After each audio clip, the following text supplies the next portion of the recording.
Notice how you as an individual is transcending the temporal dimensions.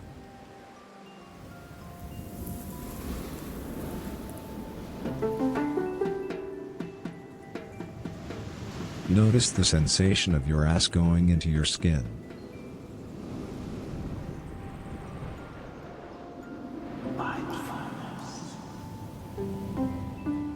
Meditate on the ancient religious saying, procrastinations are not skinny.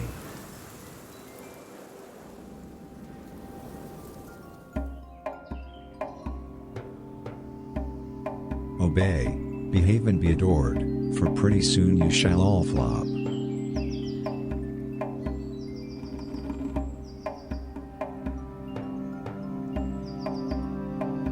Keep on drawing. Don't stop caressing.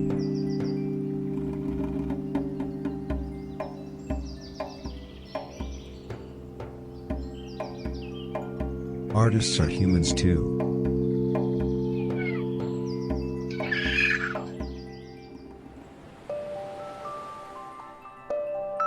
Remember to tell yourself, my living is real.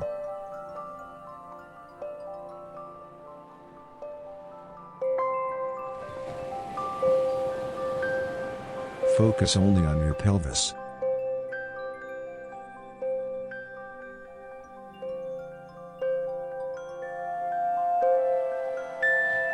Don't forget that you deserve it.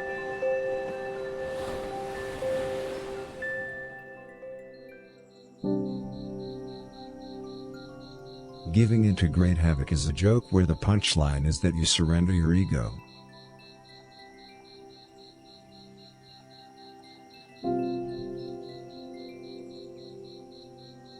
Be more upfront about that.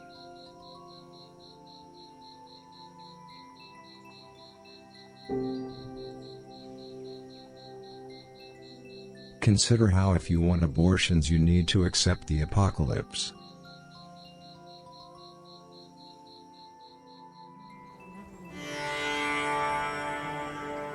Don't feel. Eat.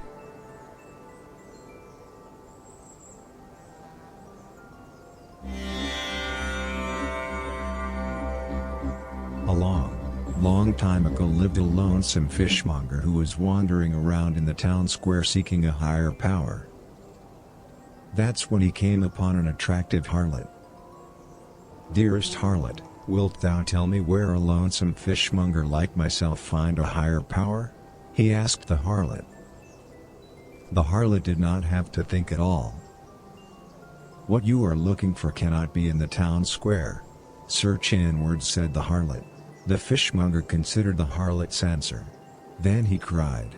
20 years later, as he was selling his uncle, the fishmonger understood, adored as the husband who straightens his sexual experiences, for he also sells a stranger his penis. And he became very much holy by the townsfolk, whom also holy him long after his death.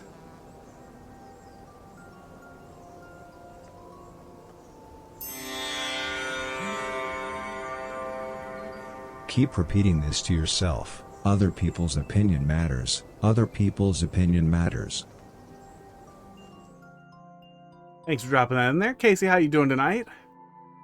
I should get a tiny, like a tiny microphone that plugs into the phone to hold up to him. It would be kind of funny to hold a little microphone up to him. Then my hands would be very busy though. Probably would work if I unplugged it, then plugged it back in. Yeah, maybe. I keep my eyes peeled. You know what I keep seeing is, let me see if I can find it.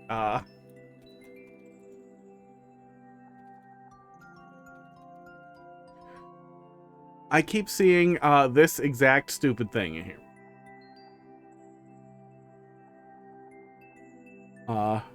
The browser button.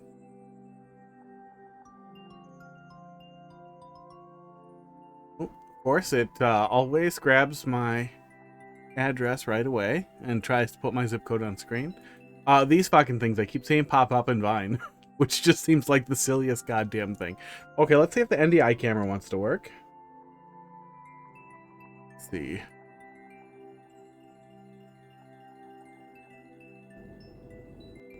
Okay, it didn't crash. Cool. We're gonna do cats, and then we'll take a look at that level there, Undead 0264. Hi, Pud. But yeah, it would be pretty funny to try and hold a handset up to the cats. Right, Pud? Is that what you want? Is that what you want? You want to talk on the phone? He doesn't even want to talk on my hand. Okay, let's give him some treats. No poems for these guys, though. But that was loud. Oh, and then if I had a microphone, I'd have to, like, hold it out there and then pull it back here and go back and forth, maybe. Something I could chase them around with. Well, I do already chase them around with my phone. Columba, how you doing? Hot Dog got a little upset because, my... Are you coming, buddy? My stupid vacuum for the hot tub decided it forgot how to turn itself off. Maybe there's an optical sensor in there that was plugged or something. I don't know, but the only answer I had to get it to not blow itself up was percussive maintenance, and he was unhappy, but he's back. That is almost 2 months. That's... Oh, come on, Crackers. You had so much yesterday. Your cat is also following you. Good. Oh, he was under it. Look at him. He's got catnip in his fur from the button. Hot Dog, what are you doing? Come get the treats, buddy. Why do you have the lethargy? You're not on any weird pills. No. You're not going to come out here, Hot Dog? Come on, get it. Come on. Yeah, come over here. There we go. Pud, you're not being excluded. I'm trying to bring all of you together. Don't back up.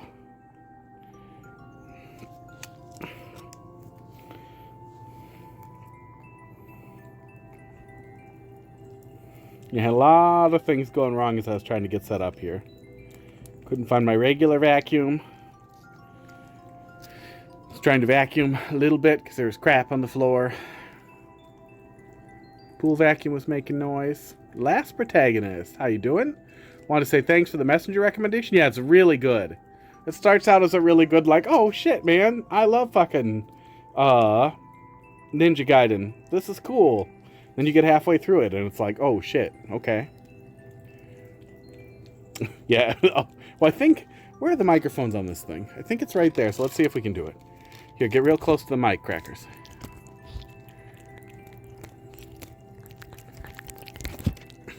How's that? I don't know how well it rebalances itself for like nearby audio or not. Columba, thanks for dropping something in there. Yeah, Messenger's one of those ones that, like, it definitely had a following, but it kind of fell down after. It didn't stand up for a long time. Same with Environmental Station Alpha. It's made by the same guy who made Baba Is You, and it's a fucking masterpiece. But, you know, doesn't have a lot of staying power. Without zooming in and making Crackers look crazier than he is, well, nothing can make Crackers look less crazy. Hey, Hot Dog. He's so cute. He's cuddling. No, Axiom Verge dude is just his own dude. That's Thomas Happ. He just does his thing.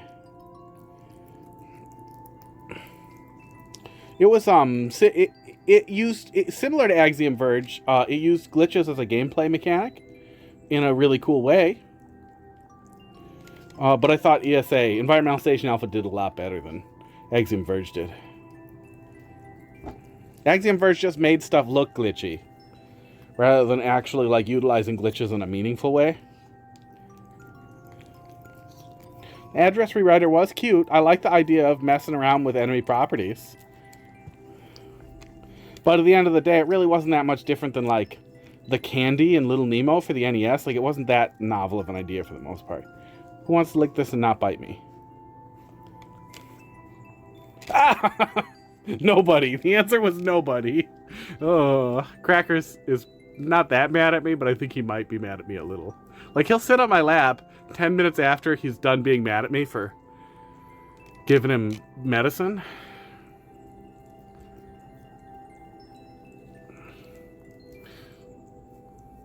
Oh, yeah.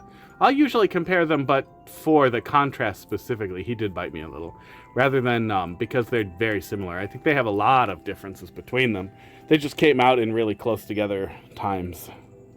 And I was pretty disappointed with Axiom Verge, because in the Metroidvania community, there was a lot of hype for it. Because at the time, nobody was doing like a classic Metroid experience. Which it did do really well. Yep, have fun with your dinner. I'll be here, yelling at Mario Maker. Yeah, I wanted to stream yesterday, but I'm just so busy with shit. And I've had a fucking headache from a tooth infection that's been killing me. I'm on antibiotics and it's a little better. But I bet it'll come back if somebody pisses me off. Ooh. This one smells yeasty. Yeah, that's weird. You guys, this one smells like yeast. What's up with that? Does that make you guys like it? This one is chicken. Chicken Polet cat tit. Oh, a little more for hot dog? I can see you looking for it, little buddy. Yeah. There you go, bud. There you go, buddy. Oh, you're licking me. Oh, you're licking me. He does really like me. I swear. I swear to God, you guys. Okay, drugs. Drugs. I don't want to put it in Cracker's face. In case he has asthma or whatever. There you go. Do some drugs, guys. Pudd'll be back for more drugs at a later time. Okay. Where's the thumb go to be thumbs up in there? There we go. Oh. Okay. Now to see that I missed a bunch of chat messages. Just saying. Yeah, it'd be fun. It'd be kind of fun to stick the microphone right in their mouth. The camera, or the phone itself is probably doing all kinds of crazy stuff with audio processing and trying to balance it and doing crazy stuff. So a little one that we could stick in their face would be pretty funny. Us drugs are better, but still cat drugs? Yeah, I don't have any. Oh, I thought I just touched it. I don't have any us drugs for me. I guess this. It doesn't even really have nicotine in it. What's this look like in the thermal? Invisible? That's crazy. The thermal camera sees through water vapor?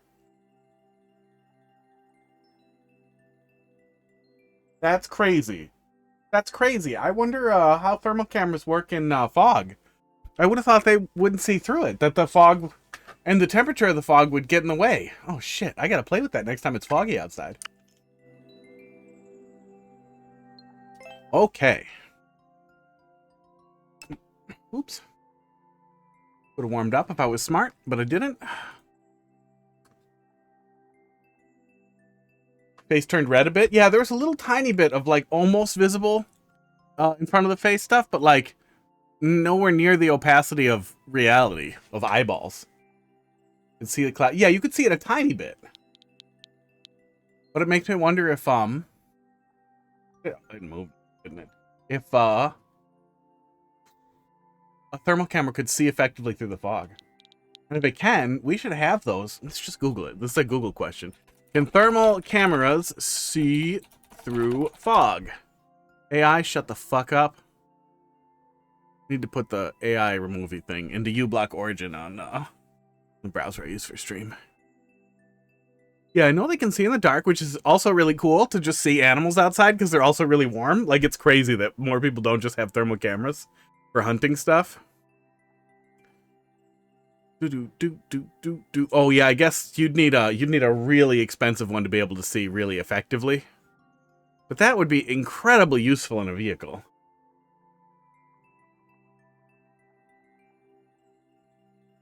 Oh, well, no, it would just have to be outside. Yeah, it doesn't see through glass. That's what's weird, is it can't see through glass, but then it sees through a little bit of fog.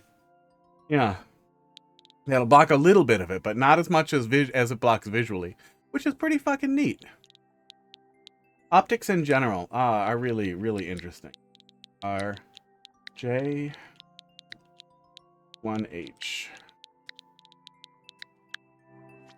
Yeah, glass is an excellent insulator and will just end up being a wall because it is a temperature.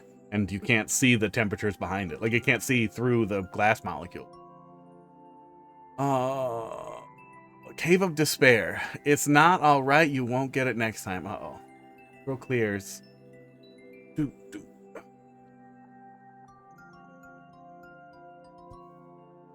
Can you? See reflections? Does it see reflections of my glasses? No, it seems like it just sees my glasses.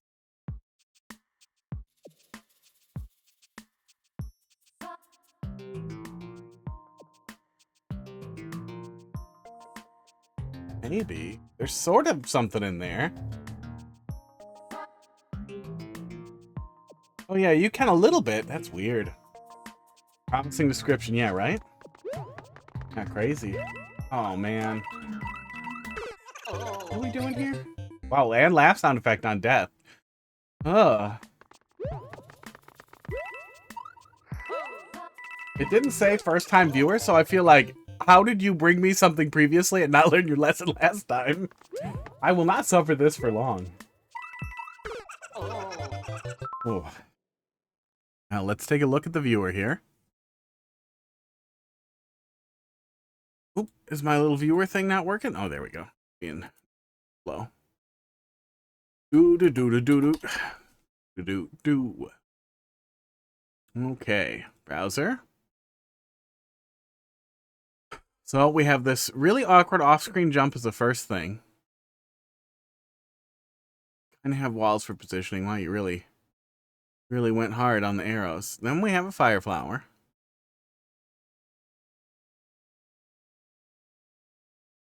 Whoa, you know what that should mean, Casey, is that heat reflective surfaces like foil should look really goddamn funny in a thermal camera too.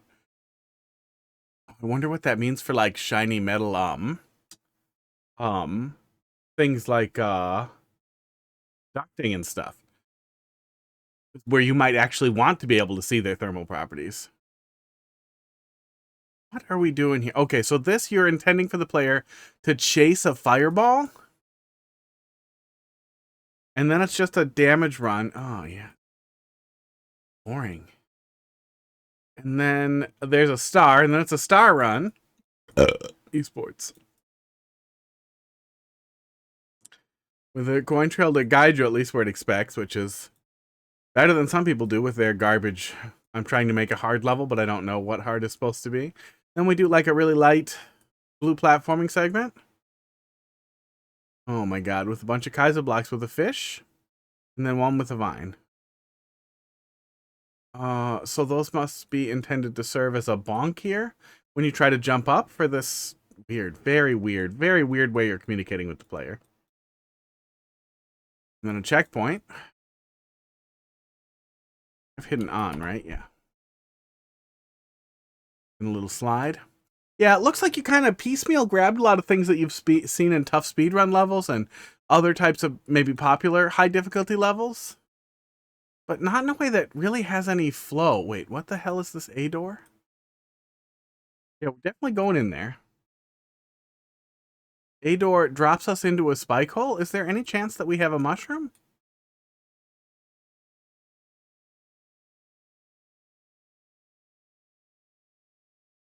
2, 3, 4, 5, 6, 7.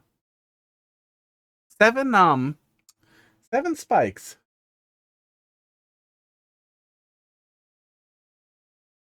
Spring wall jump. Oh, we're supposed to have brought a spring with us?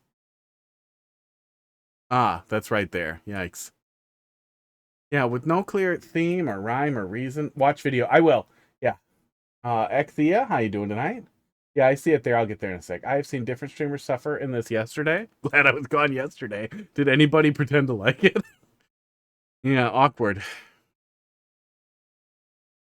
Yeah, very awkward. To a blind, oh my god, to a blind firebar that you're popping up into. Yeah, that may or may not burn you if you don't buffer the up on the door entry. Oh god.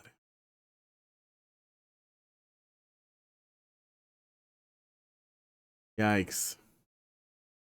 Oh yeah, well, I wonder if that ends up, this one probably does end up sniping too, but you're probably gonna back off on the on this guy either way, but as you're scrolling the camera up, you probably don't see him until it's a little late. He probably just frees him, but maybe kills him? Seems messy. And then wow, and then more. Wow. Yikes. Just a scribble of fireball and spikes. more off-screen stuff. Yikes. Some light precision stuff. With lineups? Yeah, with lineups for it, mostly. What is that, 5? Yeah. A little awkward. Probably not too bad.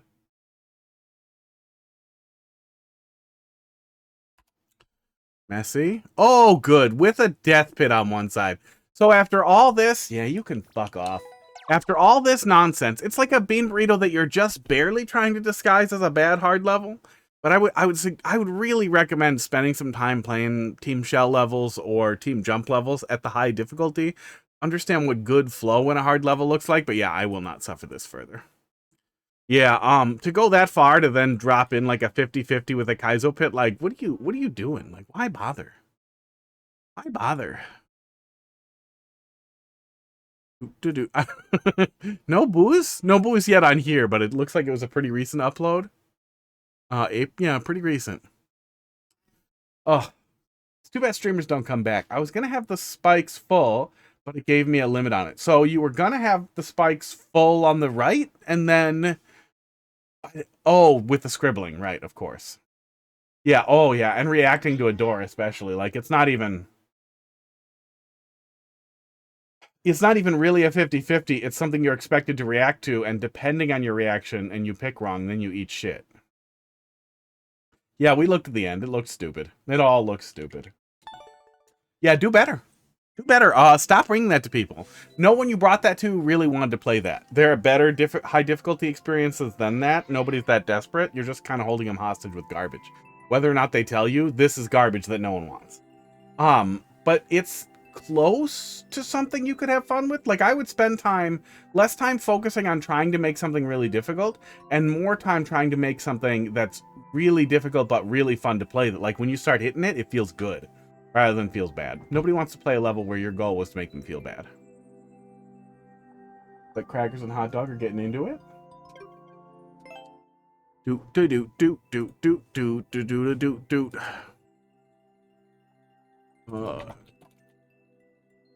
Paloma, let's see what you got here in just one sec.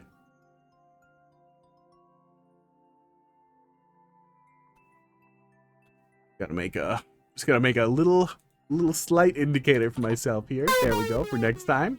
Thanks for the follow. Cloud X TV. How you doing tonight? Okay, next.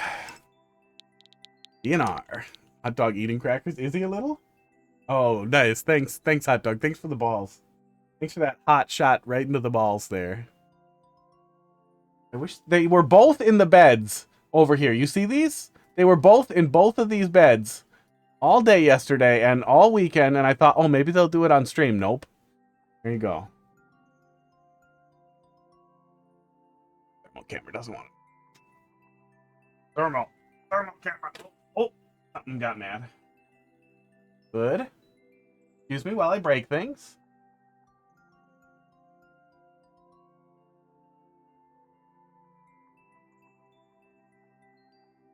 Here. Thermal kitties. Cracker's got some blue in them. And now it's in the way of the other camera. Hate everything. There. That is as good as we're gonna... Don't forget video, thank you. I shall not. Let me finish typing in this code before it's too late, then I will pull it up. DNR 03P. Doug, what are you doing? I wanted to put the camera on you so that we could see you fight with crackers. In all the cameras. Ugh. You have the same blue cord. It's a good USB cable. Can't tell what it says on there, but it looks like some random Amazon brand. Okay, that is up. Crackers is cracking. At least we get one thermal cat. Video is getting clicked upon.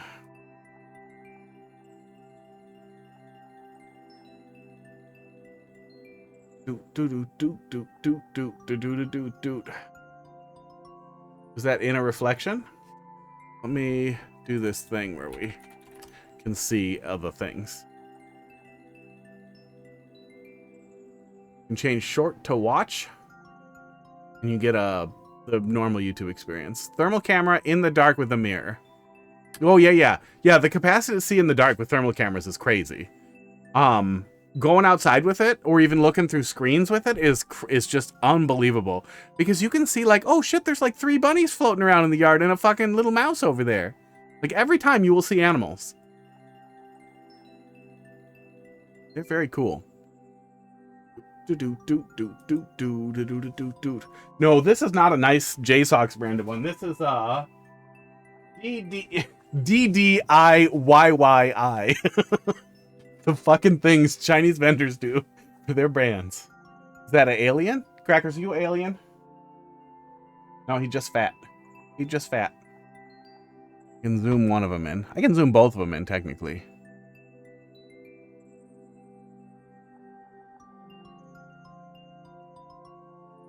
I think this one zooms in one more. Oh, but then we lose the cat. He's a lot of different temperatures, so he mostly just looks like a turd. Yeah, JSOX makes nice stuff. It might still be the exact same cable. JSOX probably does a little bit of QC before they send them out. This one came in a big pack from China. Okay, Stas? Let's see what you got. Lombit. Cloud, thanks for dropping something in there. That'll be next up after this one. Oh, is this new? Happy Dancing Booze. Is this not a troll level? Puzzle solving and themed. Looks new. No, bad. Pretty interesting. So they do boo stuff, but they still vanish after crossing the appropriate number of tiles. And they don't care if you're looking at them when they're not looking at you. Interesting. Oh, is it tiles or time?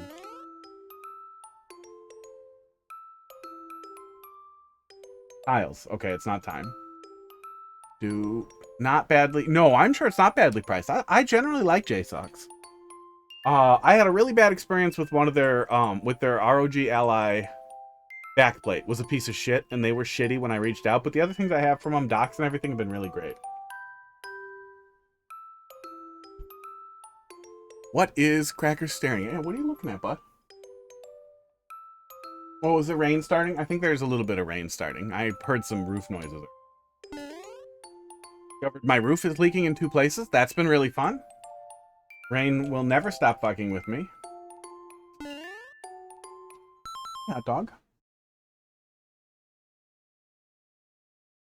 He came by me for pets. And then immediately was like, just one. Damn it. Just one pet. Just one tiny bit of pet. Pretty new. I think it's about 10 years old. Pretty new for a roof. But it's a membrane vinyl roof. Flat vinyl roof, which is not common in Wisconsin or places that get wet and snowy, because they often need a lot of repair. Which it's probably going to need. So far, I've only had one issue, and it was right around the electrical mount for the house, which is pretty expected. It moves around a lot. It gets wiggled a lot by the wind. But one of my windows is leaking, and just a random spot is leaking, both of which are not good. But I have to walk around on it to clean it, and I walk around on it in soft, flat shoes, but that doesn't mean it won't sometimes get little holes. Yeah, it does suck. A buddy of mine gets so triggered when you say roofs. It turned into one of those, like, infinite arguments, because,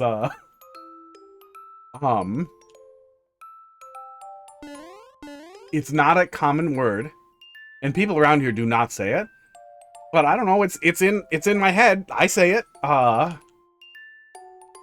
He will come up. Okay, weird. But as soon as you point out, he's like, no one says it. No, words don't work that way. Okay, what about wolf and wolves, or leaf and leaves? Like, then his head explodes. That's it. Yeah. Roofs. The most common thing people say is roofs, but no, it's roofs. It's wolves. He also gets really mad now because I always say wolves and leafs. Okay, he'll just keep coming and going, and these are weird. I'm surprised I haven't seen more of this. Yeah, it angered him. And I thought it was so funny that such a silly thing turned into a whole thing, and now it's one of my favorite things. It's our little private GIFs versus what's the way that people with brain damage say it? But it's GIFs. GIFs and GIFs. Because that's how the word gel is said. Gel. You say gel and giraffe. Oops. Oops, got him. I also feel like none of that should be necessary. Like, at the end of the day, if you invent a word, you get to say how to say it. That's how words work. It's an acronym. I don't give a shit. It's a word. We use it as a word. Doot doot. And then while we're doing controversial takes, also mac and cheese is horrible and Velveeta is horrible. And cream cheese is horrible. And hot dogs are horrible, except for this one. Oh, I was gonna grab him and hold him up in the camera, but he's there next to me. Oh, he's gonna leave. Oh, he's gonna leave. I got him. I got him by his ass. Look how grumpy he is. Oops, I died. Hot dog, you did that with your feet, didn't you? You played the Mario. You played Mario and you made me die immediately. You're doing it again. Why are you doing that with your feet? Keep doing it. See if you can win. Try to do it. Oh, he's not doing it. Now he knows I like it. He's mad. Can I put you up here? There you go, buddy. You gonna sit? Can I put the camera on you, or are you just doing this to hurt my feelings? He's doing it to hurt my feelings. We'll see if he sits. It's acceptable, it's just archaic. But whatever, the math of language dictates that it absolutely should work. Because we still... Oh, he won't cross over the one-way? Because we still use roofs. Or we still use wolves and leaves.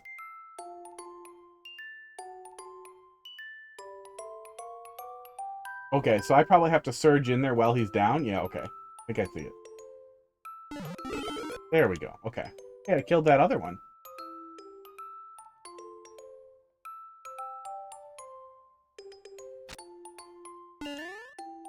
Okay, yeah, I think I got it. Oh, it's gonna suck to repeat that room every time I die.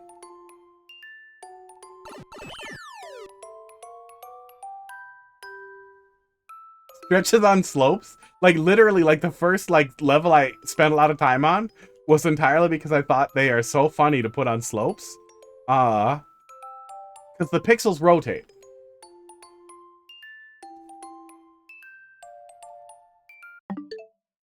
Oh my god. Go on the slope.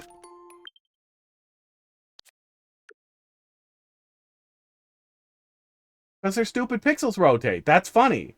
That Nintendo is this lazy. But it looks funny. I struggle to say words, let alone the F sound. The F's, the wolves. Wolves? Yeah, it sounds like there's something wrong with you. Well, it's like when you say, egg. Can I have egg? Or when people say an historic. Like, you know what? If we could just all make a law about language, one of them would be anytime anybody says an historic, you can kill them. You can just hit them. You get to hit them once, and if they die, there's no charges filed. Oops. Wolves. I'm pretty sure we can't slide on him, though, right? I'm not gonna try it. That is really weird. What is Luigi. Luigi bidet. Oh, okay. Man, all the times I've seen people do stupid Five Nights at Freddy's levels, they should have been doing this.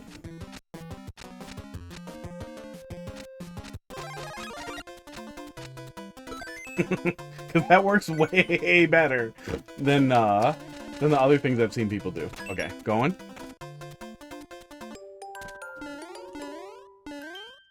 Oh, also Five Nights at Freddy's is terrible.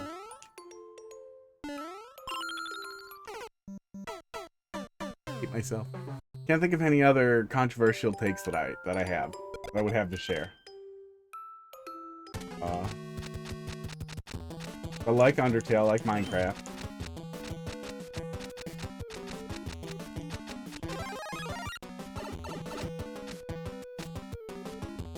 Jumper, how you doing tonight? Surprised I don't have a slow startup at all, but there's definitely enough flexibility in here that it's not terrible. Yeah, usually I'll play a little bit of Super Worlds. I'm leaving that 50 coin alone. Yeah, play a couple levels, see how they fit together. If your Super World is every level you've ever made stuck together in random order with no theme, though, then no. Then I'm gonna play 2 levels and be like, really? GG's. Yeah, fun stuff. You can do some pretty cool stuff with stretches at night. Yeah. That's not something that you really see people explore very often at all. Thanks for dropping that in there, Jumper. We got 1 in front of you, I think. Yeah, I'm really surprised you don't see that more often as either a puzzle mechanic or a gimmick in any way. Doot doot doot doot doot doot. Wow wow wow. Did I go back into it? What's wrong with me? I did. Okay. Next.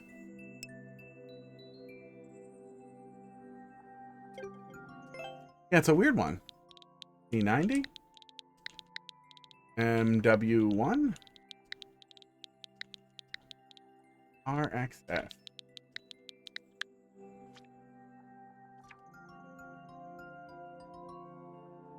Operation Red Metal Shell 1-5. Let's take a peek. Reanimated event. Yeah, it's an unusual thing that I haven't really seen interacted with. It feels like there's a good number of night theme things like that we just don't see.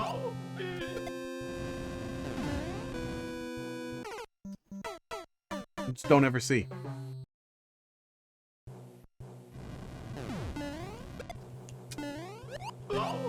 My God. That's why you put a Goomba on top of the guy. Instead of a Buzzy. Okay, I guess we give it some time. We can grab it. Get this helmet.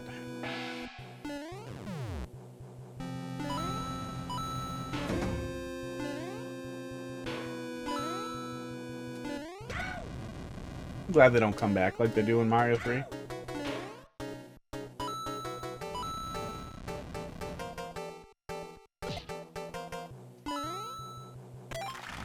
In general, I would avoid using the bottommost row of tiles in the airship theme because it can get completely hidden like this. It looks like you were using that to partially hide the thing there, which is cute. Hope we don't see any running around down there. You're trying to show the player that Koopa's a soldier. Wolves.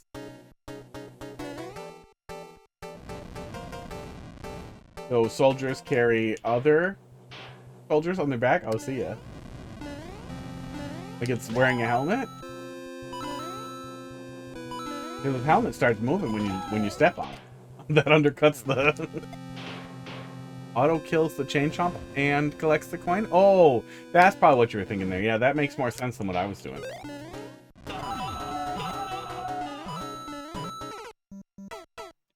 Ooh. I didn't really want to live in a world with Hammer Bros and no Shelmet. Oh my God. First power up. First power up is some work to grab. Recently played Doplin's Rock Turtle level. Good platforming. Not familiar.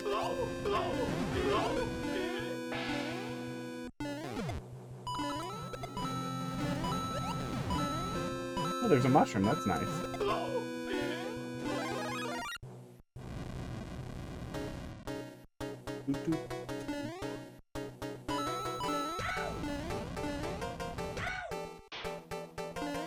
Need to kill him.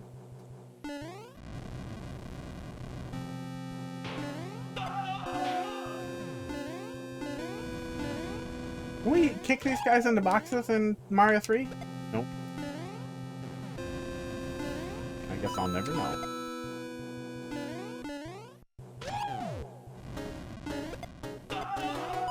For trying to do a Mario 3 style airship, though, you're pretty much hitting it. Besides the auto scroll, but I don't really think they all needed auto scroll.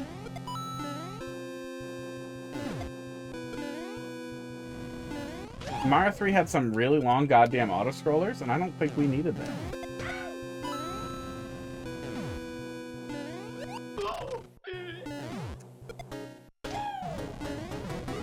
Nice.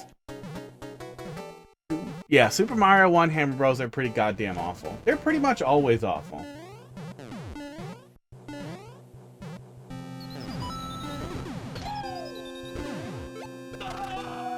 They're probably the only enemy that I would say they're like they're a hard no if you're not doing power-ups or mushrooms or anything. Like if you're trying to do I'm making a really hard level and you don't get any mushrooms, so it's extra hard type of thing, and then you do Hammer Bros, you're not just a sadist, you're a fucking dipshit. They just have too much RNG in them. You know, a lot of the Mario 3 auto-scrollers were just...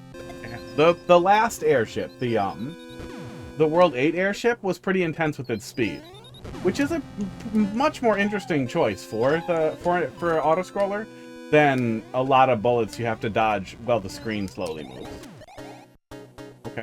I'm glad I have this boat. But what did you want the player to do without the boat? We would approach this way and we would see the spike and the top of the claw, and I see the arrow. But I can't see the next claw at all unless I basically fall off and I can see the edge of it. You probably wanted the player to go to here. Oops. Oops, yeah, well, it's a little blind. And then that happens. Yeah, don't do leaps of faith. That's a good opportunity for a coin trail. But otherwise, just move the claw a little bit so it's a little bit more visible for the player.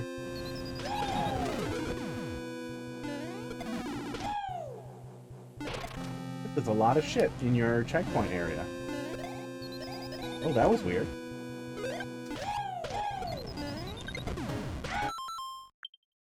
Did he wake up in midair and then turn around?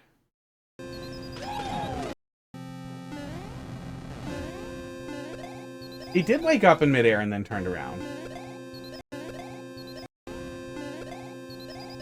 Wow, I have an idea for the worst Kaizo experience imaginable. Oh no. Oh my god, that's crazy. Oh, that is crazy. That is a crazy one. That was troll potential, or that, yeah. I should not take this with me. Get out of here.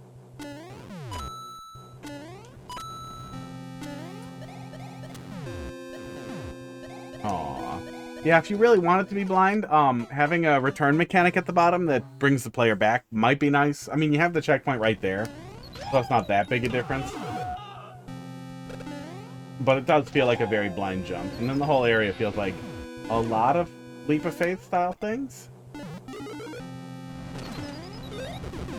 You would probably have to wake him up and set him up in such a way that the player had a very limited amount of time before they had to move. So essentially the player's carrying it with them and then kicking it and doing whatever it is necessary to flip him around. I don't know what it is.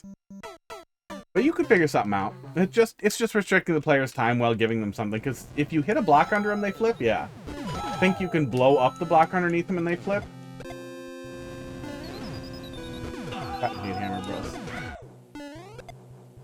That was weird. Why did that one turn around, though? Oh, fuck off.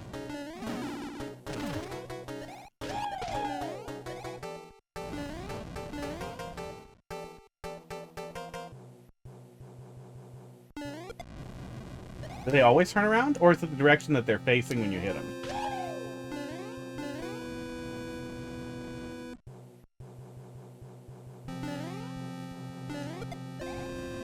Do they always turn around?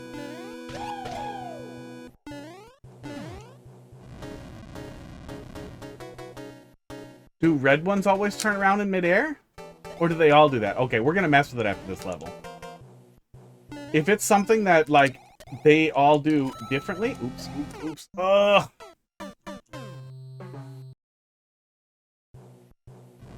They always turn to face you when they stand up. Hi, Triforce. That is interesting. I am especially surprised then. I figured maybe it was just a weird quirk of the red ones. That's why I had never seen it before. But if they all do it, I'm extra surprised I haven't seen somebody make some terrible, terrible fucking level about carrying them into position. God damn it.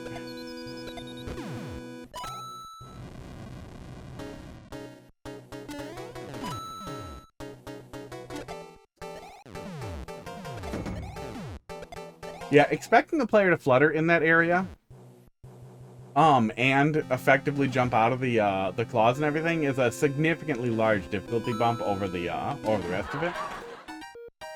Like the laugh sound effect. Okay, well, it's just a bonus room. You can prevent this from turning into a soft lock for an idiot player by just having the P-switch come out of a pipe facing down, I think. Well, no, facing down pipe still won't stick it. But what you can do is, where's my scribbler? Here's my scribbling tool. What you can do is, one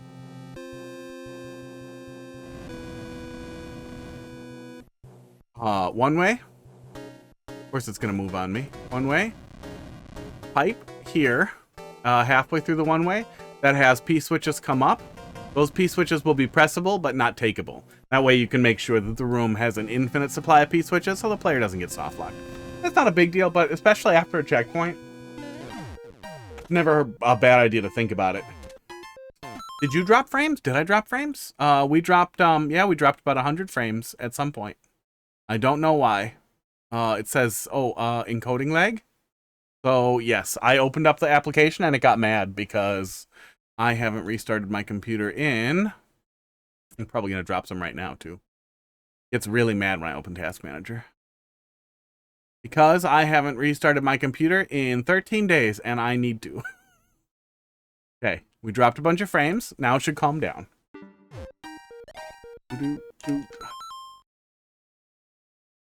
Yeah, we could avoid the difficult part by just kind of baiting bullets up here. But the intended path of the player was significantly more difficult than blind, than I think was wise for the difficulty level for the rest of it.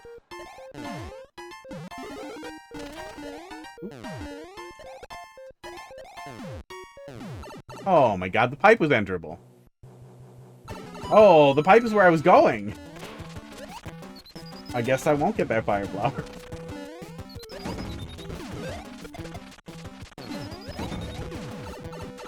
Guess I will damage boost through this Roy fight.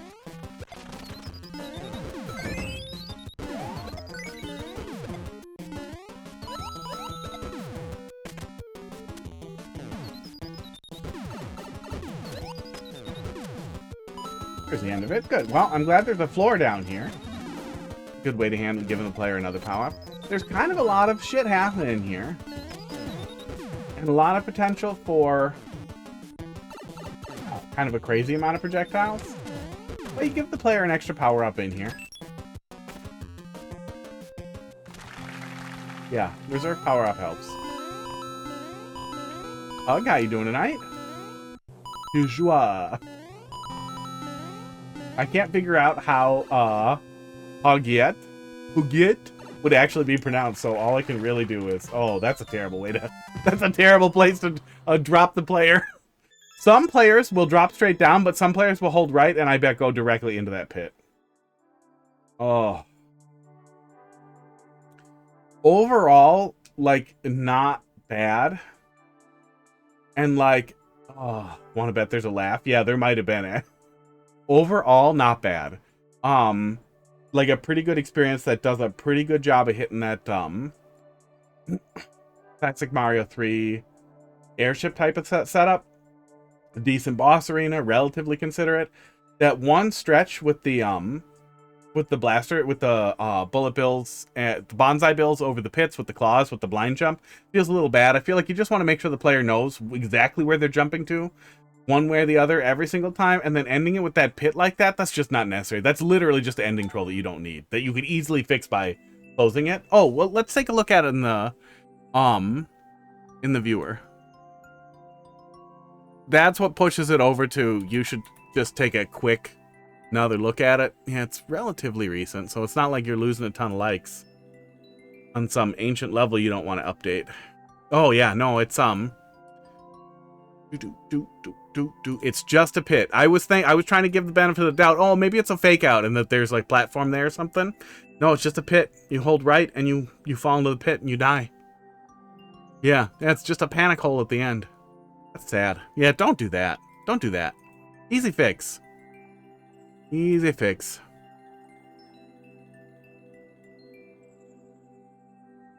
Yeah, Leap of Faith is rough too. I would just move the claw over like literally one tile. And then you can see the rest of them just fine. Some people, very often you will see people say, I don't want to re-upload it. I don't want to lose the likes, or like, especially if it has like 50 or 100 or a bajillion likes, people are like, well, I'm not going to go and fix it now. Like, you should still actually, you should, or just upload a copy. Read my previous message. Hi, Puget. Probably before that. In night mode, magic Mecha Koopas fly in ground night mode. Imagine throwing can be timed that. I think I saw somebody do... No, Dolphin did something with that. Dolphin did something with night magic Koopas. She did something with it. I can't remember what it was, but it was something with controlling their flight behavior. But yeah, having them turn around in midair. I haven't seen that before. I haven't seen anybody do anything with that, but I bet you could do something kind of cool with that. Like almost an automatic P-switch jump type of thing, or a POW jump type of thing. A really weird automatic midair that I bet would be tough to time out, but if you set it up in a way so that you knew what it was going to happen, it could be pretty fun to play with. I could see it being really cool. Oh. Yeah, I wasn't necessarily saying that's where you're coming from. I was more responding to Triforce when some people just get defensive. Some people don't like constructive criticism. And overall, it was a pretty good thing, but the like panic die at the end after the boss fight too feels pretty bad. I know there's a close by checkpoint, but that's the kind of thing that would make me feel so bad if it happened to me. Could have put the red coin to the left, not enough room for P-speed on the ground so you can't fly to it. Yeah, there's different ways you could have done that if you really wanted the red coin to be like a one and done. But one and done feels kind of bad too, right? For a traditional level. Like, who wants to go back and play back through the whole level if they already got all the red coins but missed the panic response on the last one? Feels bad. Like, if it were me and I really wanted to do the completionist thing, yeah, I would be mad at Mario Maker for not letting me go back to the last checkpoint or whatever. But I would also be mad that, like, oh, well, I guess I'll just leave. And now I'm less likely to heart the level because I put in the work and then missed it. Okay, Jumper. Let's see what you got. Yeah, I also don't care. I don't really care. I won't... Mario Maker doesn't count them for me, right? That doesn't really tell me how if I got all the 30 coins or 50 coins. Doesn't matter. They don't record the scores. Sucks. Esports. But if somebody does care to and misses it, I feel like they would be annoyed. I feel like it's a bad reason to create a panicky situation like that. 09X JNV 6QG. Triforce, thanks for dropping something in there. It'll actually be able to stay. Oh yeah, you had dinner? And then I assume somebody held you up at gunpoint. Somebody was trying to get in your house. That's what it was, and you were hiding. No, it's no problem. Things happen. I have absolutely, like, I've stuck stuff in people's queues like 2 times, and I have no patience to wait in line for 2 hours. Super World. Okay, let's take a peek.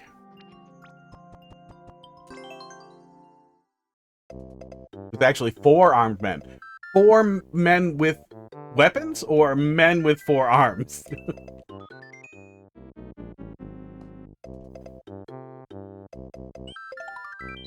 Bunch of machamps. 4 men with weapons. RomHack remake be sweet. What hey, you typed it. What hack are we doing? Are we referencing a specific hack? Oops. I needed that.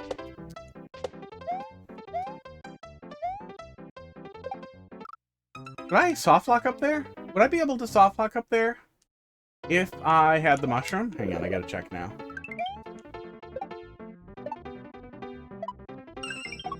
Hey, it's a Pokemon design. It's not that weird.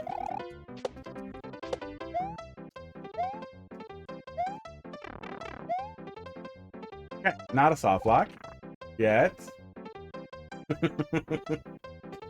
I sure hope I can fall down and die somewhere. Doo-doo-doo-doo-doo. Oh, I guess you could have ceiling spikes? Oh, nope. First name's RomHack. Not familiar. That's for sure a soft lock. I don't think you can put a spike up there. But since everything is under the midline, you should be able to put a spike on the midline somewhere and let the player die, and it might be a good idea to, like, just stick one on either side of the bridge, or just put a hole in the bridge on the left. Yeah, easily fixable. Because of a lack of motivation, you should be... Yeah, I've been there. Here's my tip. Are you ready? What you want to do is make a list of all the shit you have to do first, right? Big list. All the things you have to do, like today or the next 3 days, right? And then, here's what you do. Okay, you got the list, you're ready. Okay? You don't want to procrastinate, you know that's bad for you. And you don't want to just play video games or dick around until it's too late. So what you do is you put the list up, and then you put on YouTube, and then you watch YouTube and stare at the list and feel bad for 2 days. And then you do none of it.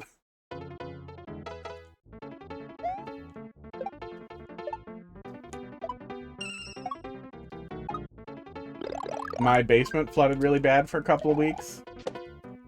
And a whole bunch of shit that I was actively getting done just completely fell apart. Oh yeah, we did need the mushroom.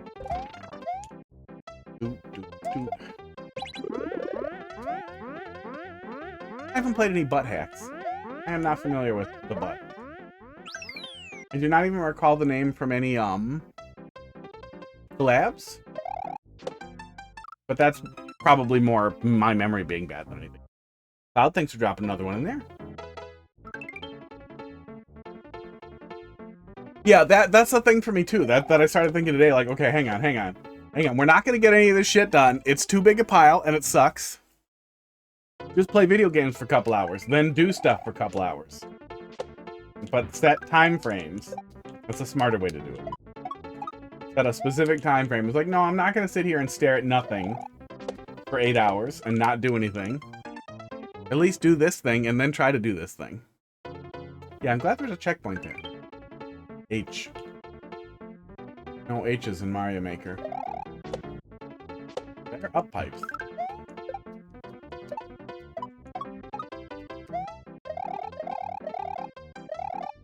Oops.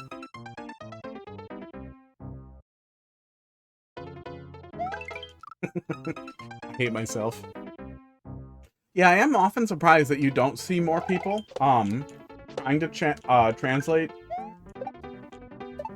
Super Mario World RomHack stuff into Mario Maker other than shitty Kaiser blocks.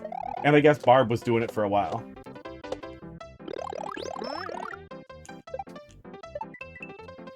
Used to see Team Jump submissions once in a while that tried to lean into Super Mario World tropes that were often really fun, especially if they stayed away from the things the troll Super Mario World players like. At least you can't soft lock after the checkpoint. Yeah, that's good. Yeah, ideally no soft lock. It's pretty easy to fix. But yeah, pretty good overall. Feeling miserable, so instead of just thinking about how much I was failing, I booted up Mario and Luigi Brothership file, and it genuinely worked. Were you expecting it to not work? I was just thinking about that the other day, because I barely played Brothership, and then was like, oh, I should get back to it, but it came out right at the end of the Switch one, and, was it 30 FPS on the Switch? Brothership, 30 FPS. Yeah, it's locked at 30, but it plays at 60 or 120 on the on emulator. But the Switch 2 was coming, so I thought, oh, it'll probably just be 120 on the Switch 2, and then it wasn't, and I never went back to it. I'm just gonna play it in a fucking emulator. Fuck you, Nintendo. But yeah, I liked all the Mario and Luigi games previously. I really should play it. I just haven't been called back to it. You're expecting it to not work. Like you were expecting to have deleted your save data? Fuck off. Fuck off. Oh, at least it's at the beginning. really like the trend that most people are just not doing it now. This looks familiar. Oh, yeah. Baby, fuck, what's it called? Baby Kaiser World? There's no diapers. I was expecting to be miserable while playing it. Oh, did you not like it the first time? Oh, you were expecting to, be miserable because you have things to do? Oops. Yummy, how you doing? How the heck are you? Doing all right, you know? No flooding? Knocked on some wood. Yeah. Surviving. Unemployed. Wanted to look for jobs today. That was on the list. Oh, I just spent a couple hours on that. Nope. Nope. Like 2 hours on Reddit. And then was like, shit, I really have to fix this thing in the basement and put the basement back together and this and this and this and jobs. Nope. But after several hours of nothing, then I was like, no, at least I'm gonna play something. I played a little bit of demo I was looking forward to for what the fuck is it called here? Well Dweller. Metroidvania from a guy who makes pretty good Metroidvanias. Really, really simple. He's just doing the Bethesda thing where he just kind of makes the same game over and over. Uh-oh. Well, no damage boost segment here. God for that checkpoint. Did Baby Kaiser World have checkpoints? Anyway, I'm glad it's here.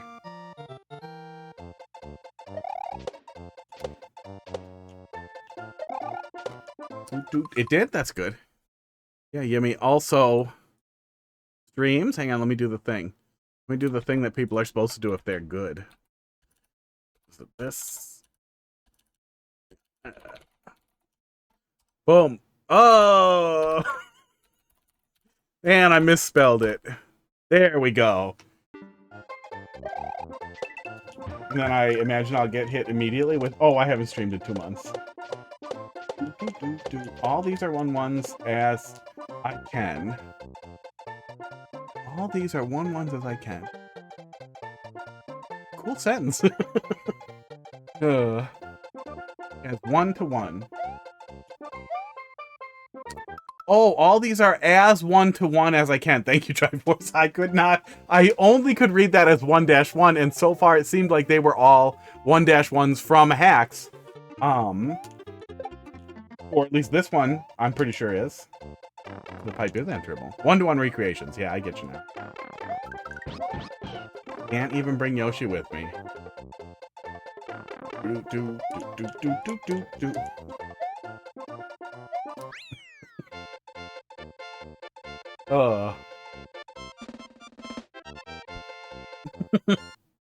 Somebody's got to do it, right? And one more. I did not look at how long those took at all. Only 10 minutes. Yeah, we can look at one more. Yeah, I try to look at 10 or 15 minutes of a Super World or enough to see if there's a decent flow to it, but it's very clear already that this is not you sticking a bunch of levels together. Sticking down everything you ever made. You don't really see that anymore, but I think a lot of that is that, Goomba Jam. This looks familiar. Is this Penga? Is this something Penga did? Can't get it to click. Can't get it to click other than it looks a little familiar. I've been working on stuff for your Super World. A lot of suggestions that I gave. Feel free to steal them and not give me any credit. I will not remember. And if it's been long enough, you can just drop the Super World back in and I'll have forgotten 80% of it. 90% of it. I hope I've forgotten enough of Abboton World. I gotta go back to Quickie World. Okay.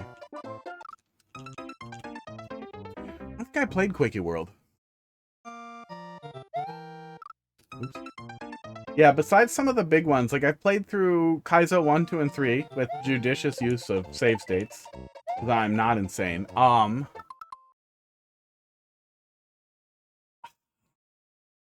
I think those are the only like old greats that I went back to. I mean, Grand Poo World 1 and most of 2. I didn't finish 2 yet.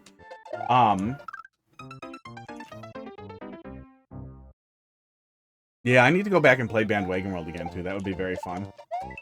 Some of them are real standouts. I'm definitely doing that wrong. Yeah, I'm definitely doing that wrong. Oh yeah, yeah. Cooldowns are always nice. Yeah, proper difficulty curve can be hard. Recognizing even in a troll thing too is the need for some people to cool off.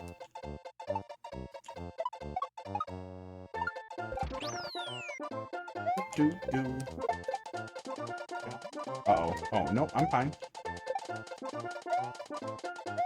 He's gonna hurt me. Just going. Oh, I was supposed to bring him. Look at me. Oh, in one motion.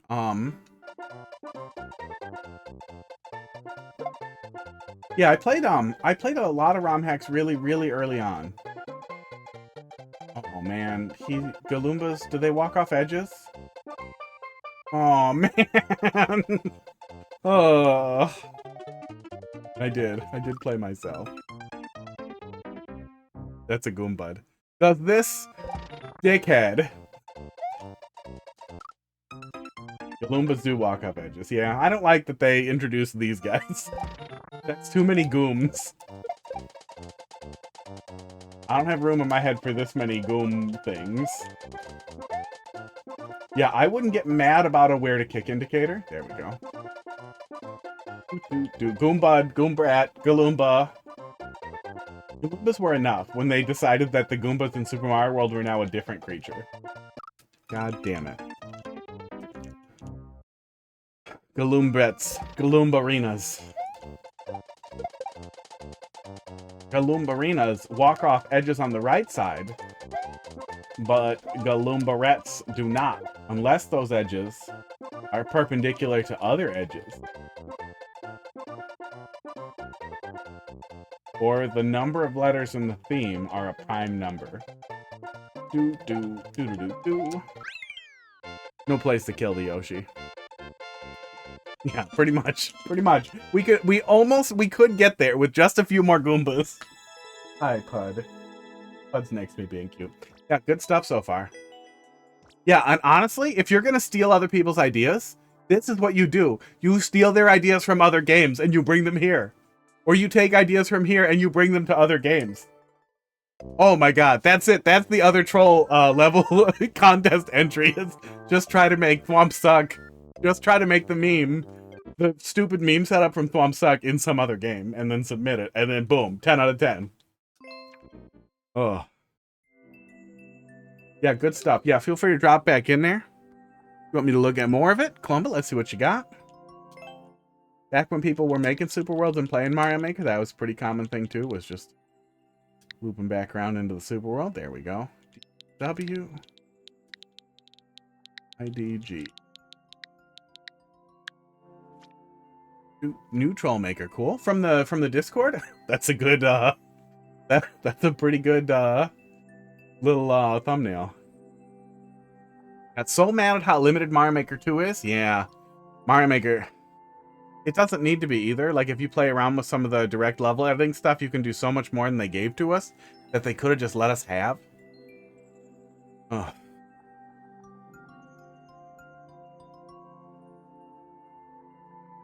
The munchers will give you diarrhea? There's no way the munchers wouldn't be like spicy razor blades on the way out, but like horrible ones, like a 1 on the Bristol stool chart. That's not coming out as liquid. That's coming out as literally boulders. Baseball-sized boulders. Like if you ate a bunch of oysters with the shells, the shells would come back out. You're gonna just get halves of munchers giving you fissures. Cutting you a new asshole out of your original. Remake Thwomp Suck out of memory in a different game. Do it in the I Want to Be the Guy editor. Honestly, if somebody should do that. If somebody's not doing that and wants to do something, you should steal that idea. Yeah, you should steal that idea. That would work. Oysters without shell, less juice. Yeah, less juice. That's red juice.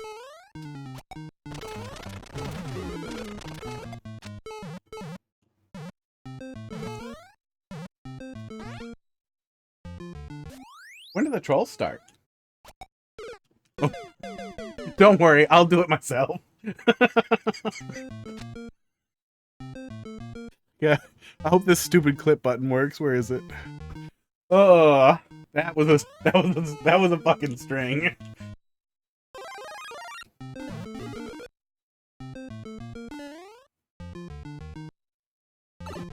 That was a fucking bunch of me just skipping all the things.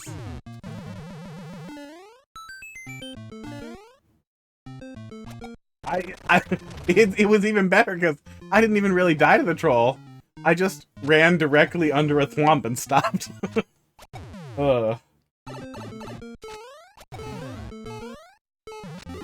There we go. Okay, yeah, I just kept skipping them. Sports. That was good though. So do I need this mushroom?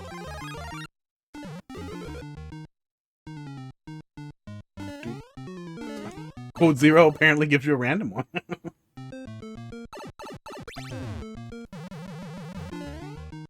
The free mushroom. I see that.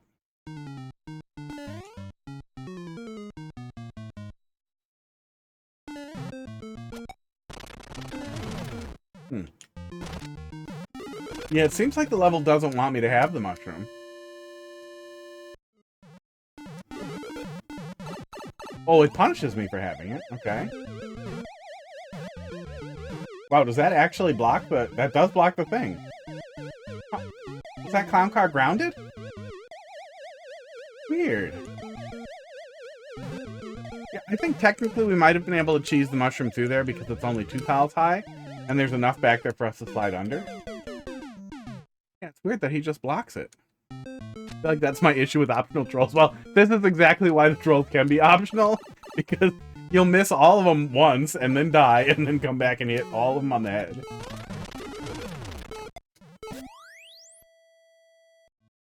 Yeah, I think that... Oh, well, I don't need to do that. Get out of here. Fine. Yeah, it's weird that he sticks to the top. Fish in mouth is hot. I can't even imagine. Don't put words in my mouth. I will think that I said them. I can't imagine that I said that.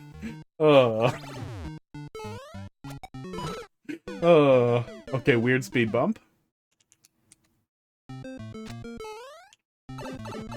Yeah, I feel like the mushroom is cheese, but it seems crazy for it to be cheese that bad. Even if it's a new troll crater. And it's hard for me to believe that a new troll crater is such a novice that, but then would still figure out that weird, the speed bump thing. That feels like kind of tech. It's not crazy tech. But like they did their homework. Oh my god. So it makes me wonder if there's something else going on with the mushroom, or if it was just an oversight. It's possible it was just an oversight. The level is all speed bumps. Oh, Russian roulette, but there's a bullet in every chamber? yeah, that's what I had. I had the same sentiment, and I escalated how I felt about it.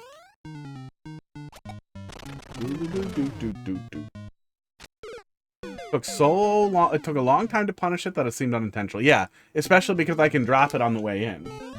And there's no setup over here for it.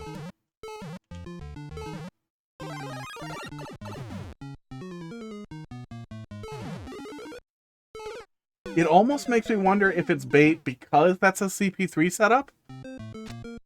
Or knowledge checkpoint or something? Yeah.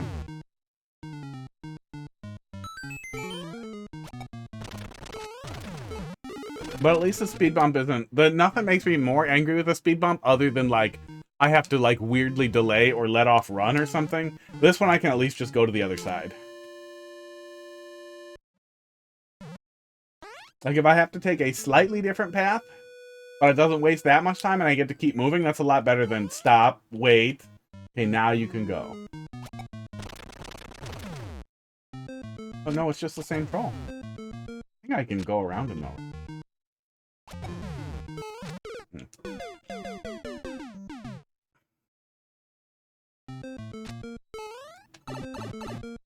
Yeah, I think in general avoid speed bumps in almost all cases. Oops. Unless conditioning speed is extremely important and you're having trouble hitting it. Like, there are a couple of places where I could see it being helpful for trying to condition player speed, but I also feel like it's so easy to condition player speed otherwise with pressure or obviously illusionary pressure. Like there are all kinds of ways to encourage the player to go the speed you want. Spaghetti meatballs. Without having to be that annoying. You just go under the guy and then go under the other one. Just run under him.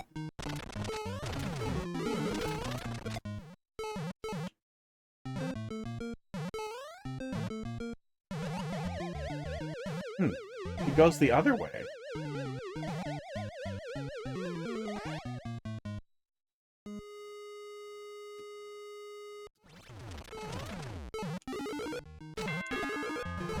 Fuck off. Ugh. Oh yeah. Yeah, there are lots and lots of ways to be horrible. They can not kill the player. Oh my god. All my cats are so lazy. Here, maybe we can put this one on Pud. Oh.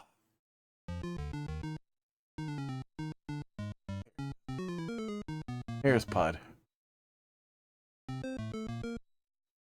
The Crackers Blob camera is just awful. Just doesn't look like anything. Oh. Your thermal camera pointed at a piece of human shit? No. No, that's my idiot cat.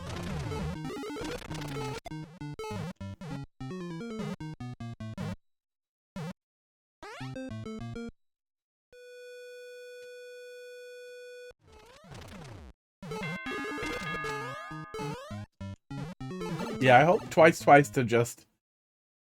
Oh. Hello? Uh-oh. Uh-oh, he's using his laziness to camouflage in thermal cameras. He wants to beat the predator, but some of his fat belly is sticking out and it's pretty warm. Where is Pud sitting? Pud is sitting on an old desk chair that was turned into a stool that he loves now, and Crackers uses as a step stool to get up on the desk because he's old. So now it's pretty much always next to my chair. Yeah, on his chair. On his little stool. Yeah.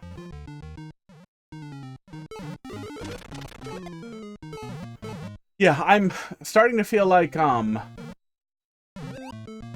this is... Hi, Pud. Someone said hi to you, Pud. Camera. Look towards the camera. Look how professional he looks. I'm starting to think this is an extremely high quality cargo cult level, where like they understand a lot about troll levels, but don't play them. So some of the trolls kind of work, but a lot of them are just weird. We'll see.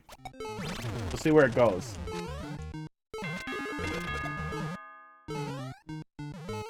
Yeah, pipe that isn't worth going in. Okay. But it's not like twicey enough to work. I don't know. We'll see. We'll see. He needs a little bow tie. I wish I could put a little bow tie on him, but he has so much autism. But can you keep it in frame, you bitch?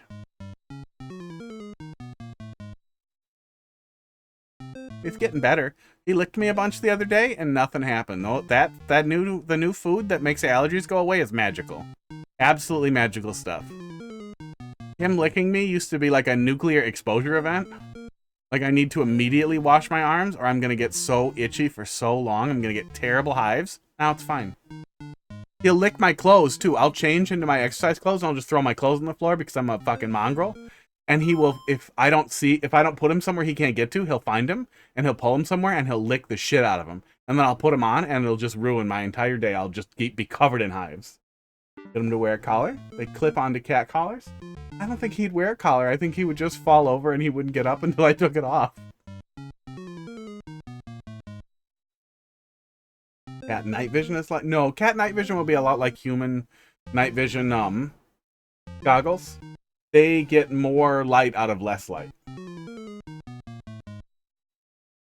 which is pretty much how night vision works. Or night vision either gets more out of less light, or it uses infrared to blast invisible light and then convert it to visible light. Exposure therapy. He stays inside. I want to torture him to get him to wear a bow tie. I'd rather just put a wig on. That would be cuter if we're gonna torture him anyway. You want a wig? Oh, calm down, crazy. Oh, he wants the belly rubs. Hang on. I wish you would do this where people could see it.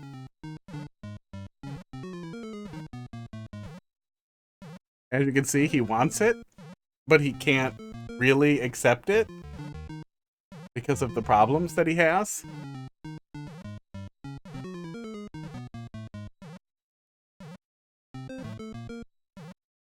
Keep the bells on them. Your cats wear collars because they keep bells on them, so you can hear them. That's good. Yeah, he does fall sometimes.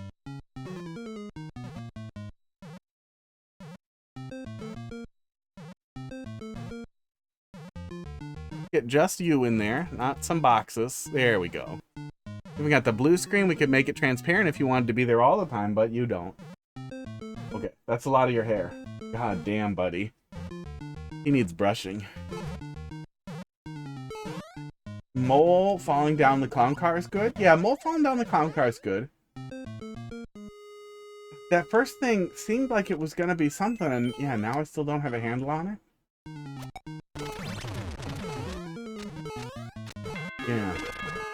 Yeah, it's hard. It's hard because it feels like a lot of things are part of a bigger picture, but now I'm starting to feel like maybe there isn't a bigger picture. It'll take a minute before we see it, I guess.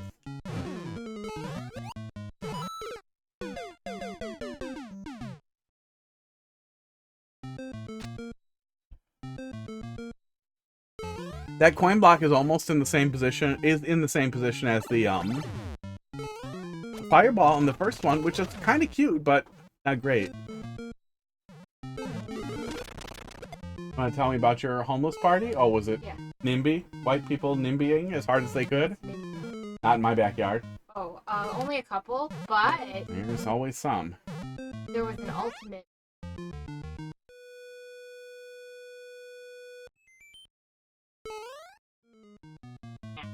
Oh, our county guy? Oh, God. Wide or whatever? Yeah. Yeah, he's an asshole. Up and hi, Casey. Came up and he. Yeah. Came up and he was. That's just. Shut down. Out there. Wow. Oh, he's just glomming out of the local social media thing. Oh, yeah. Oh, yeah. Yeah, a few other. Basically. Just so you guys know, like, got kicked out.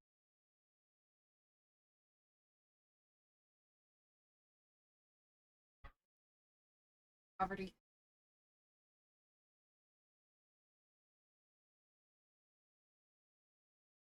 That was the.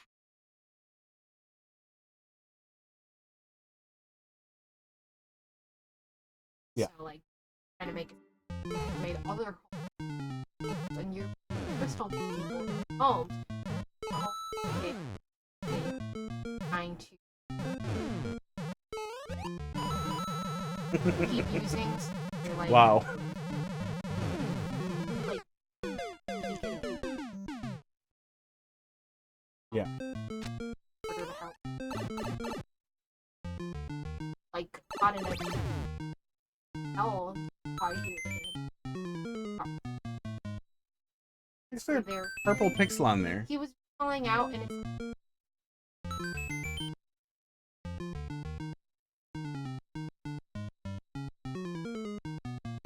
I like that. had like a 2-minute. So it went up, everyone was just like, okay, thank you, and everyone clapped for him, and then he walked away because he stopped doing clapping. Yeah. It's like all huffy, and then one lady shook The other racist. Yeah. And then he looked all angry, and he just he didn't even bother his. Were people filming it? Yeah, it was filmed, Okay, and good. then other people. Yeah, it'll show up on and then Reddit. other people had phones on, and then yeah, it's just. At first I was just like, who's that? And then, which is fine. Congressman. No, I was like, I can't believe I had a little trouble reacting to that. I should go to these things more. Yeah, the local stuff gets really nasty. Yeah, Parks and there's Rec a lot of exaggerated it, sad- but only a little bit. There's a lot of sad, like, it was also kind of annoying. Also a lot of the, like, what you did. And it's like, you guys are taking a lot of time, but I also know what to do. Then I asked a question. I asked her. And then she did it. No, I want to. Yeah, they make it look like they're actually nice people, but no, it's just I racist go talk to her, and but then bigots. someone else after I asked them, There we go. they were like, "Can you guys?" I was. I'll cover it in a sec. She asked like. I asked how we. Honestly.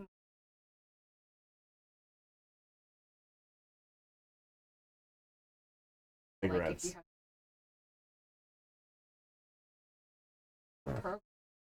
goes, can you make websites? Yeah. Oops. And then she. Now you're in trouble. Well, I'm not in trouble. It's not like. Why I can think. Yeah. Okay. Bye. Local, so a lot of homeless shelters. Oh, it's so much rant. Brace yourself. Buckle up. Grab a drink. Should go grab my other coffee. In as short as I possibly can, a lot of homeless shelters throughout Wisconsin have extremely stringent rules that are designed to exclude people who are not able to abide by those rules, who are trying to quit using drugs but haven't quit, who can't quit, who have mental health problems. They're designed to be exclusionary because problem users, problematic homeless people, problematic people in crisis means you can help less people total. And it's a numbers game. That's what it turns into. You also don't want people to burn out. Like, it makes sense, but it turns into, if you are having a crisis or if you are unhoused for any reason, it is a fucking nightmare to get in and to stay in, and it is very easy to be excluded permanently because you failed to meet curfew once. One in a city I lived in, you had to be back by 5 p.m. every day. And you were in at 5 p.m. and if you were working, you needed to have a note from the place you were working at from a manager every single time, and they would call and check. And places did not like that. Places did not like having to, like, sign out homeless people, having to rent them, basically, and them not really having an address. And, like, it's always hard when you don't have a place to stay to get work. But they made it worse. They made it worse on purpose because it's a numbers game, blah, blah, blah. A local animal sanctuary was starting to house homeless people because they felt bad that they were dying in the cold. And it turned into this crazy, like, fucking NIMBY dipshit screaming about how, like, it's their fault if they're freezing to death, and we can't have them in our animal shelters. And it turned into just a total fucking firestorm in a nearby city, and it's just been a whole fucking thing. And Heidi went to a meeting about it, and one of the Congress people showed up to just get clips for social media and be a shithead. That's what it was. That's what all that was. Was I supposed to trust you? Nope. Nope. Ugh. But yeah, that's what all that was. He went to it and listened to him, and maybe is getting dragged into making a website for them, which might be nice. Sometimes,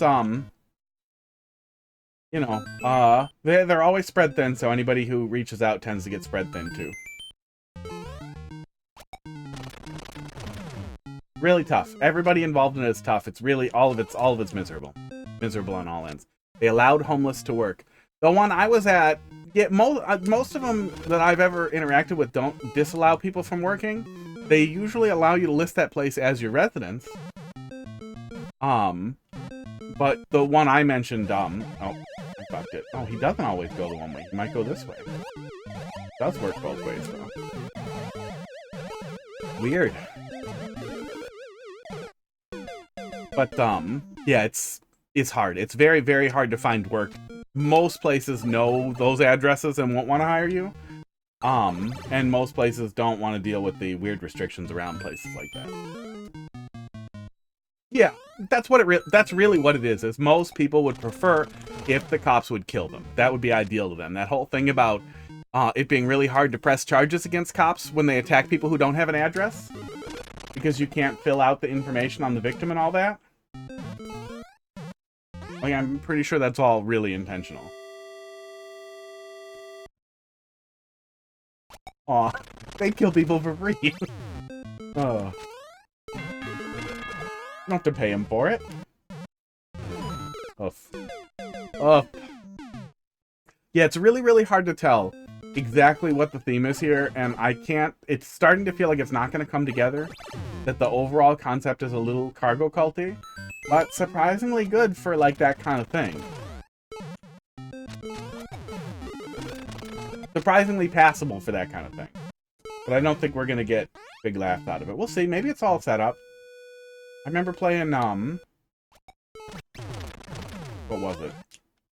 I played a level where that was the whole thing. Was, that the whole thing was shitty trolls, and then at the checkpoint, it flipped around and it fucked with me. It fucked with me. It was surreal how weird it was. How well done it was. Yeah, I never noticed that purple pixel, and now I can't stop noticing it, and I really don't like it. I do not like it at all. I imagine it's supposed to be a darker spot, but it looks terrible. Oh, yeah. Return to France. I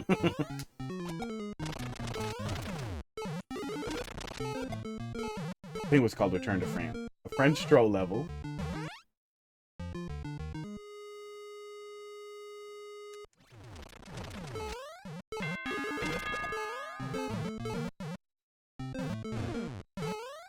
It is samey enough that it's easy to make a mistake. To spaghetti? Spaghetti? Spaghetti? Yeah, it's spaghetti. Let's lock that in. Oh, shit.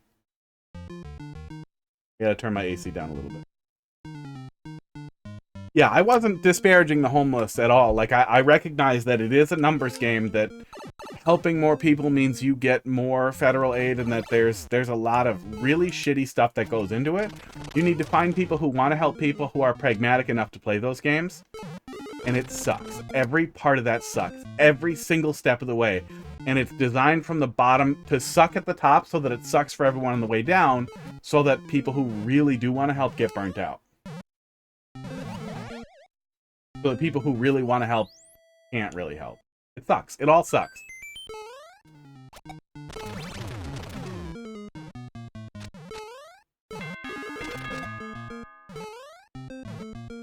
It's very difficult to deal with and climb out of, and I don't know how you deal with it if you have mental health problems or substance abuse issues. I think ideally you go to prison so that you can profit the state. That's probably what it is. Yeah, you don't have a lot. Pragmatism and empathy are not mutually exclusive, but it is very difficult to find somebody capable of pragmatic and shrewd decision making. Well, oh god, I hate that. And also be very capable of empathy and recognizing the people in the system are people.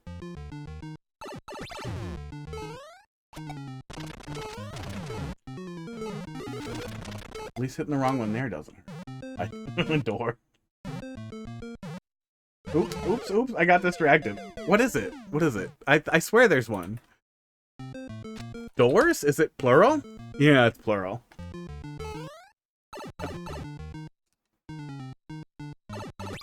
Yeah, I should probably do something for when it's not plural.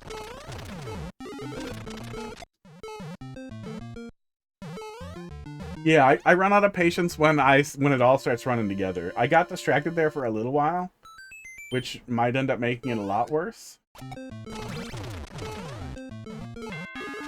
We'll see. Landmarking can really help, but it's clear that the purpose here is to not landmark. But usually, with a twice, what works well is actually fooling the player. And if your goal isn't to fool the player into thinking they're in the same location but they aren't, then you're playing a memory game. Then you're playing like flip cards and you're trying to get the player to remember which thing is in what order. That's not really a troll. That's just spot the difference, but with time in between. God, I hope there's a checkpoint soon.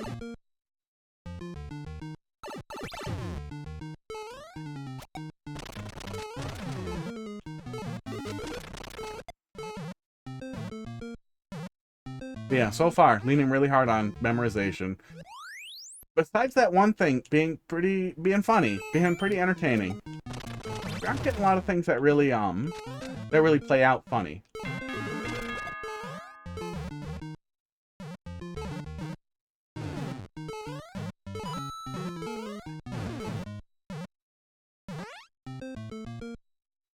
Yeah, hold left. Yeah, then we go around. Yeah, mean fishy. I assume one of them there's going to be space under the door, under the pipe, and we go in the pipe.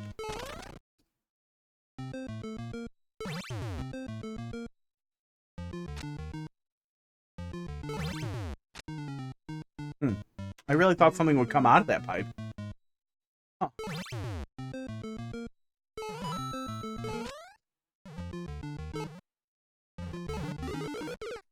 I did it 2 times in a row. Wonder what we're doing there.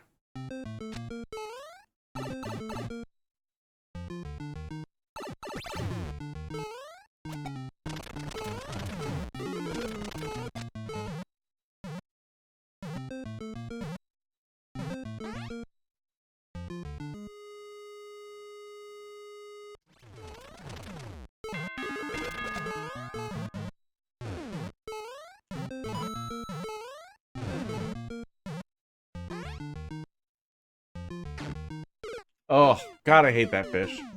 Yeah, the homeless shelter stuff has been just nasty to read about because it's literally, the whole thing was, that they were letting them stay in the shelter and then giving them some work to do if they wanted, but just giving them a place to stay at night so they wouldn't freeze to death in the cold. And then there was a whole big shit fight about that being illegal because it wasn't legally a homeless shelter. And then they got a house that they could use for, like, distributed housing where they were just, you know, bunking people in the house. And then somebody threw a fit about that because you immediately get the fucking NIMBYs. Like, well, they're, blah, blah, blah. They should get a different homeless shelter. They shouldn't be near my house. They're violent, blah, blah, blah. Is this the second one? Oh, it was the first one.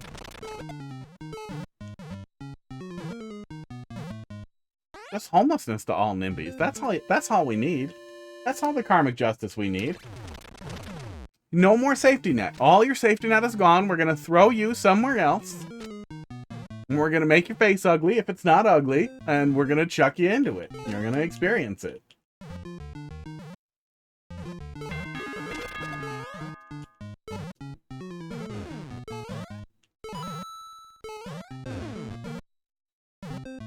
Korea makes everybody serve in their stupid military. Oh, fuck off. We could just make everybody serve a tour homelessness and, man, we would clear that shit up so fast. We would clear that shit up so fast. Man, if everybody had to be homeless for 6 months on, like, a rolling cycle starting with rich people, homelessness would be eliminated within, like, 2 days. 2 fucking days. It would be over.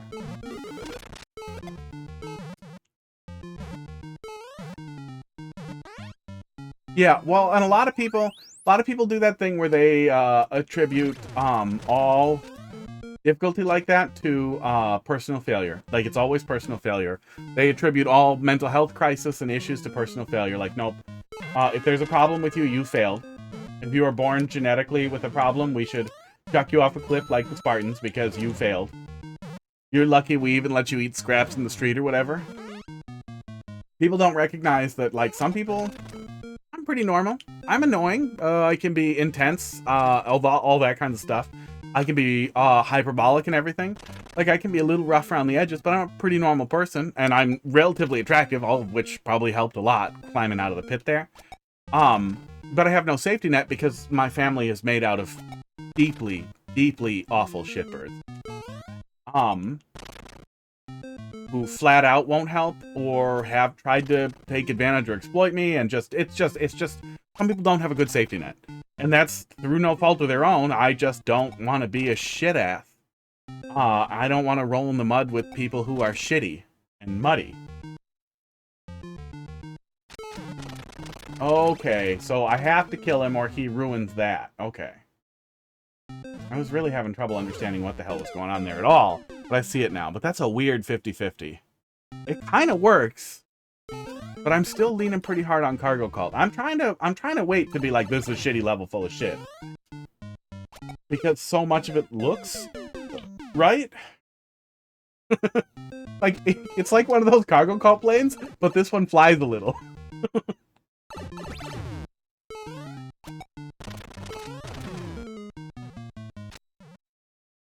Oh, yeah.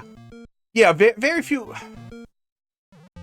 Almost everybody could end up suffering it, except for the extremely ultra-rich. And a lot of people, especially now, with no safety net, when their parents die and they leave them nothing, like, we're about to go to the point where a lot of people, very soon, like in the next 10 or 20 years, a whole bunch of people are going to have no safety net, and look at that and be like, oh, shit, if I lose my job, I'll lose my house. I don't have to live in my car. And then some people will experience that. Some people who have been shitty NIMBYs will experience that, and they will go to apply for a job without having showered in a couple of weeks and not realizing how bad they smell, because that's a thing. You will not know. If you are not taking care of it, you will not know. And then they'll say, I'm living in my car, I don't have an address, and they'll be asked to leave. They'll be like, oh, okay, I'm really sorry that's happening to you. You can leave. Oh, isn't that discrimination? No, you're not a protected class, and legally you have to have an address for us to be able to hire you, so get the fuck out. Get the fuck out now. Get the fuck out. Like, people are shitty. People are really, really, really shitty to bums. Pro tip, you can just put an address you know that doesn't check the mail very often as your address and check their mail if you need to get something. Just steal an address. Really easy. Yeah, well, so far it's like, it's half shit and then half, like, mid. That feels like it could be something, which is why I'm still trying to reserve. Ugh.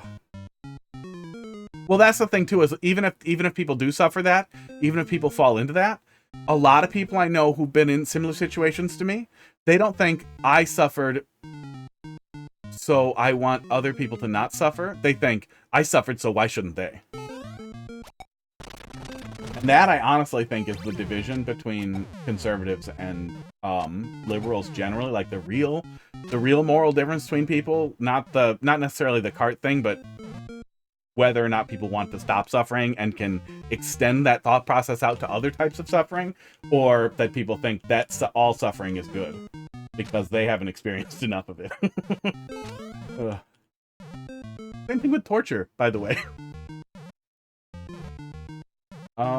This one? Yeah, okay. Oh, yeah. Yeah, so that was fun. I wanted to go to college at 18. I was half credit short because I moved around a bunch of elective to graduate from the high school I was at, and it was work or go to summer school, and summer school meant homeless or work and live in a horrible efficiency. But even when I started looking into it about a year later, figuring I'd get a fucking GED or whatever, I didn't qualify for the Pell Grant because my dipshit father made too much money and just refused to help because he's a dipshit, because he threw me out. It was just a piece of shit. He was like, no, join the army. Join the army if you want free college. Like, no, dude, I can't get grants unless you make less money. Like, there's no way around this. Give me money. No, fuck you. I had to wait till I was 24, 25 to get the Pell Grant.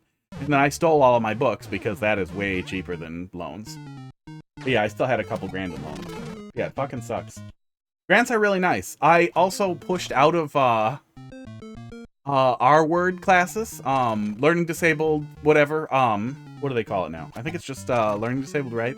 But I pushed out of them to not be included in them anymore, and did not qualify for special ed grants, which would have been really helpful, and I should not have done that. But I got really annoyed with the way they treated some of us. I wasn't listening to my dad. I literally was applying for Pell Grants, and the Fed's official position on it is if your parents make too much money, they should be paying for your college. There's no alternative to just suffering, though. There we go. If they will not.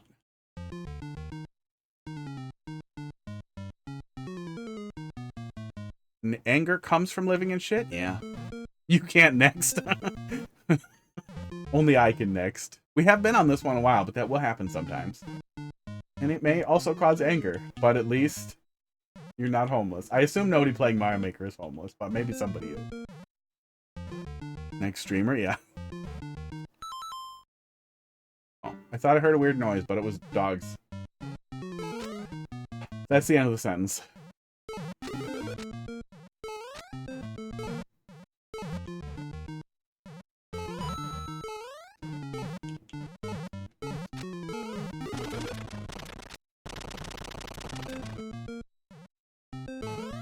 I see why that was there now.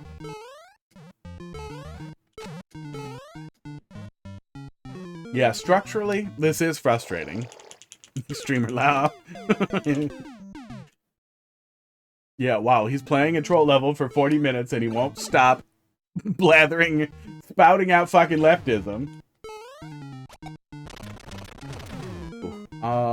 This one's the middle.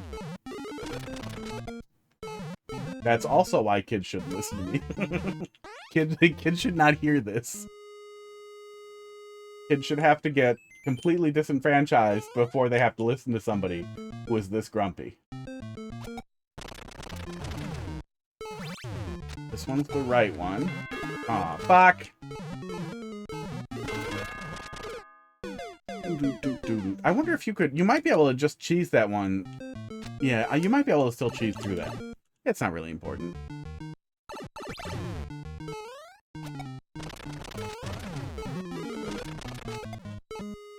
Well, it wouldn't be fair if I just played your Marios. I have to play everybody's Marios.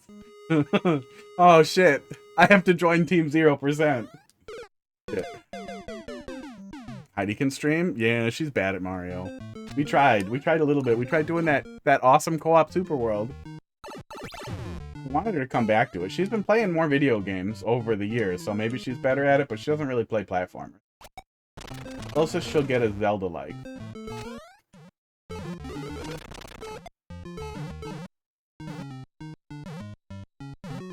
Super Marxio World. Everybody gets a little bit of every coin.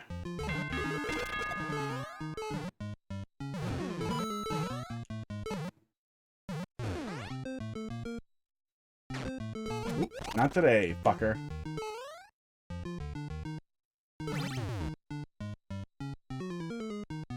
Okay, so this fucking thing. And this. Oh, God.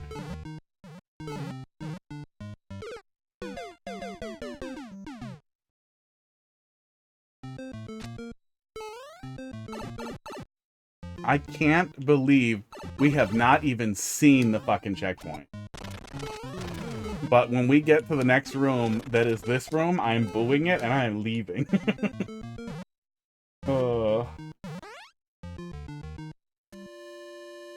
Start menu open over. What shit? Not really. I think it's funny when people pretend platformers are the purest form. Oh yeah, I don't think that. I do think that they're not even really the original.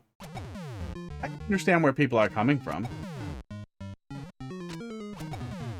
RPG or puzzle. I think puzzles are probably kind of the first thing that we... No, the first thing that we saw was sports. Sports are the purest video game. All those people who want to play Madden and that's it? Esports, those are the ones. Those are the true gamers. We're all just posers.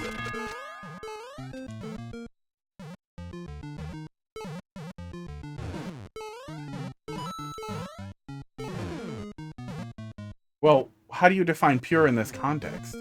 What's the exact definition of pure? Pure definition. Unmixed, uncontaminated, or unadulterated. High quality cleanliness or moral integrity. Yeah, it's almost impossible to define pure in a functional context for that. In a functional context for that.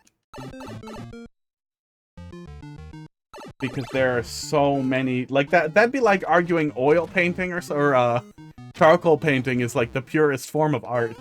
Like, I like charcoal. Charcoal's really the only medium I like as far as something on paper goes. but I would say it's basically the worst. It's colorless. No, watercolors are the worst. Oh, people who do watercolors are bullshit. There's another hot take to bookend the other ones.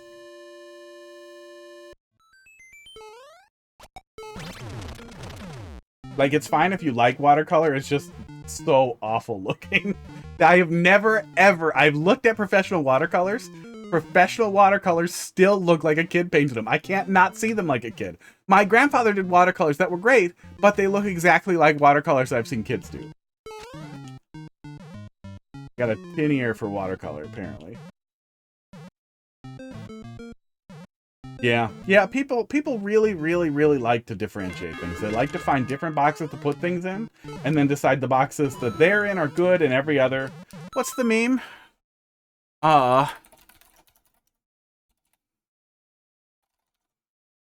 me see if I can just pull it up with the magic of Google.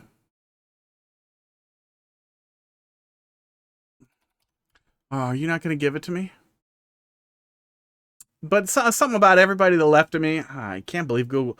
Searching shit on Google sucks now. I used to pull up stuff like that with really simple queries, and now you get so much AI and slop and just the wrong shit every single time. And I hate it. I fucking hate it. But there's something along the lines of everybody to the left of me is a tanky. Everybody to the right of me is a Nazi. Or disgusting centrist or whatever. But everybody does that for everything. That's also where my hyperbole comes from, is just generally dismissive of the way people behave and the way people do that. It makes it really easy to just max everything out to 100 so you don't have to deal with that. Now this one, and then let it go, and then this one, and then fish come back. Is that the seg into gender politics? Yeah. I assume that's a lot of how you get trans-exclusionary and bi-exclusionary people, bi-erasure people. Because people do like their binaries. Even some gay people. Even some queer people. People like binaries. Yeah, Boom might be incoming. That one's gonna fall and trap me. That's the joke there, right? I don't want to chance it, but I think that's the joke there. God damn it. Tell the viewer to get it loaded.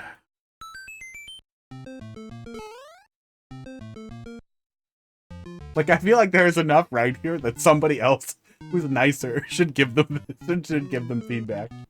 I didn't know how to feel about the goop and gorp, but that is the first thing that set me off. Was like, okay, that's weird. That is a out of nowhere reference. I feel like you watch and don't play. But I was kind of hoping it would come together and that was going to be part of the gag. Of course, the fourth one was just a sniper swamp. Oh my god. Okay, one more. One more try. One more try. See what's past there. And we'll look at the viewer. Oh, I'm an idiot. Oh, I'm an idiot. I don't care. Let's look at the viewer. Oh. Spheres. As far as numbers are concerned, but biphobia and trans... Oh, yeah. In all spheres, yeah. And you can't assume just because somebody's queer that they're not a bigot. You can't assume that just because, like, I experienced a lot of discrimination as a kid because I was poor and trashy and annoying and lots of things. And I think that gives me some capacity to understand discrimination and prejudice. But I was also still white and, you know, eventually learned to escape it. You can't learn to escape being brown or being gay or whatever. Like, you can't, I guess you can pretend not to be, but that's not the same thing. But not all people who have experiences like that learn from those experiences in a way that lets them empathize with others. And some people learn the way that I do and then assume that it's all equal. That, oh, no, the little bit that I experience, that's the exact same thing as, like, somebody who gets stoned to death for being gay. I'm actually the greatest white person. Everybody look at me right now. Pay attention to me. Look at me. Let me suck all the air out of the room. Let me suck all the air out of this fucking level. And then binary trans folks are bigoted to non-binary people. Yeah. Well, and then you get the what's it called? The like we all have a little bit too. Like we all know people. Oh, that's why my lighting is off. I forgot to turn one of the lights on. We all the they fab thing. I learned the term recently, and it immediately made me laugh really hard because we all know people who we suspect are more interested in being an ally than anything else, that they very loudly want to be an ally, so they staple some stuff on. And that doesn't mean everybody who does it is doing something wrong, but it's still a really funny slur. Ugh. There's degrees. There's always degrees. There's reasonable things in stuff that leads to actual unreasonable bigotry. Man. Back and forth. And that can be hard too, is learning when to actually cut some people some slack. Because, you know, sometimes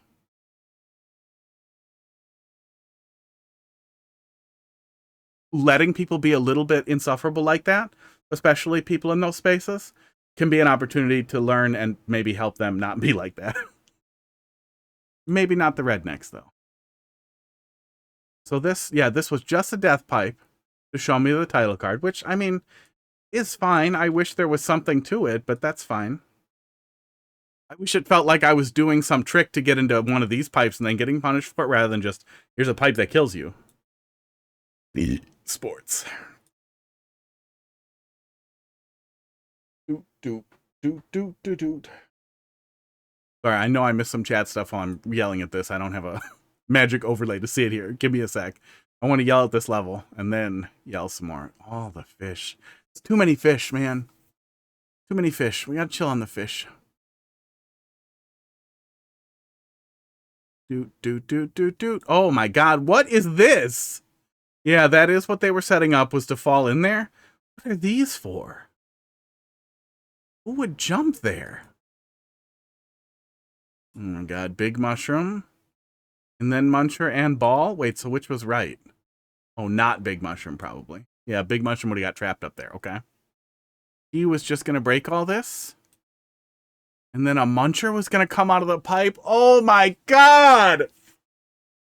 Demon! There was the checkpoint. But I'm going to go on a limb here and guess that it's 8 more of the same room. My god. No, it's something else, but I can't read this.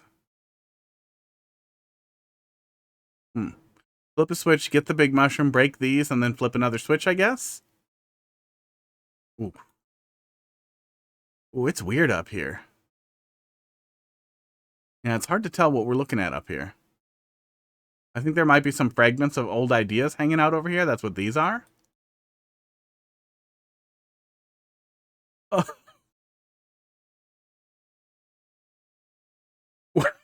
Well, what we can say for sure is that it did not get better after the checkpoint. I mean, maybe it got better, but it did not improve as a troll level. Oh my god.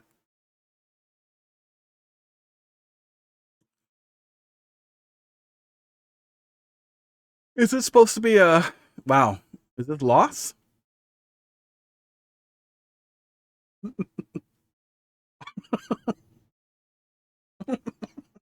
That's pretty funny. Not gonna unshit your pants. Those pants are shit. This boo is locked in, but that's pretty funny.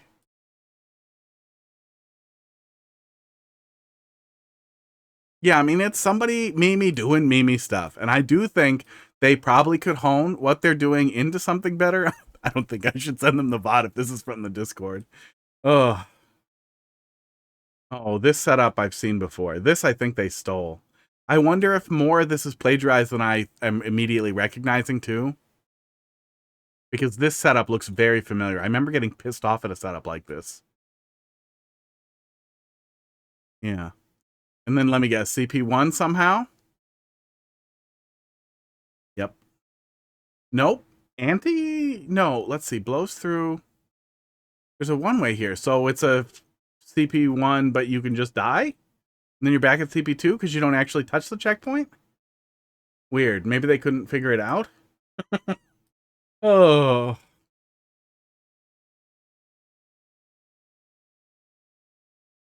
Yikes. Radiant, how you doing? Sorry, we got distracted. Stream overlay is sick. Thank you.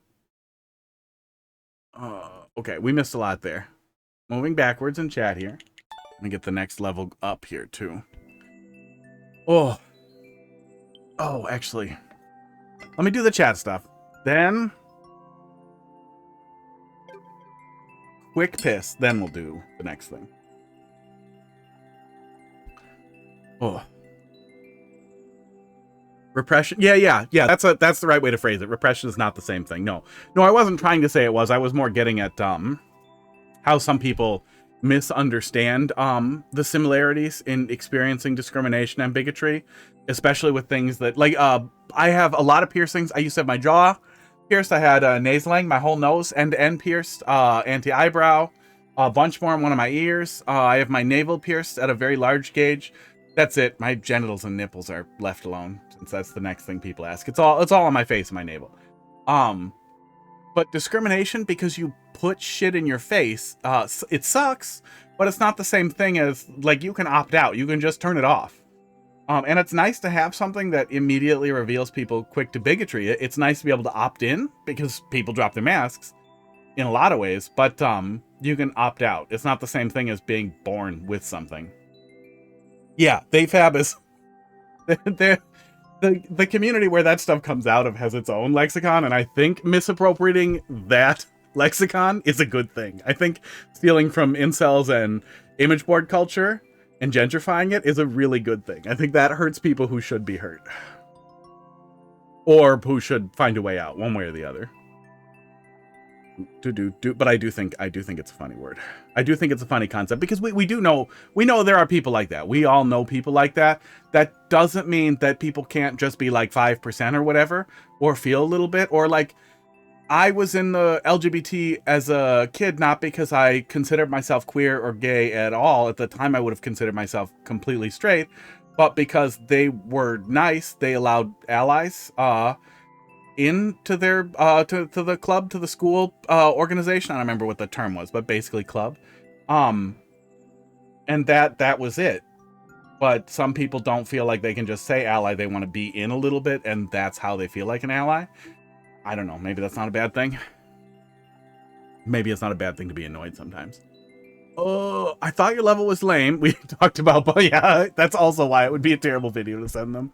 There's very little constructive criticism to offer other than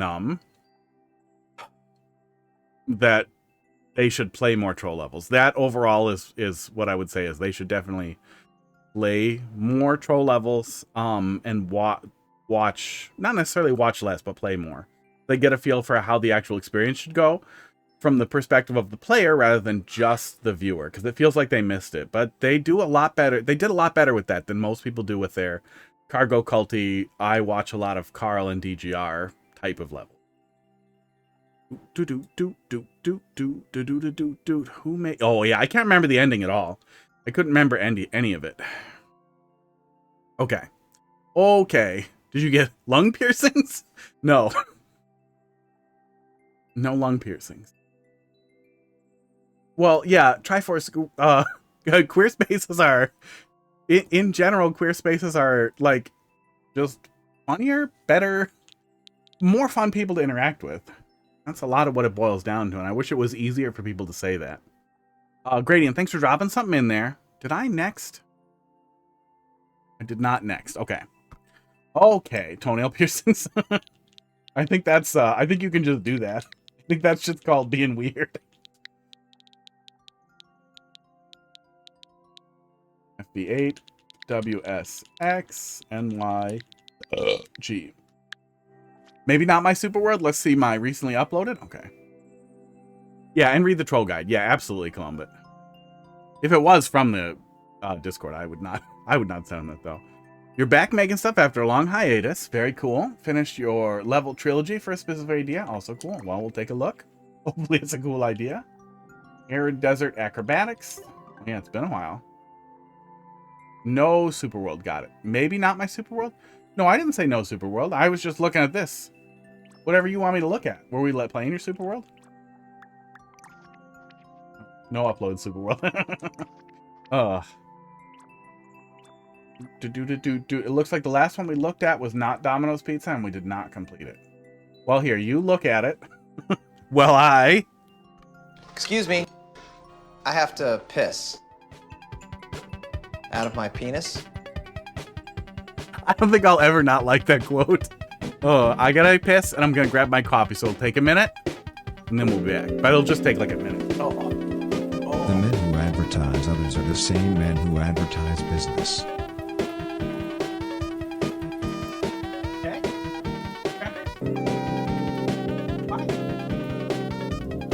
A beautiful shepherd once approached an unmarried widow and asked her, "Why is it so that you are so worshipped, you who are only an unmarried widow?"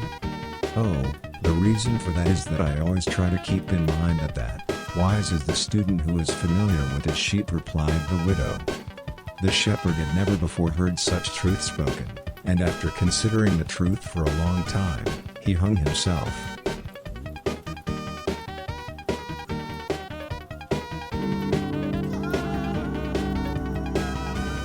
Don't be cynical, just be yourself.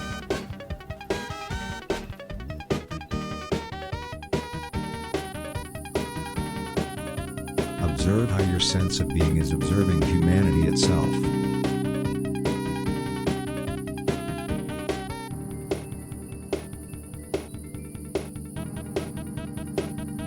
Repeat to yourself, "I am really, really attractive to the opposite sex. I am really, really attractive to the opposite sex. I am really, really attractive to the opposite sex."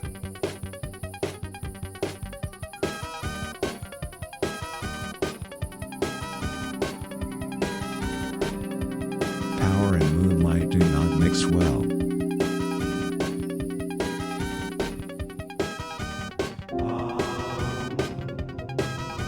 Inhale. And exhale.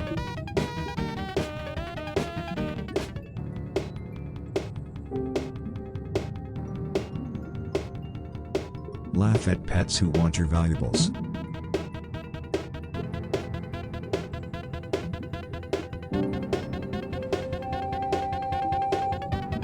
Breathe in. And out. Okay. I hope that was inspirational. Oops.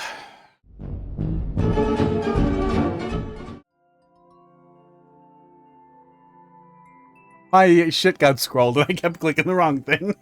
Oh. Ooh, the OST is insane on that mod and the levels are fun. Try it out if you get a chance. What did I miss? Looked at the Super Mario World mod called RomHack called What a Mario World. I have not. I mean, I will Google it. But yeah, definitely play RomHack. No, it is not a RomHack. It appears to be somebody's project on itch that looks like it's taking a lot from Plumber for All Seasons.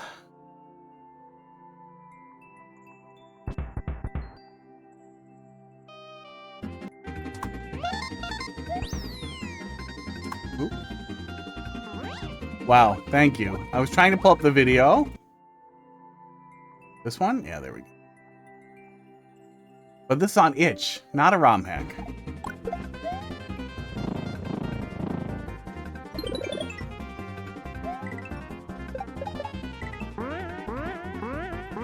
Okay, well, it looked a little Plumber for All Seasons-y at first. And then it got weird. Weird. What a weird way to do a fan game. Like, it's not necessarily bad to make your own fan game and make your own engine. It's probably a good learning experience. But between Super Mario Bros. X and RomHacks, there's already so much out there. Usually Mario fan games are shitty because we have such a good engine of them. Hey, Triforce. Try Shadow Temple. Okay.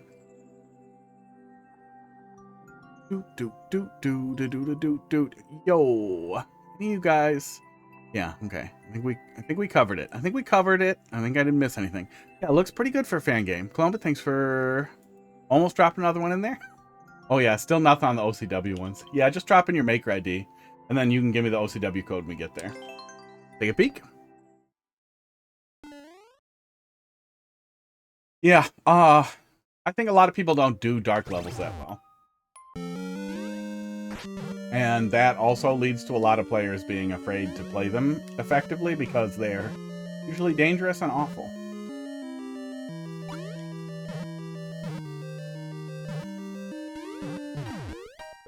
I really wish in the editor, the dark level was significantly darkened, like 99. Oh God, the ROM hacks I would recommend.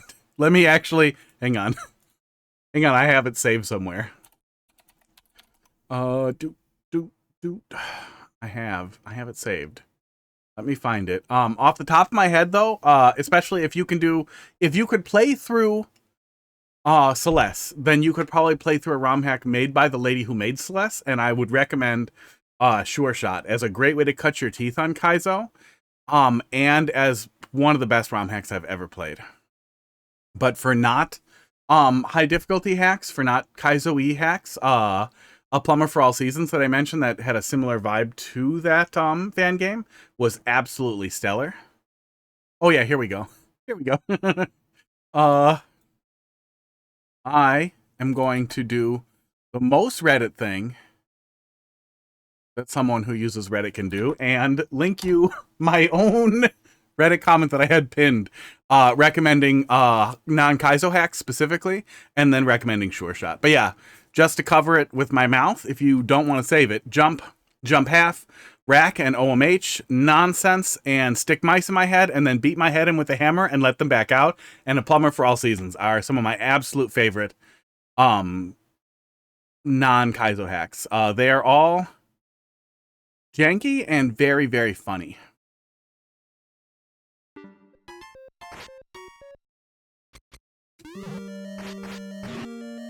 They all lean into jank a little bit more, except for Plumber for All Seasons. Plumber for All Seasons is just an absolutely brilliant hack that I would say is almost the cave story of ROM hacks. Like, one guy put in an enormous amount of effort to do almost all of it himself, and it shows. And like, it shows in a really good way. Really good. Well, there's a link. There's a link in chat there. Click that link and then go pull it up on your computer or whatever. Put it in your bookmarks. Do people do bookmarks on their phones? I don't know how people bookmark things. Can I stab this? Oh, I bet I can stab that. Oh, can I not stab that? Damn, I want to stab it. Yeah, Sure Shot. A lot of people don't recommend Sure Shot as a good introductory hack, but I honestly think that Celeste was Kaizo propaganda. It's Kaizo indoctrination. Everybody should play it, and it will accidentally make you good at Kaizo. You won't realize it, but then you'll touch it and you'll be like, wait, hang on. I could do this. But really, that's kind of the point of Celeste. You always could do it. We could all do it. It was in us. It was in us the whole time. Also, you're gay or something. Oh, it was. It was. Celeste is a really, really great game. But the lady who made Celeste, yeah, it's great. You should play it. Made Sure Shot, and a couple other really great Kaizo hacks, but the one she made before Sure Shot, Supersonic Saves the World, is insanely difficult. It's really fun, but it's really hard. Sure Shot has checkpoints every couple seconds, so you can learn to do something pretty hard, and then understand it, and then move on. So you're not forced repeating long segments over and over again. It kind of has built-in save states. And a really good difficulty curve. And then the one she made after that one is insane. It's good, but it's bonkers. Oh yeah, Animal Well's great. Animal Well's a great Metroidvania. Oh yeah, I just finished 9 Souls a couple of weeks back, which I really loved it, except I have strong criticisms for the final fight. The final fight was overtuned, and I finished Sekiro shortly after. I actually took a break from Sekiro to play through 9 Souls, and Sekiro's final fight was better done than the fucking 9 Souls one. The 9 Souls final fight for the normal ending and the good ending, I'm gonna stop trying to stab that now. I just really wanted to. Oh, wait. One more. Hang on. Do bombs blow up pals? Oh, I guess it doesn't matter. It's gonna be stupid. The final fight in 9 Souls, after the first phase, gives you a very difficult to learn and understand attack, which sucks, because it's like 5 minutes deep. Even once you get a really good handle for the last phase, it takes a couple minutes to get back to the last phase, to the second phase. They should have just opened the fight with that attack. And the same thing with the third phase, but the third phase, like, new attack is insane. So I just bumbled through it until I got lucky, which I thought really, really, really sucked. The really easy fix for that last fight would have just been to have the lady open, Eingong open with both those new attacks at the beginning of the fight after you've made it to it once. So you make it through phase 1 one time, you get to phase 2. Now phase 1 always opens with that attack. That way you can practice it until you get it over and over and over. And you feel like you understand it or you don't want to deal with it at the beginning of the fight. One arrow interrupts her and she doesn't do it again. That's what you can do at phase 1 and phase 2, or phase 2 and phase 3 anyway. So they already had a way to skip the attack the first time. All they had to do was integrate it into the fight in a way that made it easier for you to get a feel for it, because it was really hard to get a feel for what they expected with those attacks, which meant it was very easy to instantly die. I died 90% of the time with full heals. I would just get shot once. I would have full health or almost full health, and I would get hit once and then totally lose my rhythm and fall out of it, which I thought was just a really bad way to do it. All they needed to do, though, was consider giving the player the opportunity to actually understand those attacks better, because it was so goddamn tedious to get a feel for the first one. And then after I went back and did the other way, because I had already met all the conditions for the good ending, so I just made a copy of my save file when it gave me the choice of who I wanted to save. So irritated that it was a third phase with a new thing. Time sink. The little brick blocks like that are supposed to be like chests. Did I skip the chest? Yeah, well, and that I think is the problem. I think that's legitimately bad design, is that you should be able to understand what you're reacting to. Like, you don't need to memorize an exact layout, like an exact sequence or anything, but I want to know, okay, she disappeared, so she's going to do this and this, and then this, and then that.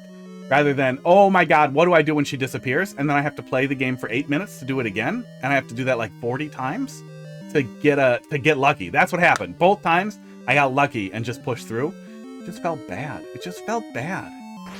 I wanted to learn and understand what was happening, not get lucky. I shouldn't get lucky to fall through it. And reading on Reddit, I saw a lot of other people who were like, yeah, I finally broke through. There weren't a lot of people saying, oh yeah, no, it clicked and I started getting it. It was, oh yeah, I finally broke through. I don't want to feel relief after. I want to feel satisfied. And that fight, unlike almost every other fight in the game, was unsatisfying to finish. Which was unfortunate. Where did I miss the on-off? We flipped the on-off last time, right? Whoop. Still up. Oh. Yeah, Animal Well's really good. I played through Animal Well close to release. I was not very familiar. I'm still not really familiar with the guy, like, behind the publisher or whatever, the donkey guy. Just not my jam. But it's cool that he wants to help indie games get published. But I hadn't really heard any of the hype until people in the Metroidvania community were like, "This is actually really good, even though it has no combat." I immensely enjoyed it. Donkey.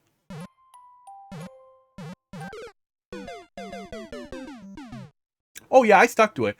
It took me about 10 hours to get through both of them, which was also longer than Sekiro took me.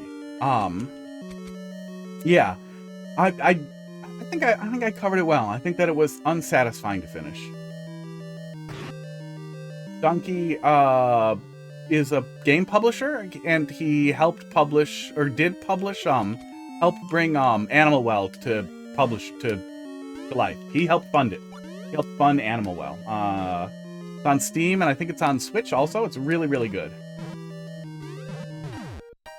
Extremely exploration-focused Metroidvania that kind of does,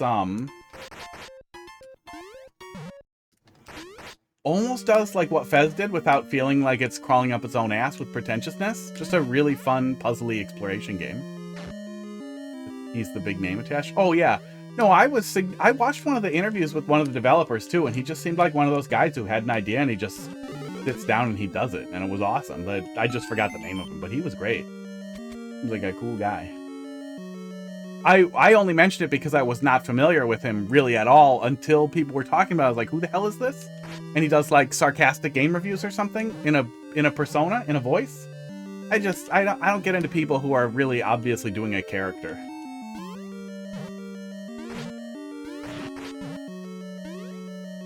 I swear we flipped the switch last time. But maybe I was blind or confused, because it seems like the door is where we're going this time. That's Proteg, how you doing? Still at the beginning, it's fun. The difficulty yeah. It's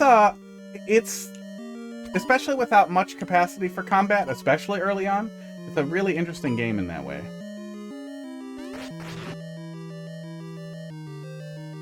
Started off making comedic LOL levels. League of Legends? That's his natural voice? That's crazy.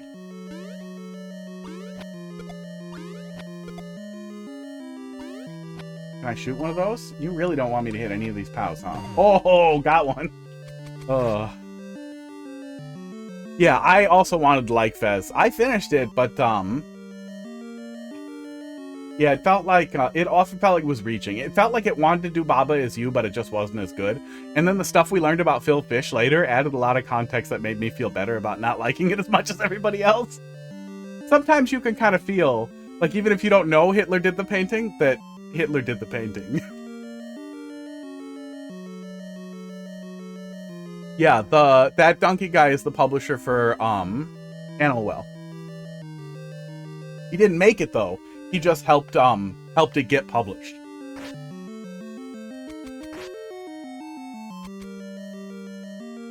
Does the super sarcastic bit as a character, but buries his actual thoughts in there. Yeah, I don't like that. That's not a good vibe for me. That's just not something I generally can get into. Unless they're really good at it. Like I really liked the old Colbert Report. That was good satire. I like satire if it's really good. But usually people like doing it as like a joke. They don't do it that good. Especially like internet people trying to do a persona. They're just usually not good actors. I can't get into it. I have no suspension of disbelief. I think the only fights I didn't care for in Nine Souls were Goomang and the Skyclaw thing. Yeah, Goomang, it took a while to get through Goomang. No, Goomang was the farm one, right? No, I didn't mind that one. The one with the two of them. It took a while for me to get a feel for the sync between the two of them. I like the Skyclaw. The mining thing, I like the mining thing a lot. That one was cool, but I got through that pretty fast, so maybe I didn't fall into whatever trap can make it feel shit. Nuwa and Fuxi. Yeah, there were certainly a lot of names in that game. Yeah, in general, I like the combat. I can see where parry slot people are coming from when they get mad about really parry-based gameplay, and I like that. For the most part, Nine Souls often would allow you to dodge rather than parry. I will lean into the parries if I'm struggling. That's my go-to thing forever. That's how I got through most of the Souls games. Was this boss is pissing me off? Buckler, parry. Boom. Problem solved. But I get why people don't like that as the total focus. But also, Nine Souls, in the end, did force you to, like, no, you must parry this. No, you must dodge this. Haven't heard him talk in-game. What? No, I don't think he talks in-game. I don't think there's any voice dialogue or anything. He just published it. This level can be a little long if you miss environmental hints later. Oh, I'll probably miss them. Sometimes lazy shorthand is helpful, too. Some people can't come up with effective constructive criticism, but are still trying to be constructive, and I think that's where terms like that come from. But then people latch onto it to piss people off. And it can be really hard to differentiate, like, people who are trolling and shitty, and people who,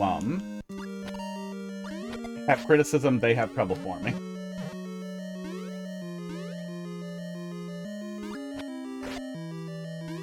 Yeah, I mean, we're all on the internet. It's really hard to recognize when people are just doing the scratching post thing where that's the only human interaction they get is fighting with other people and that's all they do. And people who are passionate about things and argue crazily for them. And on the one hand, you could be like, well, sometimes it's impossible to tell, so just assume good faith. On the other hand, if you do that, you're going to spend your entire life arguing. If you like to be on the internet. My tip is, if you're on a platform where you can block people, if people are stupid, just block them. Then you don't have to interact with them ever again. And it turns out it's usually the same person really often. Oh.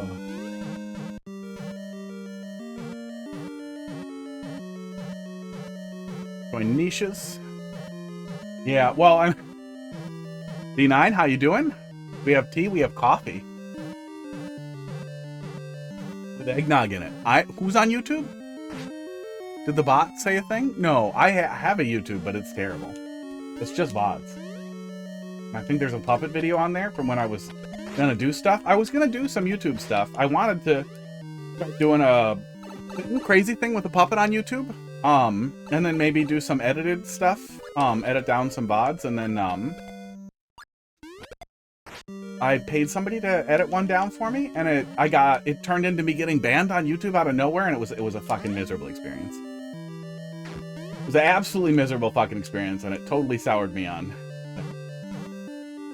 I think I missed the hint. Oh no, you're gonna... Yeah, I feel like I'm gonna run out of time. Just realized that's gonna be an actual threat. Always annoys me when a streamer gives a bad egg too many tries and feels... Yeah. Yeah, I'll usually try until I'm pissed off. Unless it's very clear that the level was made to be shitty or something that I don't want to engage with, like a bean burrito, then I'm just gonna look at it in the viewer and then be mean. I do like to be mean if I feel like the person made the level. Oh, I think... Oh, no! Oh, thank God. I was just gonna jump close and be like, look, I can make it, and then I went over. Oh...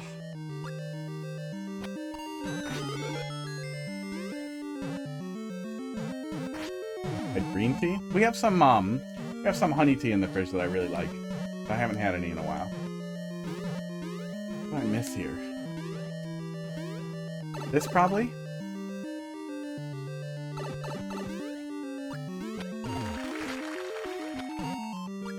How do those block my arrows?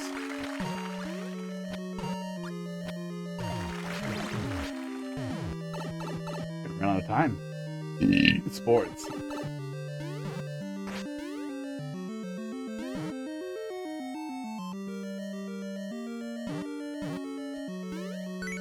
Oh God, checkpoint? Checkpoint, please?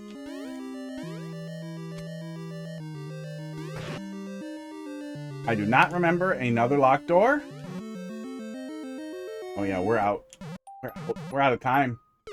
I don't remember another locked door. Ooh. Yeah, it's their space. Yeah. See, on the one hand, I totally get that, and I got that for a long time. Like, well, it's your stream. You do whatever you want. Some people are just not going to want to be mean, and that's fine. Like, I wish people would try to be a little constructive. But the thing that flipped me around on that a lot to being mad at the submitters a lot of the times who make shitty bean burritos is how often that'll be the first thing people drop in when there's, like, no viewers. And then they'll be shitty about any criticism or feedback. They'll say other people liked it. Then they'll try to do personal attacks and whatever. Say I'm bad at video games or whatever. And I realize that those people are holding low viewership streamers, like 0 viewer streamers, 1 viewer streamers hostage with their shitty levels because they'll play it for a long time and they won't want to lose the viewer, so they won't be critical of it. And that feels so fucking nasty. That's such a horrible fucking thing. Like, it's not quite as bad as those weirdos who trauma dump on people who don't know about people who do that to get weird attention and create drama on somebody's sad little Twitch stream, but it's kind of the same vibe, and I hate it. You were cooking for 7 hours. You gotta map the level and it's ready for V1. What does map the level mean? Do you mean you were cooking like on paper and pencil? Or you gotta put all the pieces together probably? Resurrecting an old riddle level in there? Oh, is that what's in there? We'll see it in a little bit.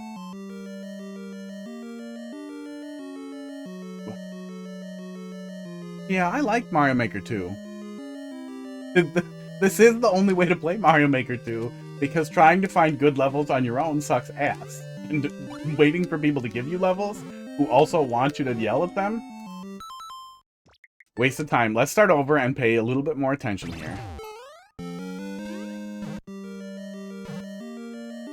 Yeah. If you see less of it, and you see less defensiveness when it's when there are more people in the stream, but I have noticed that especially early, especially now that Mario Maker slowed down, that those will often be the first levels I get, and those people very often react the same way. The people making these like shitty, either deliberate bean burrito levels or bean burrito-y levels that are supposed to be like the hardest thing I could think of with stupid soft locks and Timmy shit. I don't need that.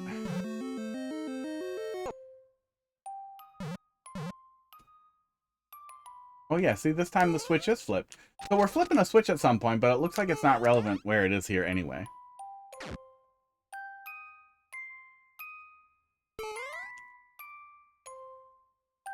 Give me the thing. Switch starts flipped to make it darker. The second time we went through there, it was flipped the other way, and I don't know what we did to make it bright. That's fine. Esports. But yeah, a lot of what people make in Mario Maker 2 is pretty shit. Mario Maker 2's content is pretty shit. I really wish Nintendo had done a little bit better job on curation. Like, it really wouldn't be that hard.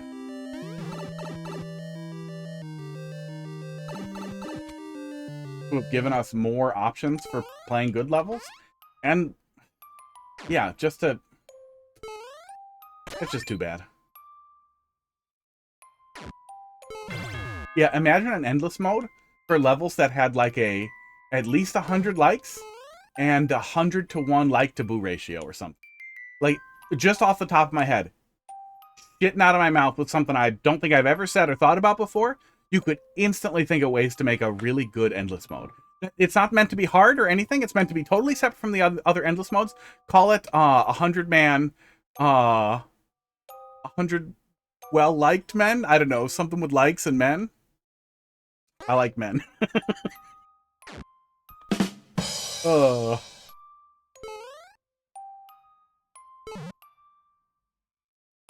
Wait, we went through the key door. How are we back here? What did I just do wrong? You get 1-1s? Well, and then key it for difficulty a little bit, like so that it's not 100% or 90% clear rate. You definitely could find a way to tweak it to levels that were well-liked. Like if you search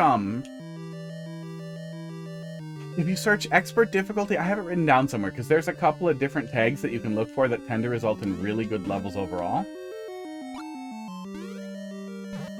And they absolutely could have curated Endless to give us something like that, and they just didn't.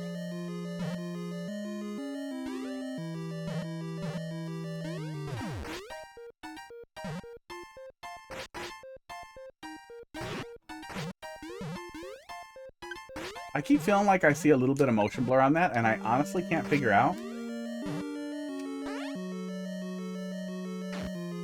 Oh, I did still want to play around with the Mecha Koopa in the editor, but it sounds like he does always do that, so we probably don't really need to. It would have been fun to play around with.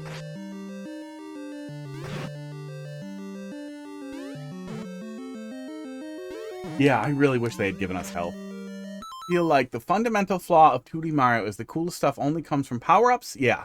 Yeah, I really wish when they gave us the Link power-up that they gave us health. Like, you could just have a level modifier that gives the player 3 hits instead of anything. And all power-up transformations are permanent. You get Link, you stay Link. You get Mushroom, you stay Big Mario. You get Fire Flower, you stay Fire Flower. And it recovers 1 HP or something. Wouldn't have been hard to do.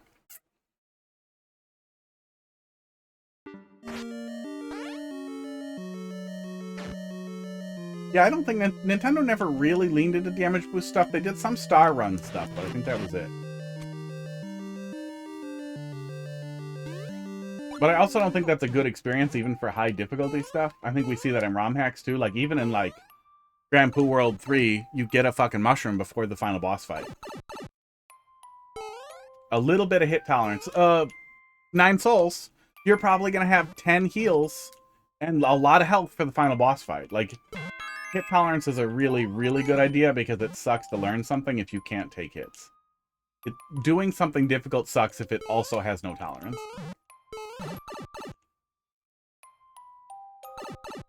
Exploration is the challenging part. Yeah. Well, and the timer ends up being the challenging part, it feels like. Wait, I think there's a sword I can grab in here.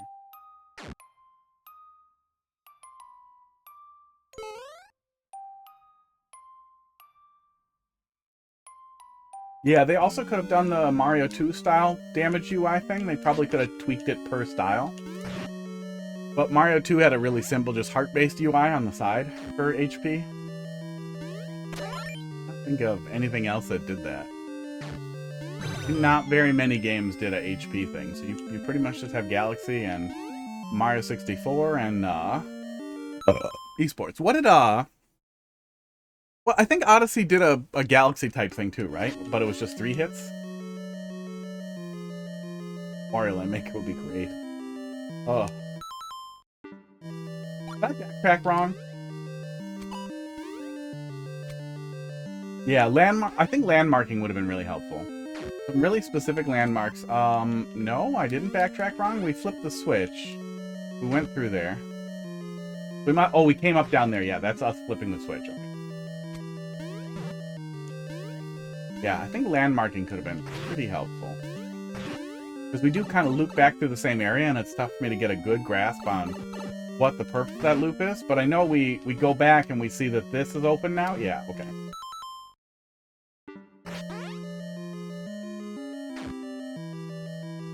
Yeah, it would have been really nice if they just gave us a HP toggle. Oh, if you don't damage boost through that, after you take damage like an idiot, you are in a tough spot.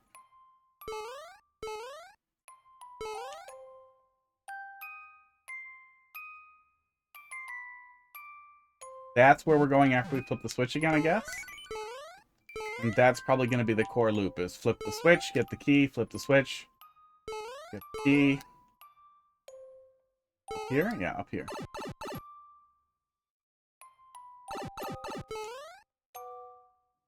I'm pretty sad we never got Mario Wonder in Mario Maker. Why am I like this? I want to go back and grab it again. We got such cool stuff with the badges in Mario Wonder that I can only imagine the cool shit we could do in levels if we could do, like, badges as power-ups, badges that you pick up and equip in the level. Also, grappling hook Kaizo sounds like the funnest goddamn thing. So, the elephant suit I hate. I hate the elephant suit a little bit. And I kind of hate the flower. The flower is interesting, but I wish that you could platform off the flower. I know we can do it in the bubble. I love the bubble suit, and I think the drill suit is really neat, but I really wish the flower made a platform that you could jump on, that we could, like, crazy vertical on the flower. Yeah, the elephant is a boring mega mushroom with a tail, basically. I would have really liked, like, a fat flying power-up. But yeah, the propeller suit is awful. The propeller suit is the worst power-up of the entire series. I hate the propeller suit. The propeller hat is better than the propeller suit.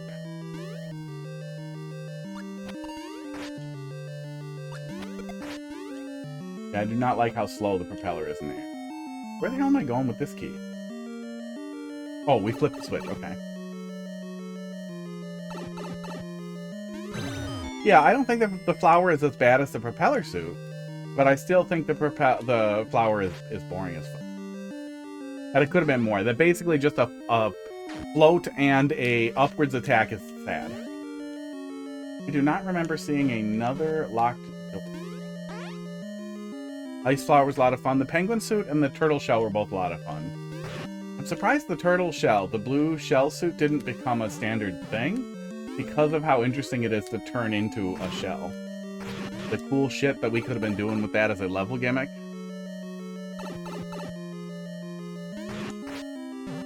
I think the acorn suit is a lot better flight power-up than what we got out of the propeller suit.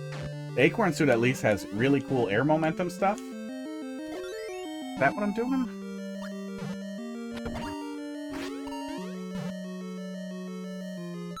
I'm also not one to become impatient. Yeah, you can tell me where I should be looking, because I don't remember seeing Tried to stab a fireball. Another one.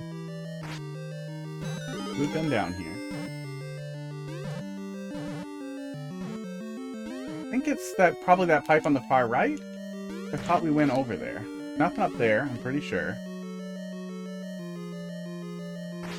Oh. Switch at the beginning. Oh, the pipe at the beginning, yes. But I assumed that was going to be an exit for later, and I don't know why. Shit. We did this already? Am I undoing a switch flip that we did?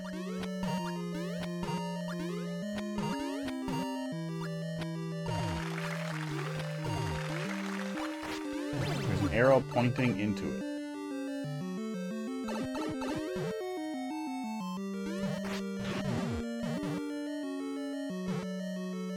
Oh, I probably can't go back this way. I probably have to go through the other door now. Yep.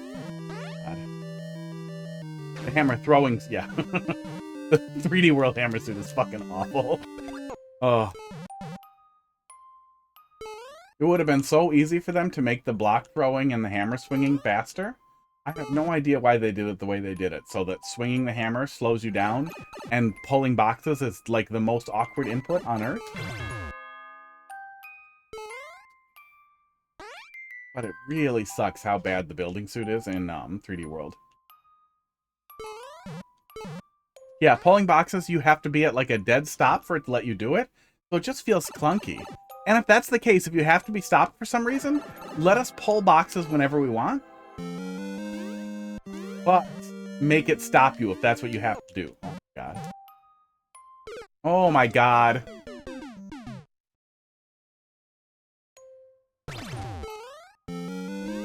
One more try.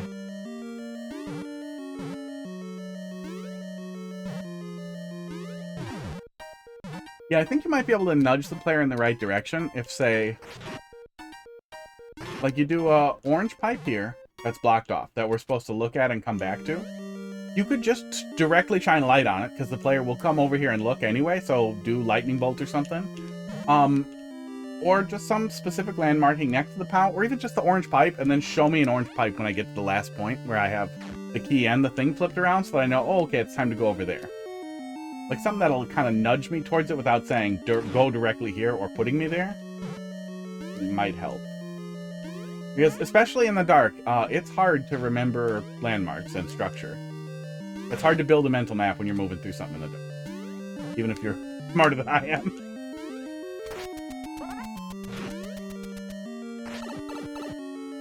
We're in fact, nearing the end. Boy, do I wish I had slapped a checkpoint there.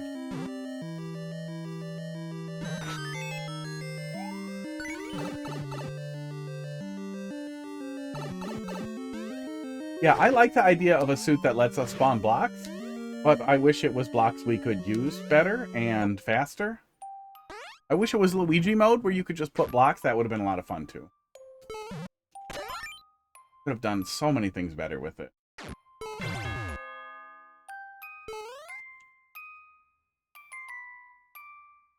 I don't think I'd go back now, because this is just back to that same key door, yeah. Due to the keys. Yeah, well, I feel like a checkpoint could be after all the keys are used. Unless there's esports, a third backtrack. But maybe there is and I'm not remembering it.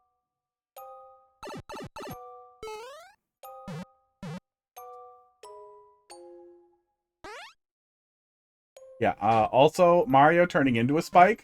Like, short, fat Mario who just spits out spike balls exactly like Spike would be extremely funny. Oh, am I really fucked if I don't have a fucking a suit? Damn it.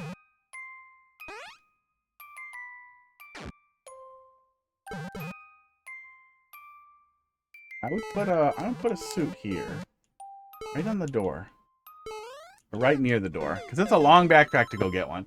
That's frustrating. Yeah, I don't remember where I took damage, but that was the first time we ran into something where we couldn't proceed without the suit. Yeah, and especially since it's not, the point of the level is not to take damage. That is a sucky backtrack. I get what you're going for, and it works otherwise. Let's see if we can see the rest of it here with the benefit of light in the viewer. Yeah, it's one of those concepts that bumps up against Mario Maker's limitations in a way that's just unfortunate. And at some point, you can blame the creator, like, well, you should work around Mario Maker's limitations when that's what you're trying to do. But it's not a catastrophe, but it is tough to track in an exploration focus level where you haven't explored in the dark. Oh, you know what could work really well, actually? You know what would work really well is coins. Collectible fucking coins on the way to everything. Although it would stop working after a minute if every single switch flip blocked off some coins. Like, say, here, this pipe moved back one and we had some coins in there, and you had some coins up here, and that kind of thing. Sticking coins kind of all over the place. Not necessarily a full-level coin trail, but a lot of coins on each of the main paths gives the player the ability to create their own landmarks. And after you fuck it up once, you'll start paying attention to where the coins are and being like, oh, okay, wait. So we went through this room. Is there anywhere we didn't go? Let's see if there's any coins we didn't collect. Make this loop.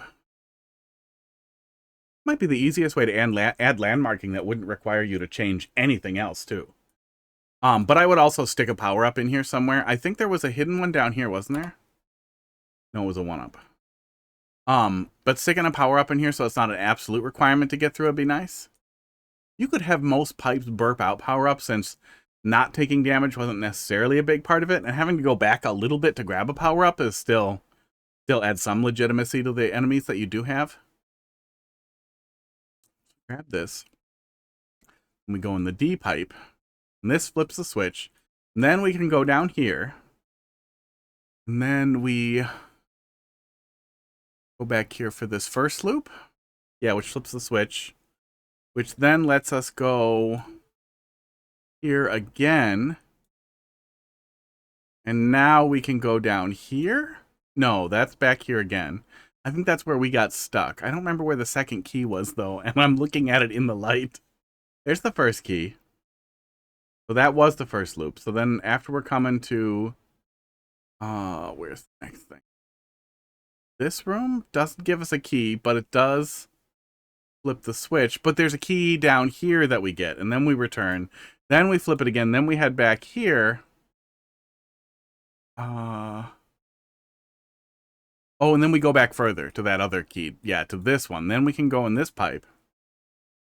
Then we go into here. And then there's the checkpoint. We were literally right next to the checkpoint when we died.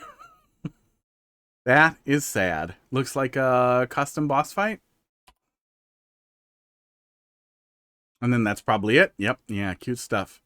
Yeah, overall, pretty good. Like, overall, pretty good experience. I think coins would give you really good landmarking. That would make it easier for the player to understand exactly what they were, exactly what they hadn't explored. Even if you don't immediately like think, oh, coins are landmarks and I can make my own path and indicate where I have and haven't been, it'll just naturally occur the first time you get lost, and it'll click the second time, I bet. Not my finest work, but still proud of it. Yeah, I'm not gonna go back and find it, but overall pretty decent. Yeah, why doesn't he just turn on the lights? Oh. I hate when you play a dark level and you're mad at it and you're struggling, and then you start tapping down and you realize, oh, I can turn on the lights when I tap down. Did we get a 999 second timer in Mario Maker 1? That would have been so cool. That we should have had that. Yeah, ideally, you want to yellow paint everything, and you want not one single person on Earth to ever realize there's yellow paint on anything. That's good design. The yellow paint debate was the fucking dumbest goddamn thing. Oh my god.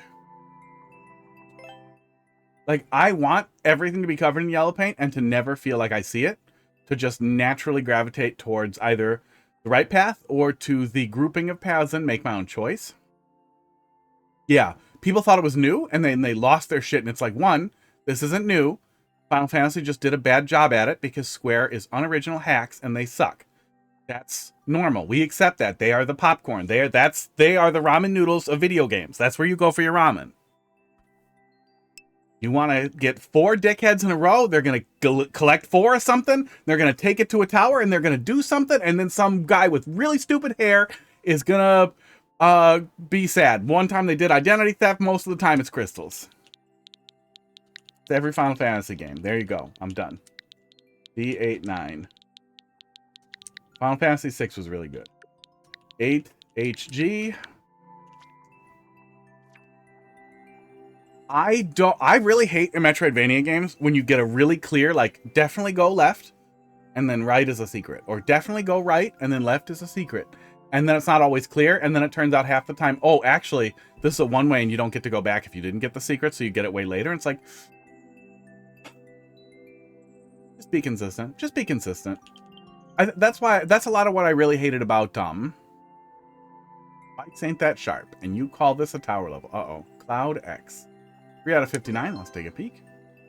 That's what I really hated about Metroid Samus Returns on the 3DS. Is almost every Metroid game uses subtle differences in the tiles to indicate where secrets might be, and you start to get a vibe for it. So you're not esports. It's kind of pattern recognition, but it's not just saying, here's the secret. It's, I'm hunting for secrets and finding them. Versus Samus Returns gives you a, wow, that's a lot of sniper thwomps. Wow, that's a lot of sniper thwomps. Samus Returns instantly gives you a power-up that lets you see where secret walls are, and now they're not indicated with any subtle changes in the geography or anything. They fixed it. The same team fixed it in Dread. They did a good job at it in Dread. I don't think giving the player a secret revealing power-up is bad. I think it should have a cost to it so that it's not the default. But they fucked it up in Samus Returns. Samus Returns is a shitty game, and it is almost... It might be the worst Metroid game. It's really hard with other M out there existing. Yeah, Hollow Knight gave you a lot of options to just go through it. I recently played through Crypt Custodian from Kyle Thompson. He's made a whole bunch of really cool little Metroidvanias. It's like just him and his brother and I think one other person. And they have a really specific style that they stick to. But what was really cool in Crypt Custodian is there was a upgrade. There were upgrades all over the place, but you were never ever going in the wrong direction. Like you could never go on the wrong path. You might be like, oh, I need to upgrade to finish exploring here. But you could just wander around and do stuff. You were never pushed in any direction, and it felt so goddamn good for everything to just be perfectly laid out like that.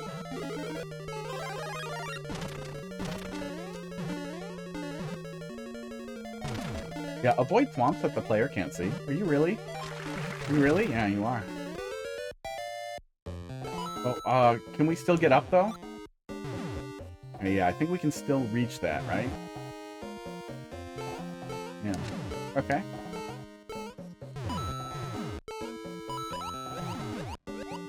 Weird. You give me a Mario 2 mushroom, but then I can't. Then you give me an enemy I can't stand on. Let's go get another one.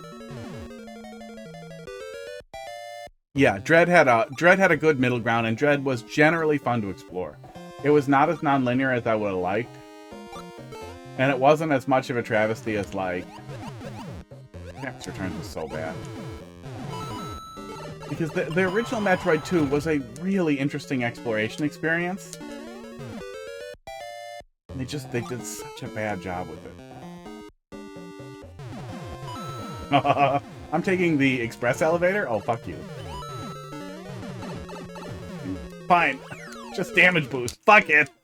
Oh. Super Metroid is a product of its time. Like the same way that I feel that, Mario 1 is a piece of shit. It is. Like, Mario 1 is a piece of shit. If you release Mario 1 now with no context, people will be like, this fucking sucks. But, it was really great for the time. And a lot of people still like it because it was great for the time. I love playing Super Metroid Randomizer because I like Super Metroid a lot. And it was exceptional for the time. Yeah, AM2R is stellar. AM2R coming out almost, like, exactly at the same time as Samus Returns, and absolutely mogging the fuck out of it. And then that guy who made AM2R, he got hired on for Ori 2. He was a level designer for Ori and the Blind Forest 2. I believe he is why Ori 2 was so good compared to Ori 1. Man, that whole thing, I swear to God, Mercury Steam must have played AM2R after it came out on the high of Samus Returns coming out, and they must have all just been like, our game is a piece of shit.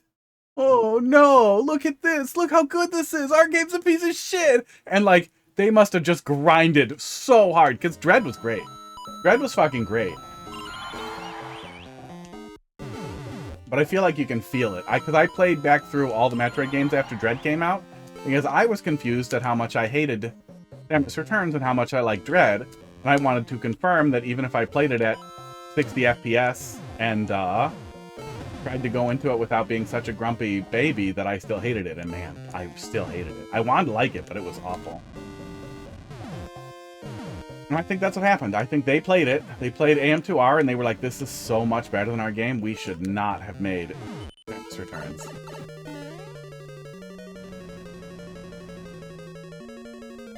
Yeah, it does a lot of what they were doing with Fusion. Man, do I wish we had the really good experiences with...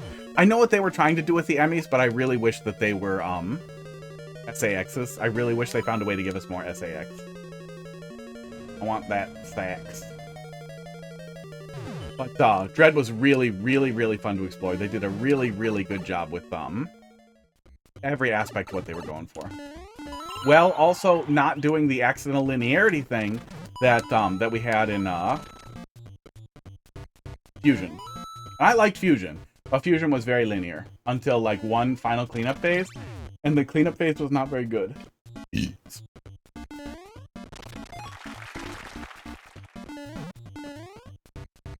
Yeah, they did a lot of stupid one-way progress that didn't open up till later, but it did open up later, which was nice.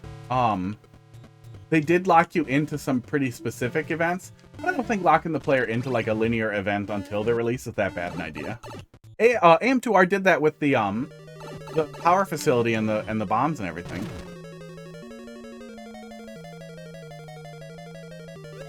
AM2's creator had to stop. Yeah, he stopped working on it afterwards, and then it got passed on to an independent team. It's still distributed via torrent. I didn't know they were still doing work on it though. I did see the Android port and the like auto updater, but I played it like a year back and then haven't gone back to it. I will eventually. It's very good. It'll be interesting to yeah, oh yeah, because if they replace all the graphics with original graphics, then you can just release it. Then they can probably release it on Steam, right? That would be really cool. I would like that.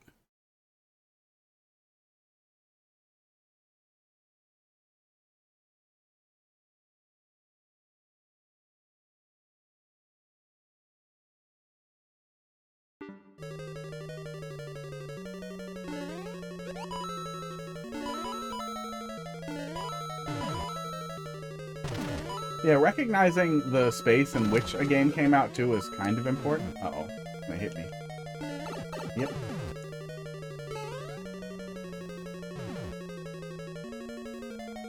Like Super Metroid's a good example of that. Symphony of the Night is as well. But I also feel like games that are a little rough around the edges like that can still be a lot of fun today. Go away.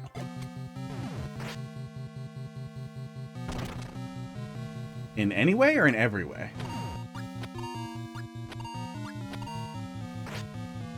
Because, well, I just meant for, like, for Super Metroid, for that kind of thing. Like, I could see how it would be overrated today, especially if you didn't play it at the time.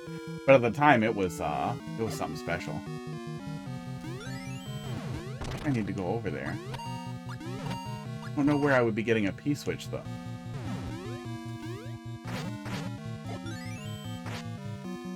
Bomb the missing block until you get to the light. Be in here? Oh yeah, there we go. Okay, cool. I was worried it was in this block that I already popped. And then, what is it? Bombs? It is bombs. Okay.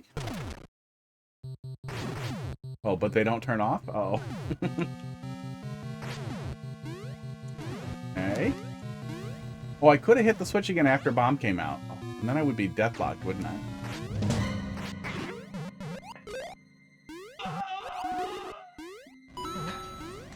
I'll take this, and I'm gonna leave.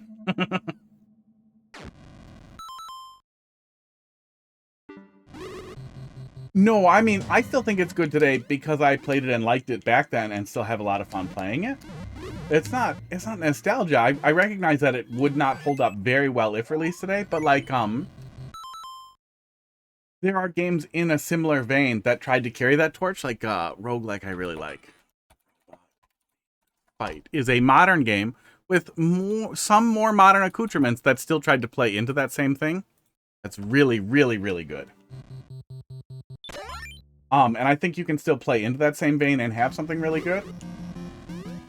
But I also think that when Super Metroid was released, it legitimately was really good. There was nobody else doing anything like that. I think the closest thing we had was Blaster Master on the NES. This is an arena. I would like him to go down. I'll go to the other side. Oh, I don't want to do that. I'm gonna die.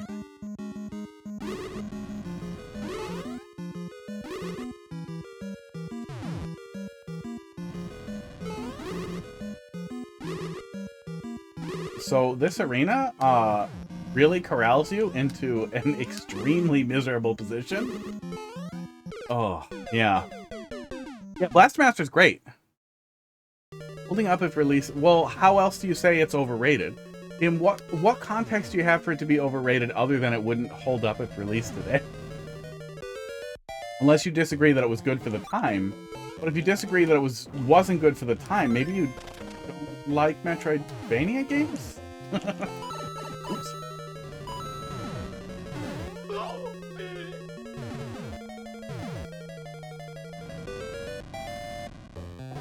Oh yeah, Blaster Master Zero was fucking excellent. Blaster Master Zero 2 was rough, and for some reason they kept making that chick's tits bigger. I really wish Intai Creates could get less horny. That would help me personally want to play more of their games. Really wish they could just put their dicks away. But Blaster Master Zero 2 was still decent.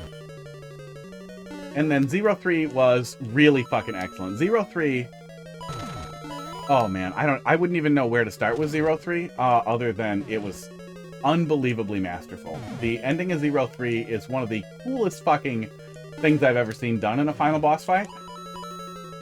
That I honestly don't think you can get away with unless you are completely insane.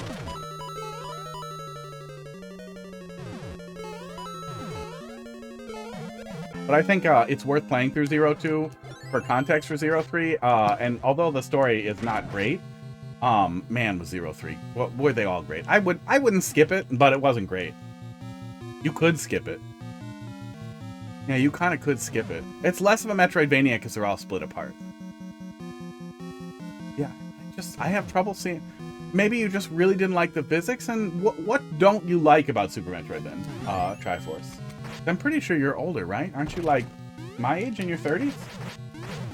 You're not young enough to be like Hollow Knight is the... Uh-oh. Does that death block me?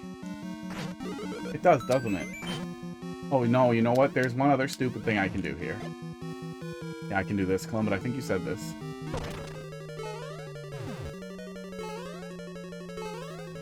But yeah, blocking a pipe.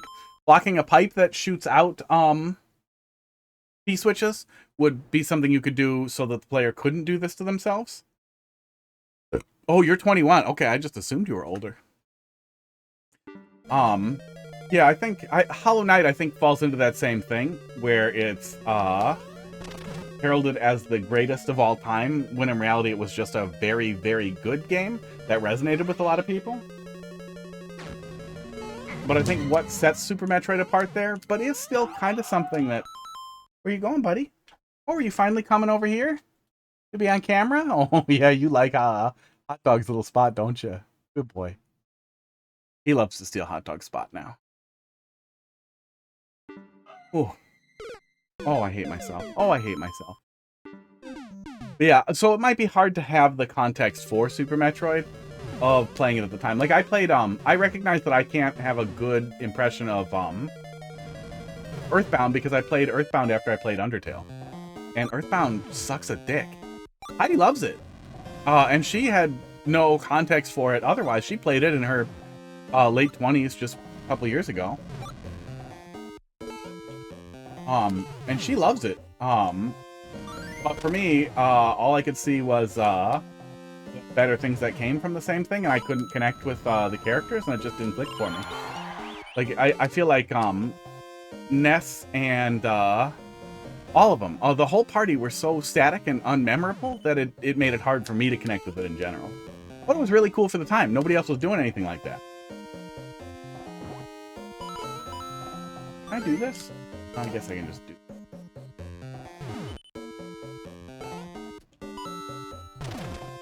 And I think you might be missing that context for Super Metroid. That weird.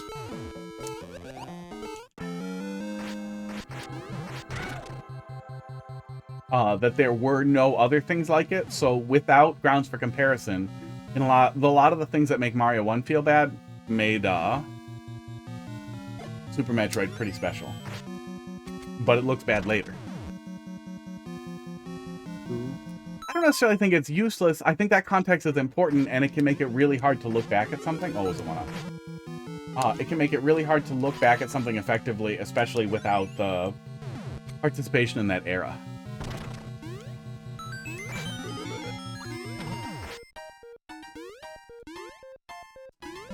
Like, we were all so thirsty that we were so thirsty that if the only thing that was available was Coca-Cola, you were like, yeah, man, Coca-Cola, that satisfies your thirst. Somebody comes out later with, like, tea, and now Coca-Cola's bullshit. You like that more. But at the time, all we had was Coke. There's a better metaphor there. I'm tired. Yeah, I don't think Earthbound's a bad game. It just, like, the really basic RPG battle systems don't satisfy me, really, so I thought what Undertale did was incredibly fun, for me especially. Ooh, wow, I'm just a fucking dipshit.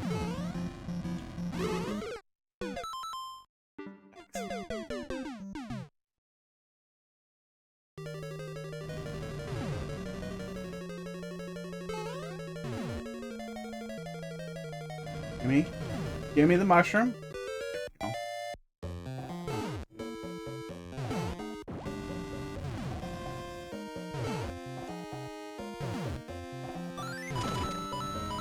Somebody gave me salt water as my only drink. I'm not going to think it tastes good. Well, no, if you had never had anything else to drink, you would think that it quenched your thirst. You would have no frame of reference. I'm not saying that you acquire a taste for things. I'm saying that, like, I'm saying that when you didn't know I could move him like that. Where the hell did he go? I'm saying that 10 out of 10 ships. The same way that like almost every Zelda game gets a fucking 10 out of 10 every single goddamn time. But it's impossible to argue that we haven't, like, grown and changed since Ocarina of Time came out. That we don't have better Zelda experiences now, or had better experiences after that. Or that Majora's Mask is objectively a better game.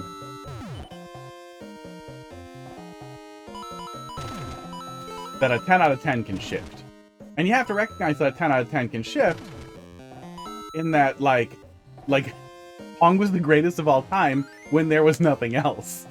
But if somebody released Pong now, you'd be like, fuck this game.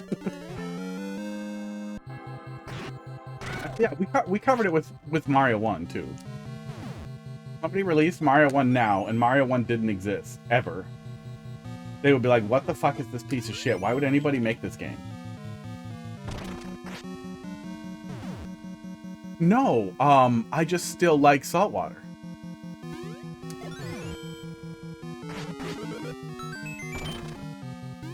No, I still think saltwater was important. You know? And some people will like saltwater. Some people will just like Earthbound. Yeah, Deltarune is already pretty spectacular. I think Toby covered it at some point that Undertale was like his learning to make a game because Deltarune was the idea he had in his head. Yeah, I wish this room was a little more open. I feel like you're not running out of space, so it would have been nice if this was a little more open. So I could more effectively deal with getting set up for the boss fight here. I guess I could have Kamek make me a fucking mushroom. Oh, there's another power up here, which is nice. Esports.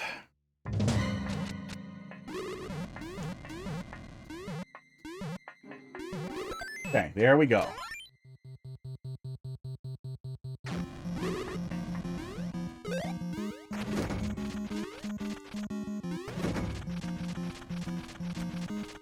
But for the time when Super Metroid came out, I wanted games like that. And I spent so much time liking that game that I want more of that game. Enjoy RomHack that game a ton. Going down.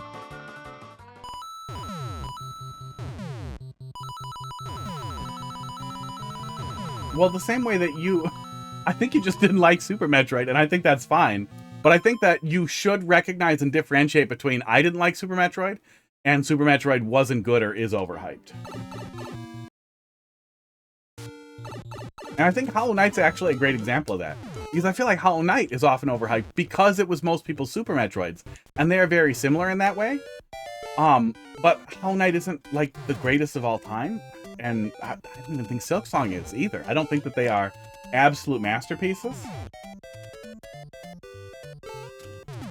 But for a lot of people, it was their introduction to the genre.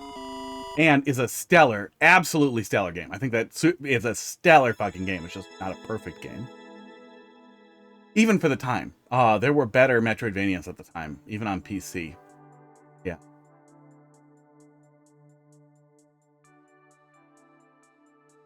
Is necessarily a subjective statement. There's no such thing as objectively good or bad game.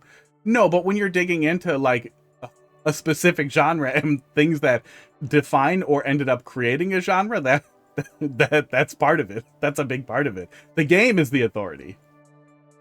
Yeah, that was pretty good. The spikes were, I would say the only thing that might be worth taking a look at is how hard it is to get up in the middle of that boss fight. Let me see if we can pull it up in the viewer here. Those spikes right in the middle of the boss fight, or the fire bars right in the middle of the boss fight, put us into a situation where it was tough for us to get, find that room again.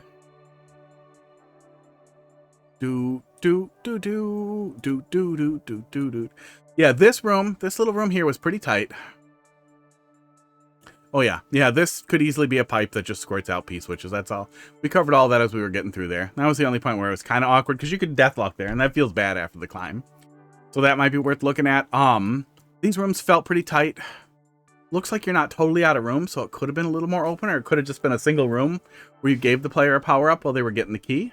Oh, there's another one too, damn. This isn't a bad arena. It doesn't go too hard. You didn't fill it with 1,000 bullets and everything. You tried to stick to fire on theme with Guy shooting fire. But I wish we had, instead of a platform here, that maybe we had a platform here, or like here, but up a couple more tiles. Something made it a little bit easier to thread the needle between these two fire bars. When we were trying to get up there, that didn't involve jumping on this fire bar while he's potentially shooting at us while we're trying not to get frozen when he ground pounds.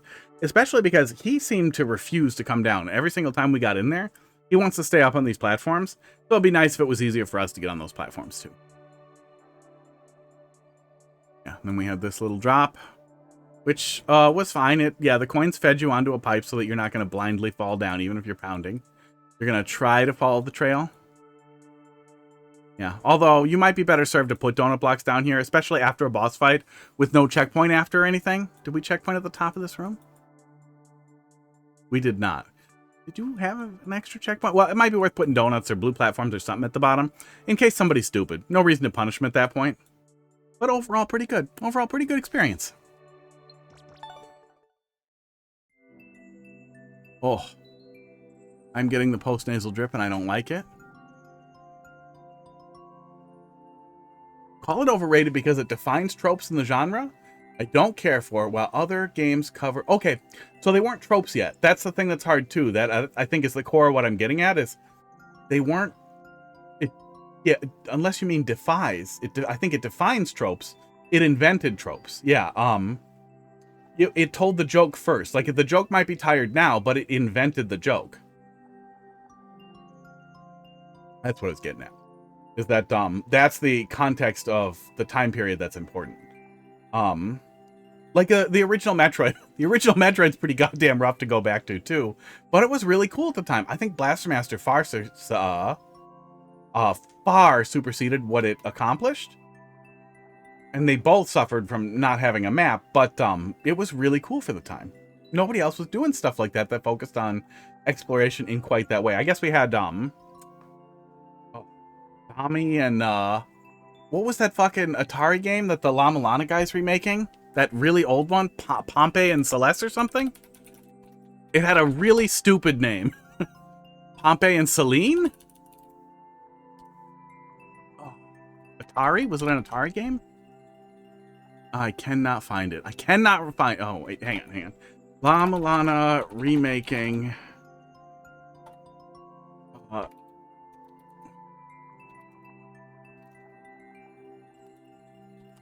Can't find it.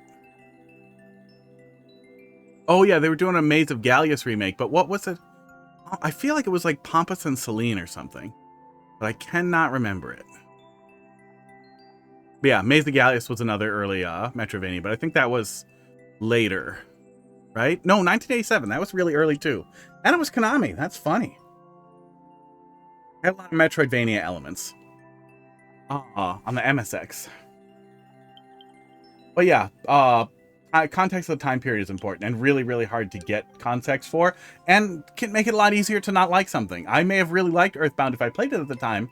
I had a much lower standard for RPGs when I was a teenager, but in the 90s than I have now, because a lot of the tropes have worn thin, and that's a big thing where I think we agree there, is that the really traditional battle style there just didn't vibe with me, and then the writing style didn't vibe with me because I expect more. Okay, next, Jumper. Oh, looks like he's gone. Does not mean unimportant. Oh yeah, I still don't think it was overrated because of how important it was to the genre, but also because of how good it was at the time. But I don't know, I guess I think you just don't like it, which is fine. It has weird physics. It has weird fucking physics. All right, we'll move on. Gradient, let's see what you got. 4Q8.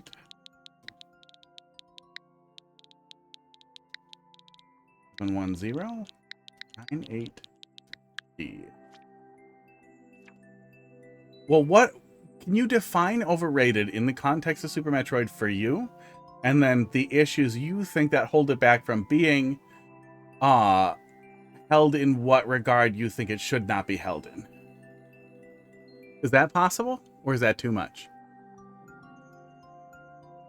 5 Second Frenzy, episode 1 of the Deadly Game Show. World record is 2 minutes. That's a lot of 5 Second Frenzy. Well, and that's the thing that I'm getting at too, is that it's really hard if you didn't play it in that context to get a really good impression on it. Like, I don't necessarily think Earthbound is a terrible game. I just can't connect with it the way that people who played it at the time could. I do not understand what you were showing me. Is that going to push the P-switch and then I'm going to die? That's what's going to happen, okay. Why didn't it push the first P-switch? Sports.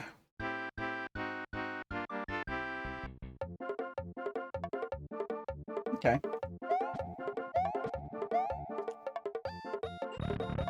Showed you an example. I didn't see that, but I was confused by the example not triggering the P-switch, and then I stood here and let myself die.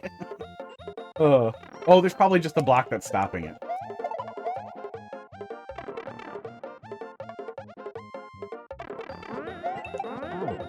Yeah, the example might be improved if the first one... Oh, you know what you could do that would actually be really cute? You could just have, like, coins in front, or, trigger blocks in front of the door, so the door doesn't open up till you finish watching the example. But if you wanted to make something optional for the player, that still served as an example, it could hit the P-switch. Where's my scribbler? Hit the P-switch. This could be blocked off over here. And then you could have a little, coin bridge here with a pit underneath it. And then, a fucking Goomba brat man who falls down once it hits the P-switch, and he falls into the pit. And then you're showing the player, oh, he's gonna fall in the pit. I'm gonna be the Goomba. Not necessary, but now I think it would be funny.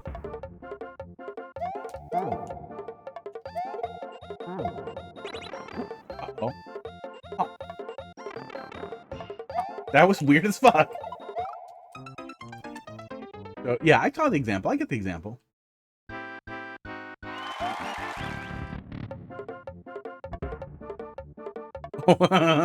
Kind of funny in that same vein too. Heidi doesn't generally like platformers or Metroidvania games, but she really liked how Super Metroid feels. I think she liked that it was a little slower when she started it too, and that's the same kind of thing too. You liked Earthbound a lot when you played it much later. But different things will resonate differently, but without the historical context, it can make something that might have felt really good feel bad or overrated. Which I guess is also a deviation in Hollow Knight, because I played Hollow Knight when it came out, and I liked it. But man, the way people talk about it, like, wait, this one doesn't matter? Oh. That's cute. I waited to see what it was, so I'm glad it didn't kill me instantly.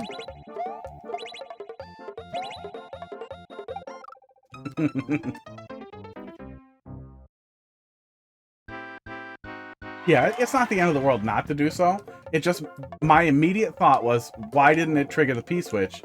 Do none of them trigger the P-switch? And then I died. Which is funny, but someone else might be like, well, what was going on with the example? And little dioramas are always cute. Uh-oh. Oh yeah, there's always some level of subjectiveness to almost everything.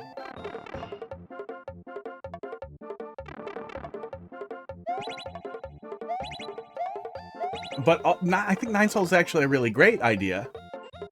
Really great place to look at, because I think that you can measure objectively failure in the final boss design, in that the time cost to the player is high, no matter what. Learning those attacks is high. Even, like, I literally recorded the fight so I could watch it back over and over again to see what was happening in those. And even in the case of doing that, I still spent a lot of time understanding what I needed to do, the new Phase 2 and Phase 3 attacks, that you could have minimized the time cost of the player without minimizing the difficulty at all. And I wish they had looked for that. And I found a bunch of their emails and sent them that, because I can't help myself. But I don't think that necessarily makes the game bad. I think it's a really, really great game.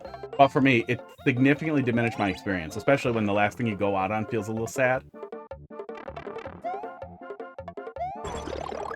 Triggering all the icicles? Oh, and I need to use the fire flower to shoot fire. Duh.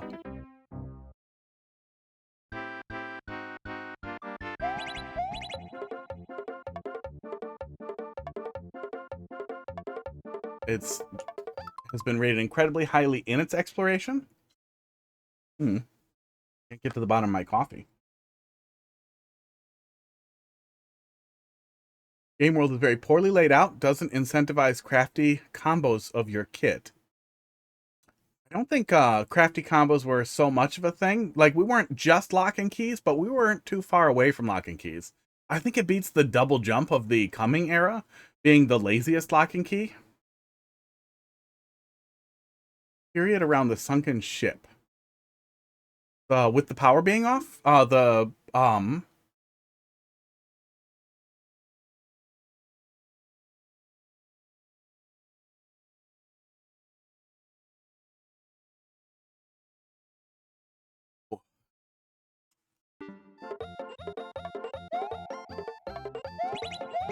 Oh yeah, I think by that point they wanted you to feel lost. I honestly think that's what they were going for, and I think that was also something of that, and the coming era to a point that I don't think we dropped until maybe Game Boy Advance. Was some games desiring you to wander around in the dark.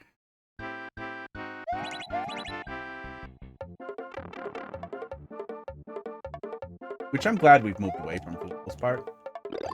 I think not Nine Souls. Dead. Crypt Custodian was a really good example of moving away from that without limiting exploration in any way. But that's one of those things where there's a gradient too, of you want players to feel free to explore. I played something, Batbarian. Did a really great job of that, of giving you a somewhat linear experience, and then telling you, oh, by the way, was a dream. Now it's non-linear and it's Stas. Oh, I see what we're doing there. They did a really good job of kind of splitting the baby while also doing the Symphony of the Night second castle thing in a way I've never seen done better. In a Metroidvania style game. I really gotta replay that.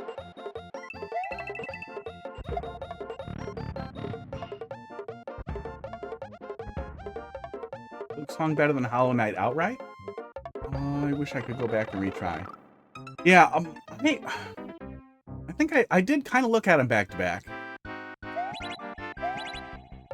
think Hollow Knight struggled. I think Silksong struggled more than Hollow Knight. I think Hollow Knight honestly was maybe a better game.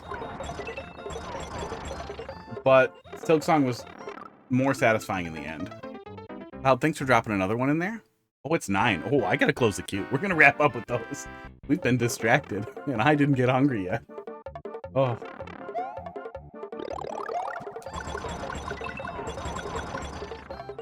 Okay, there we go.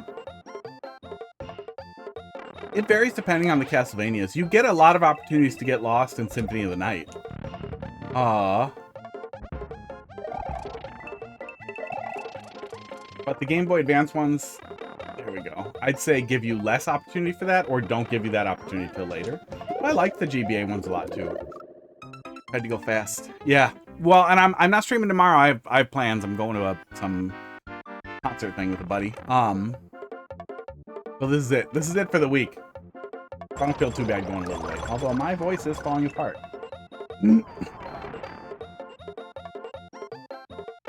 Yeah, Silksong has a really good narrative. And structurally, the act structure was really interesting, although even though you aren't absolutely required to do the Act 1 end guy, there's an alternative to that Act 1 ending. I do think that the way that we gain movement abilities throughout... Oh, that one is a P-switch.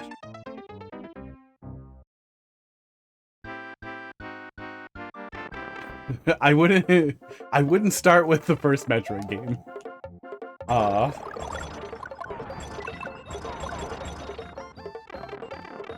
Or the first Castlevania games. I feel like Silksong's Act 1 was problematic. I don't think they should have done the double damage out the gate. And I think that was a failure of the designers to understand their own difficulty that they set up in Hollow Knight 1. I think they spent too much time playing their game.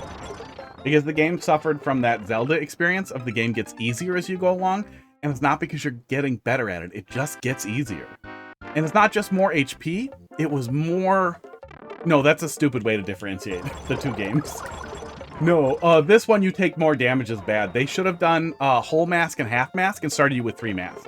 That also would have made each damage upgrade feel really meaningful, and there could have just been less half masks or whatever. Or quarter masks or something. If they could have split it up differently. But no, that's a terrible way to differentiate two games. Yeah, Hornet's faster, but she's smaller, so she takes double damage. No. And it got less meaningful as you got deeper in. Yeah, I think they were trying to make it different, but they also wanted it to feel harder because they spent so much time playing it. But the movement, your movement and your dodging and your ability to defend got much better as you went through, which made the double damage really punishing in the beginning and very less punishing later on. And I really think they should have either forgone double damage to Act 2, but I think they should have found a different way to distribute damage that would have had a similar impact, but not have just been 2 instead of 1. No, I didn't say it was hard. I said it was hard. It was harder than it needed to be in that it gets easier later. And that is bad difficulty structure. That's just flat out bad difficulty structure. Especially because it just gets easier as you go through. But the thing that made it the worst for me is how you pile into, what the hell was the gatekeeper guy's name? But you're funneled into him, and we get so few movement options in that fight that that actually did feel like you were learning almost exactly a really, really specific sequence And because we had so little dynamic in our movement, failure was very unforgiving, which was disappointing. Really disappointing. I think, damn, I had a really good example in the past that I can't think of. That boss should have maybe spawned platforms for some of its attacks, but he should have given us the opportunity to have basically fake double jumps. We should have given the player... Oh, and that's the end of it. Yeah, good stuff overall. I had a little confusion in the beginning, but I like the structure of what you were going for there overall. Did we have a checkpoint before that boss room? Level viewer. Hope we had a checkpoint before that boss fight. Doesn't ruin it. Oh, we did. Yeah, we did. Okay, great. Yeah, but I would have said definitely go back and put a checkpoint in there, but we did. I have too many browser windows open. There we go. Yeah, and I was glad that we had the opportunity to go back and get another mushroom there too before we shit the whole bed on it. Oh, there were 2 checkpoints. Yeah, good stuff. Did you ever use the lava bell before the last judge? Lava bell. I do not recall what the lava bell was. What I did do is last judge is what it was. Yeah, I actually went the backwards way. I was exploring thoroughly before I even got to the last judge and found the back entrance and the parry boss, whatever that spider's name was. And man, I love that fucking thing. I really love that fight. I was really disappointed in the parry that you got from it, but it was a really fun fight. And then I went back. I was like, oh shit, I'm gonna lock myself out probably if I go this way. So let me go back around and fight that other guy. And did that, and I was just so disappointed that the general structure of where the players are getting funneled to is the last judge.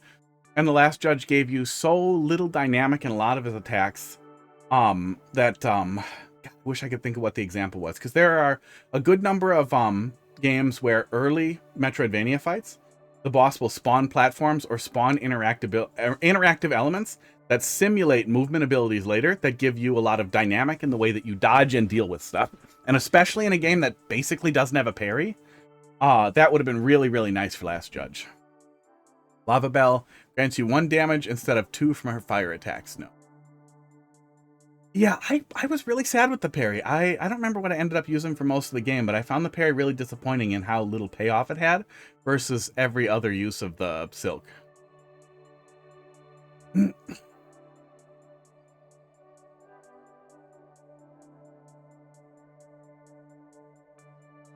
But yeah, good stuff. That was good stuff overall.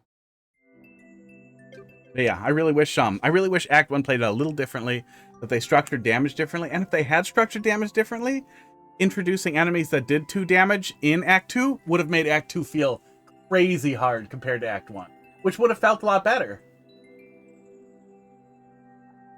Sorry, you might not be able to hear me. Oh, my eyedropper's giving me some trouble. One of my eyes itchy.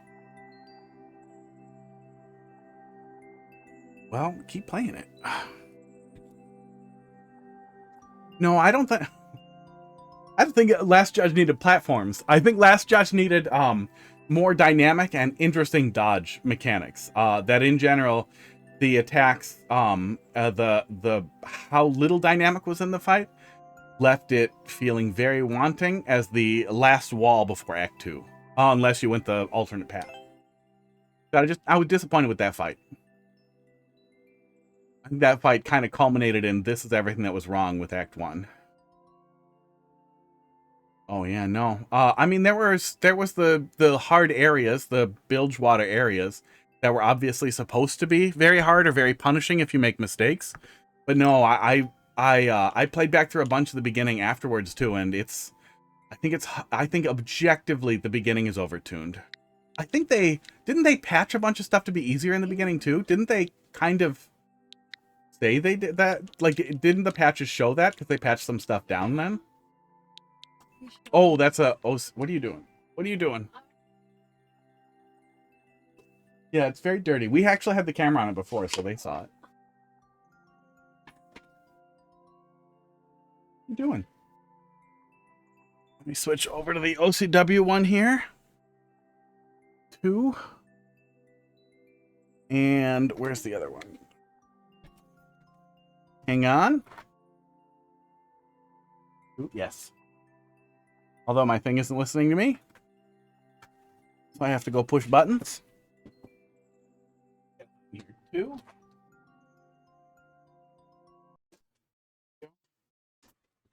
Takes just a second to get OCW going. It's up already. There we go. Really wants to update. Oh, we still had it up. You cleared your first course. Got white tank top. Okay. Okay, open course world. Yeah, no, I mean, they went back and retuned some of the beginning stuff after release. Like, they recognized it too. There was a lot of discourse around that in the beginning. Yeah. Ooh, man. 1080p. Sticks out right after not 1080p. Okay. OTT. UVW. HD5. I did. I don't know why it's being a goofball.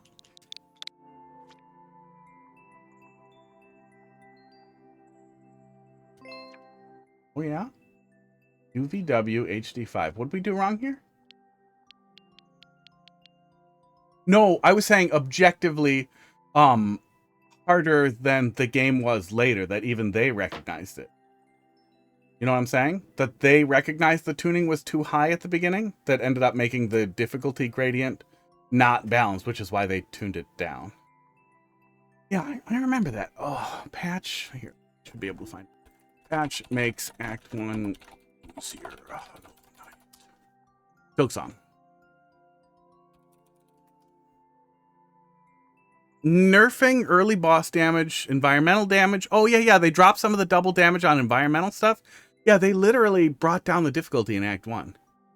I think they talked about it to somebody, too. I swear I saw some clip of it, of them talking to somebody. Yeah.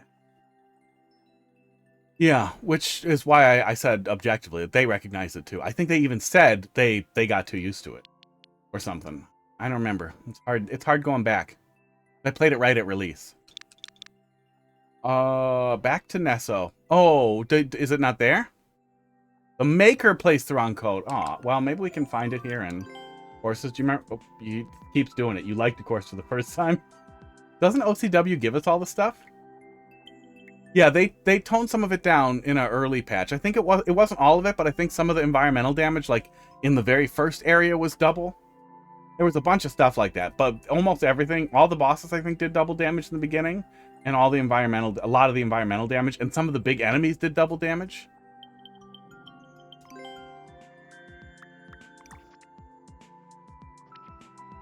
And I think we start with 5 masks, so it was 3 hits, right? Yeah, that's why I kept focusing on, that's why I liked the idea of half mask damage and doing 3 masks, because that would have played in more to, Hornet being weakened from all that stuff, because that was kind of what they were doing early on. And then it would have made upgrades feel more meaningful. Yeah. And then double damage would have just been a whole mask, which is still just comparing a 1 and a 2, but I think it would have felt better.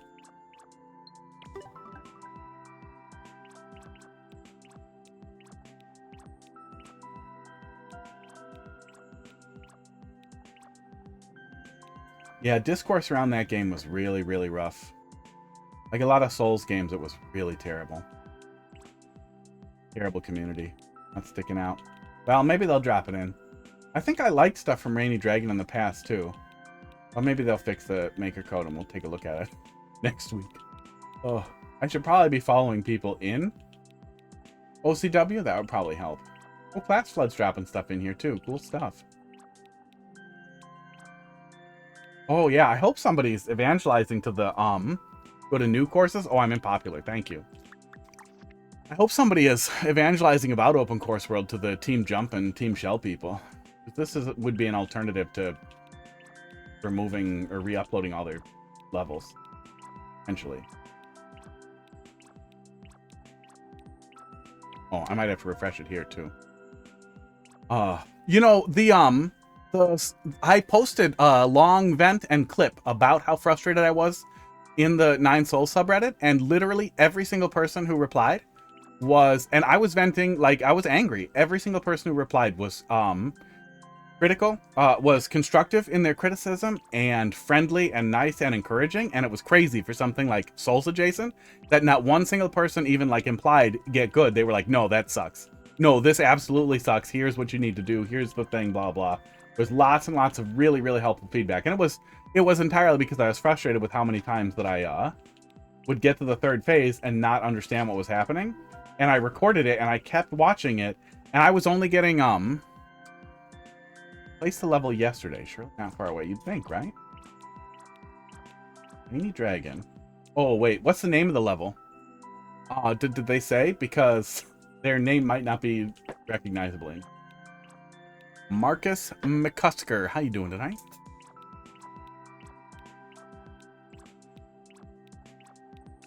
Nothing sticking out. Nothing sticking out! Oh, these are all from today.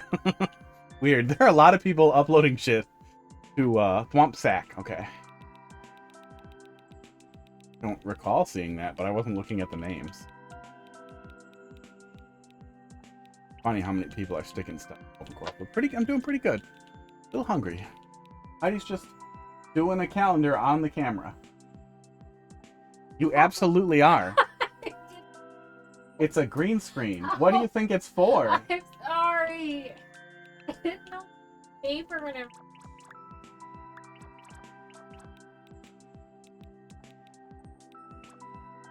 Do troll and art tags? Can we do? Weird. No. There's a little desk thing right behind you. Or you can do that. I don't see it.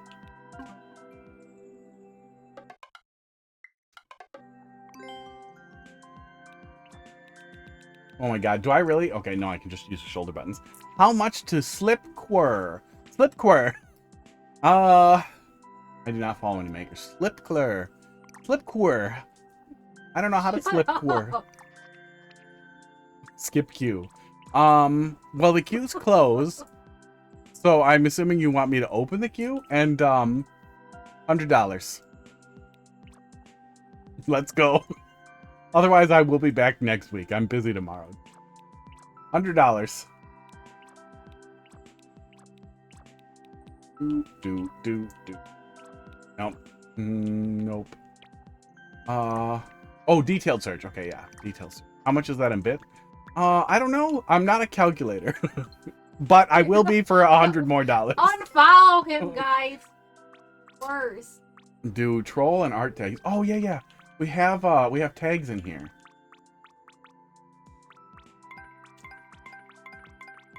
Wait, hang on. It's the original tags. I can't search by troll. I don't know which one's troll. Fuck! Oh.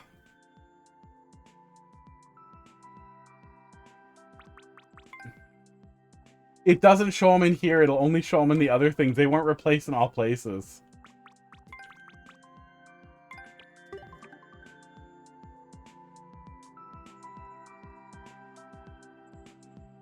$5K bits is $100. Yeah, there you go. They did. We just can't search. We just can't search for them because they look different here. Technical single player.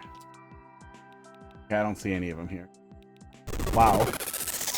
Okay. Thank you for 5,000 bits. The queue is open. Pop your level in there. Oh my god. Thanks a lot for 5,000 bits. I'm rich now. Oh. Queue is open. Does it give you a bunch of points for that too? Because you might need to also buy, finish this level or do 30 push-ups. It's really bad. Okay, there we go. Well, drop it in there quick before I close it again. How funny. Thank you. Okay, I'm going to close it again. There we go. Thanks for dropping that in there, Marcus. Thanks a lot for the 5,000 bits. That's really nice.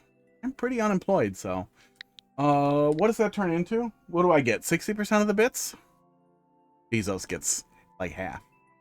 4DK. 6YB. DKG. I get 50%?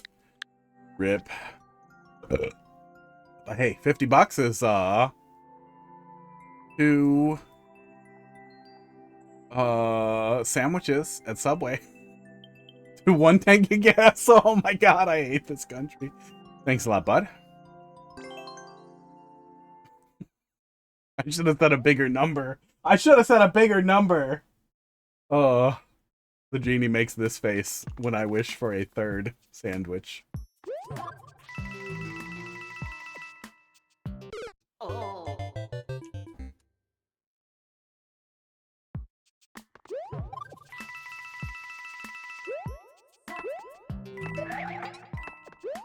Yeah, job market has continued to be rough, but I am seeing more people saying they're finally getting out of it, so I'm hoping it's coming around. I'm glad I took a break for a little while, because it's going to be nice returning to it and feeling fresher and redoing my resume, probably. Oh, no. Oh, no! Oh, no! I'm glad that wasn't a soft lock, but I did not know that that was a one-way that you could do. Or it does not register as a one-way you can do. Oh, yeah, I bitched about it a little bit hypothetically in the last one from you, I think. But yeah, Hammer Bros with no power-ups are fucking miserable. Because of the RNG and how they function. Oh, and how easy it is to do that kind of. Ooh, just about to start school again. Orientation is tomorrow. Restarting your career. What are you restarting it as? I also think if you're gonna start the level with the slope, that the slope should just lead me to a nice, comfortable landing. Or should indicate to me that I should jump with a coin shell. Yeah, I would probably play a garbage level for $100. Yes, I am that kind of poor for now. But just wait till I get a job, and you won't even be able to pay me to play your garbage level. Unless it's a lot. Then the relativity goes up. End goal is to be aircraft maintenance. That's a good idea, yeah. Stuff you do with your hands. AI is not going to be taken over for a long time. Although, engineering was a fallback for me.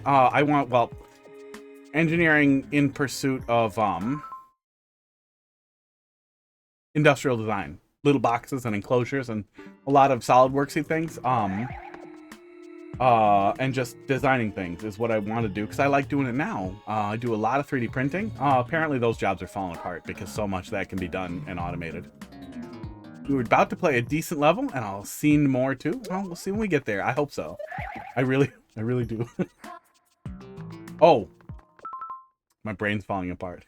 You're next. Yeah, don't worry. My brain's falling apart. I immediately just assumed the bombs were supposed to kill me. And now he's gonna.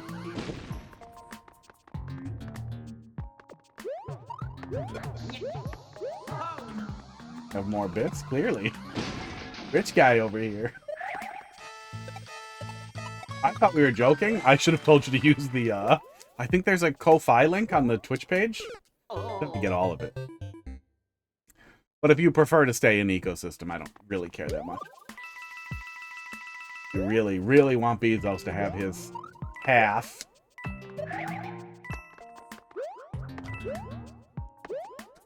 Wait, is it really 50%? Do I get less than, do I get less of bits than I do of a sub? Because I think a sub is 60-40, isn't it? That's why I'm dumb.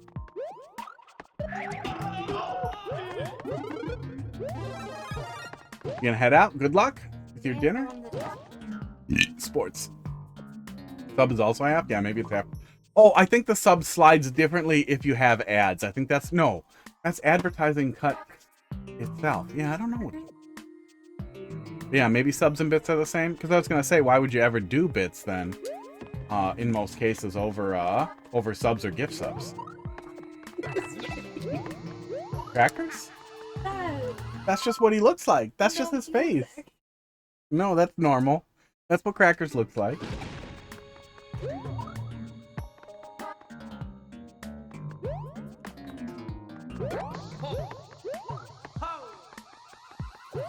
Enjoy your food gradient.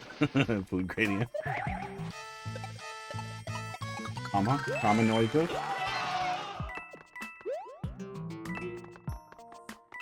But you could absolutely be right. I'm pretty bad at this one. I have open emote slots. Yeah, have a good night, Gradient. Nice talking. Play some Metroidvanias. I'm yell about them. We get enough of that going, I can pivot. We could do Metroidvania Mondays. Honestly, Mario Maker falling apart a little bit. Might get there sooner than later. Probably Super Mario World though. 20 gift subs is like more 100. Yeah, I guess if they're the same, yeah, gift subs probably goes better than bits generally. Then what advantage do bits offer? Oh, maybe the scoreboard thing? That's probably their thought there. Oh my god, every time. Every time with these guys.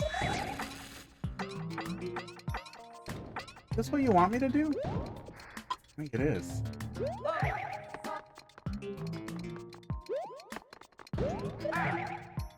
Oh.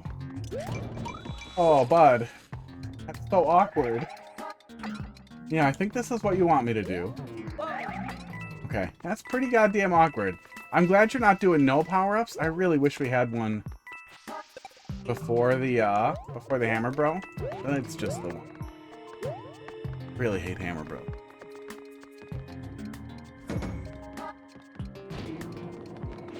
Just gonna go back and go in the pipe.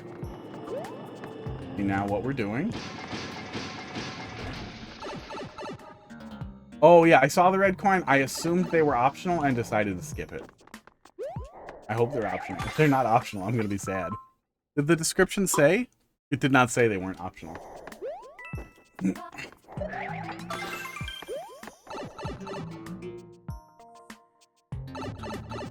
Yeah, I've had a gift sub leaderboard up there for a long time. I should reset it because most of those, oh my god, most of those people don't watch. And yeah, most of those people don't watch anymore. The #1 guy doesn't watch. I'm rich. Thanks a lot for the bits, Marcus. Yeah, I wish I did something better for the bits. Extra challenge for a bonus room. Yeah, we're gonna skip it. Yeah, I guess with the checkpoint, they'd almost have to be optional, right? I'm gonna go get that mushroom back. Thanks a lot for the bits there, Marcus. 6,000 bits. Now I can... Oh, sorry, continuously. The queue is currently closed, but I will be back next week on Wednesday. I'm off tomorrow also, and I'm an idiot, as you can see. Brain falling apart. However, we have set a floor now for opening the queue back up to put more levels in of 5,000 bits. I'm going to a show with Lee. Track.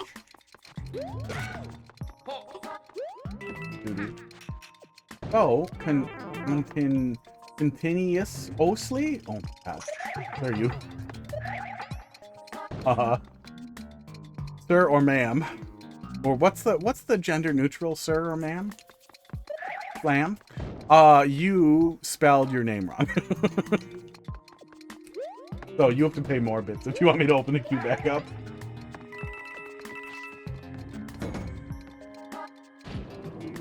Oh my god, look at Hot Dog. I don't know why he sleeps like that. Here, let's get the thermal camera on. Oh, it's not as cute in the thermal camera. You can kind of see it in the overlay camera, though. He's pretty cute, though. Stay down when I bend you. If viewers keep giving you money, stream will never end. I'm unemployed. I would do that. Yeah, I would do the subathon or whatever. But I will bitch about it and be annoying. I will not make train noise. The thing, it's been a really, really long time since I watched anybody else on Twitch. Like, other than like, buddies for a few minutes, and then I move on.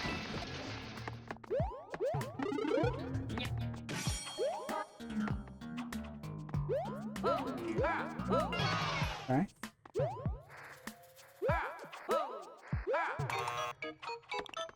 He switched bad?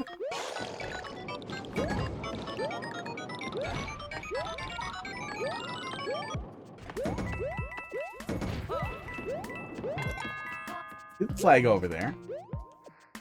I'm a little confused by P-switch bad.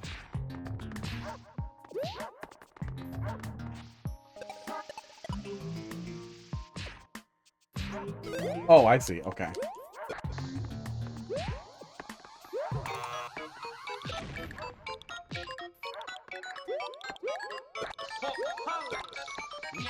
Oh my god. Yeah, I'm a little confused by P-switch bad.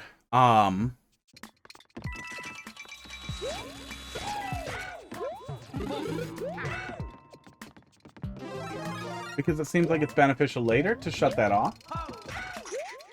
We'll take another look at it. P-switch stalls swamp, yeah. But then why P-switch bad noise? Now stop trying to bring that guy.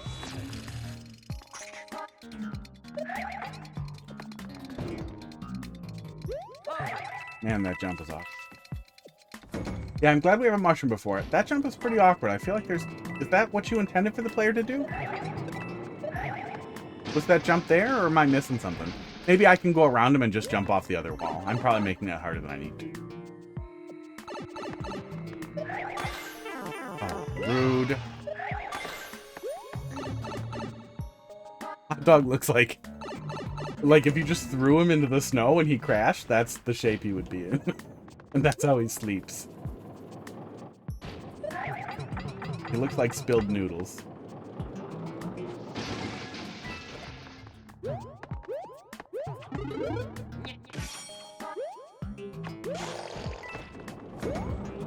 Yeah, it doesn't open that. I thought P-switch bad because maybe it was opening that somehow.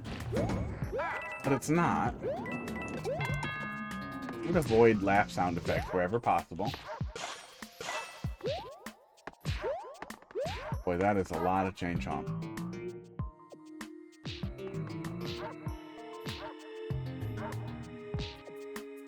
I guess I'll wait till a lot come out before I close it. I just go back. Yeah, let's just despawn him.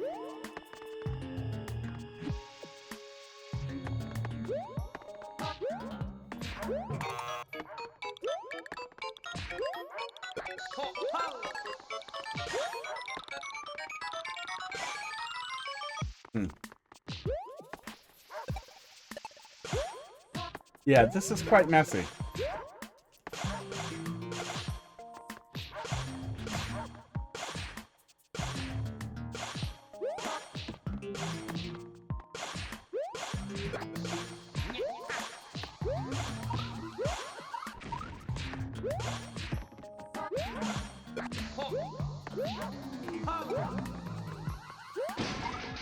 Oh man, yeah, it's not just one. Oh, I should do it. Yeah, in general, I would say avoid more than one bomb mine whenever possible. We never go so deep that it's crazy, but boy, that setup at the end was really annoying. Yeah, weird ending there. Weird ending. The joke for the blue spiny dying to the spike ball. Yeah, that weird jump was pretty awkward. That ending was pretty awkward too. It feels like either a half-finished idea or you were out of ideas and just kind of riffing. But it didn't work great with the structure of the rest of the level. It wasn't something we couldn't deal with, and we had power-ups to kind of power through it. But it ended up making a really awkward setup. I feel like there's a better way to create a situation where, like, you want the player to flip one switch to let out the things that they need and flip the other switch to stop things. That could have been set up differently. Maybe with mobile P-switches so the player could bring one with and trigger it at the right time. Oh yeah, maybe the bombs let you blow up a thing that releases the P-switches. And then you can use the P-switches to get the bombs up the hill so that you have kind of a small order of operations set up there where you're getting the bombs while trying to avoid the chain chomps. Then you can get the thing that lets you block off the chain chomps so you can get up the hill. I think it would work a little bit better. Yeah, weird ending. It's okay.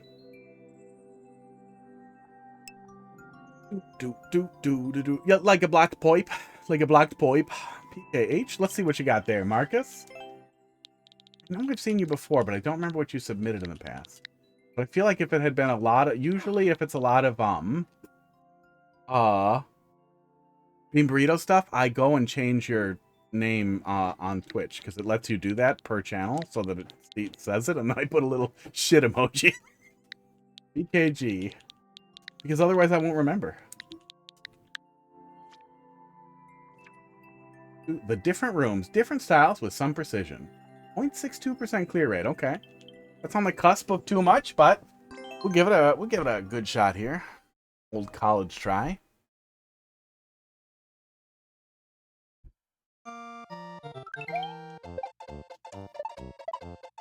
Oop. Okay, not beans. That's good. Yeah, definitely don't take it personally. Ooh, awkward. But so often when people have, yeah, I'll be back. Usually I do Wednesday, Thursday, Friday. Mostly Mario Maker, and sometimes we'll finish with a little Super Mario World. Yeah, this week I've just been all over the. Yeah, usually when people, ooh, there we go. It's a regrab. It's a regrab. That's weird. That's what you intended there, right? Is a regrab? Ooh. Usually when people really want you to play their level really badly, they really want you to play their level because it's garbage from their butthole.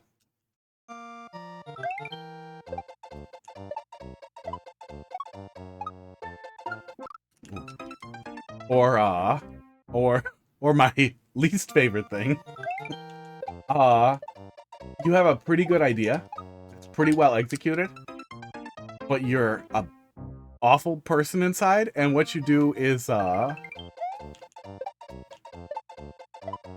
instead of doing a really great job with that idea, you then you do that, you have a good idea and you do that, and then at the end you have some shitty bean burrito thing, because the whole thing is just, I hate you. Like, the whole thing is you wanted to disappoint me. Those make me unhappy. Those make me super unhappy. Great criticism. Oh, yeah. Let me see here. I think I have a link here. Is it that? Yeah. That link, and that document is very useful for contraptions. That video, Steve's, overview on... Was it just how to make a good level? What was the actual title here? Yeah, how to design a good Mario Maker level. It's old. In the beginning. As fuck. But it is incredibly useful information for how to generally structure your levels. And even if, the first level we looked at was good. The second one needs a tiny bit of work, but it had a good overall concept. But even if you are a spectacular level designer,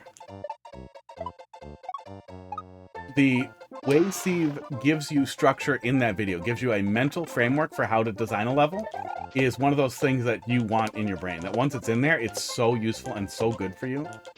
Oh, this is a... Red coins probably aren't optional, right?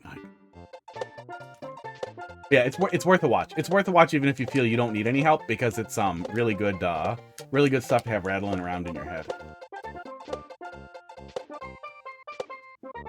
I won't retell it anywhere near as good as him, but he offers a sort of story-like structure that helps you kind of yes and concepts in your levels. It works really well. It's really good. Oh, I hate you. Oh, Marcus. Marcus! Did you leave? I think he left. Did he shower me with money, give me a level, and bail?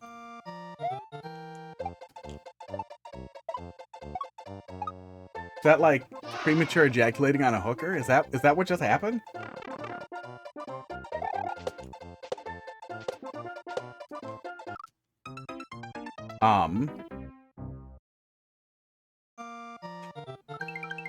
Appreciate, yeah, absolutely. We're back next week. I'm wrapping up pretty soon here. Oop, I'm bad.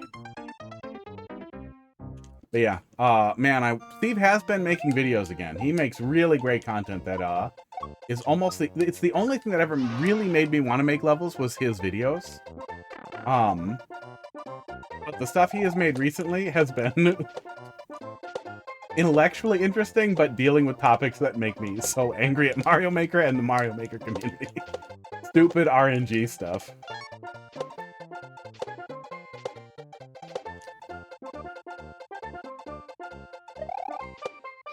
There we go. I'm glad that these are... Oh. I'm glad that those jumps are not death jumps, that I don't have to feather those jumps coming in there. That's very nice, structurally. Especially considering we open with a pretty nice, pretty flowy little bit here before we go into this really tough re-grabby jump.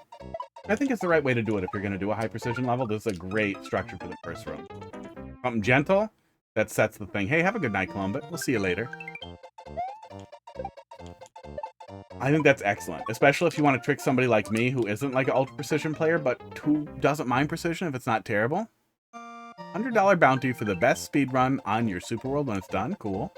Well, people you submit it to will have an advantage, probably.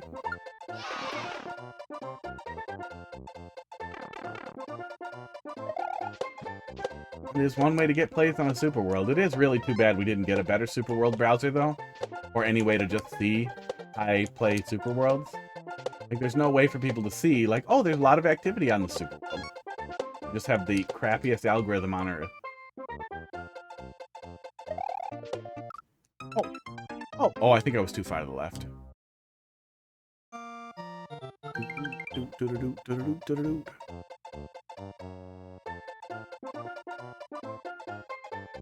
Yeah, yeah, there's still some active Mario Maker Discord.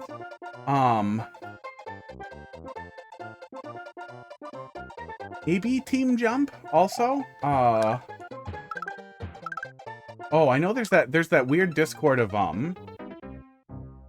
that I still see activity in on my ult, because sometimes I check really bad levels to see if they're in there. But there's a sharing Discord. You'll probably find it on Reddit if you dig. It'd take me a minute to find it. I have a alt on Discord that's in that Discord specifically because we were getting annoyed that somebody was leaving comments on levels to join the Discord to trade likes. But it is still active. I get weird DMs on it. I see it in the email address that's registered. I get weird DMs on that thing all the time to play people's levels. I should accumulate all of them. And take a look at them at some point and boo them. Reddit, also Reddit. Yeah, there's a lot of activity for yeah, it's gross. It's really gross. I only recommended it because there are people who are active in there. And I still wouldn't generally recommend it. But yeah, Reddit. There's been a lot of activity on the Mario Maker subreddits recently. I don't understand why. I think it has to be the Galaxy movie, but a whole bunch of, like, what I imagine are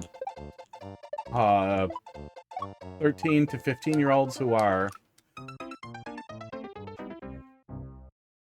spectrumed up, who've taken an interest in Mario Maker, and do not respond well to any criticism at all. And very active. But it has been a lot. There has been a lot of activity.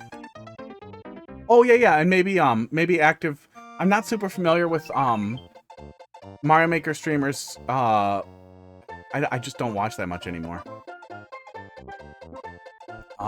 Even the ones that I used to really like, it's harder to watch when I'm playing because I don't want to get spoiled on stuff I'm gonna play. And that was all I ever liked, was watching troll stuff, and a lot of them left. But yeah, I know a lot of them have active Discords for level sharing and for Mario Maker community within their communities.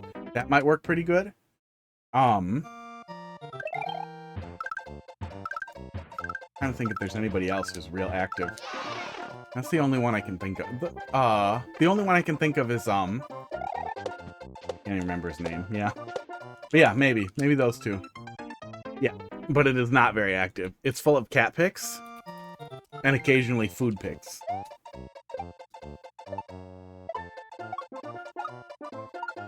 And I don't like constant notifications. I don't look at my watch. I don't look beyond my watch very often.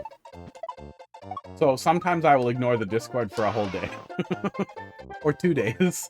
But I have one, and I am in it.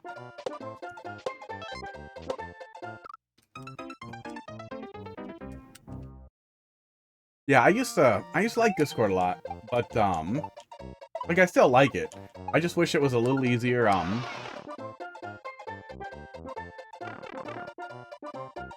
wish it was a little easier to manage notifications. And I know you can mute whole servers, and I have every single server muted except for my Discord server.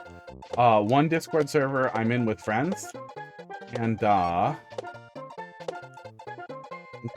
think DMs of people I'm friends with are the only things I get notifications for. Another friend server I had to leave because it's just infinite notifications all the time, and I have to just like watch and see if there's activity, to see if they're like trying to play Smash Bros or something. I want to play with them because it's so fucking annoying. The inbox is not good, and even if you have notifications muted, your inbox still gets crapped up with stuff. It just sucks.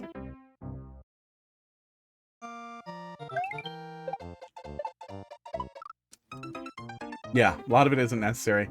I don't ever, like, I know you can suppress at here and at everyone, but it still pumps them into your notifications, so then I'll go on Discord and look at my notifications, look at my inbox, which ideally I would just check it once a day, but then I say, oh, okay, it's just absolutely fucking crammed.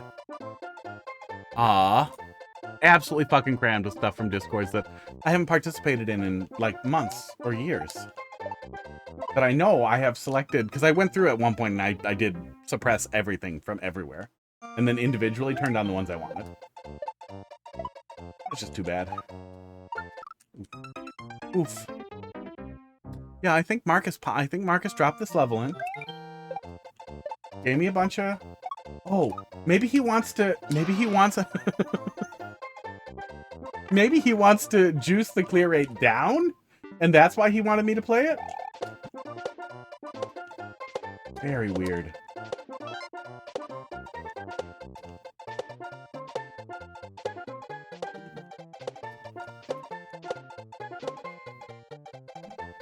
Hot dog, you almost made me fall. They're both in there. Oh, I wish Casey was still around. They're both in their spots. Hot dog, you're blocking the whole thing. You're blocking all the cats, and it won't zoom back out for some reason.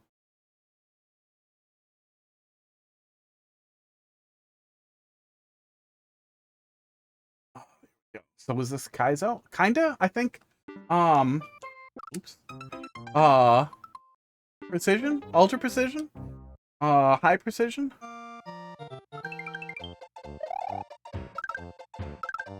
I mean... Yeah, Super Mario World would call this Kaizo, but not all Kaizo is tech.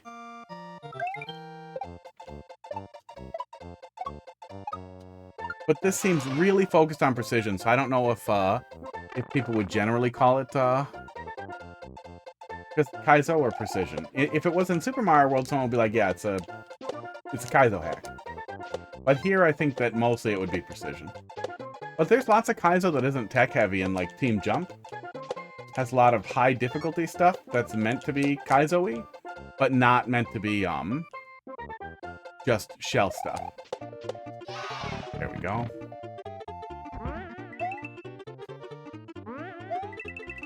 Oh, yeah, I wish that was more reactable. I wish that was set up a little bit differently so I didn't have to react to the door every single time. That's pretty rough.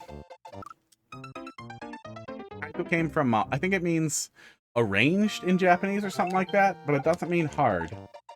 But it came from ROM hacks where people were rearranging things to be harder. Kaizo Super Mario World was probably the first instance of it, as far as I know, which was a really awful Super Mario World ROM hack in the very beginning, before we had esports, good ROM hacking tools.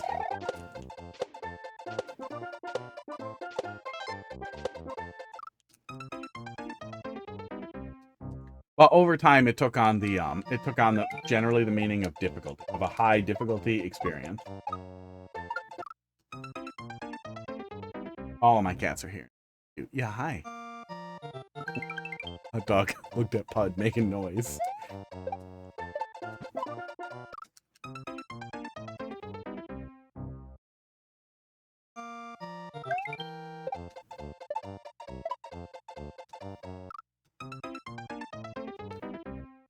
Yes, the Super Mario World community is pretty excellent, and there is an incredibly large amount of Mario Maker adjacent content there, especially if you're ever tired of how rough curation is in Mario Maker. Man, Super Mario World has just so many really great experiences that would take so long to play through if you like tried to get an actual list of all the good or decent hacks. The higher barrier for entry means there are less really bad experiences, and they're generally labeled if they're really bad. And it's hard for someone to learn something that's tougher, like Lunar Magic, and then still make shit.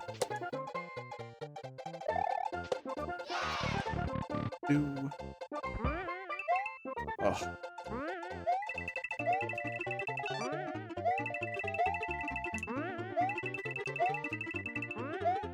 Yeah, this little stretch is pretty awkward. It's a little awkward. I get what you're going for, but I wish it didn't enter, that we didn't enter into it with that door spring like that. I really wish we used a pipe so that we could more easily delay or see what's coming.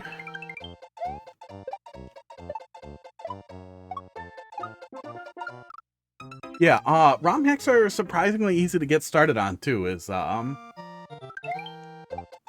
There's still lots and lots of places to find the Super Mario World ROM, and legally you should extract it yourself, but also legally Mark Zuckerberg was allowed to steal every book on Earth.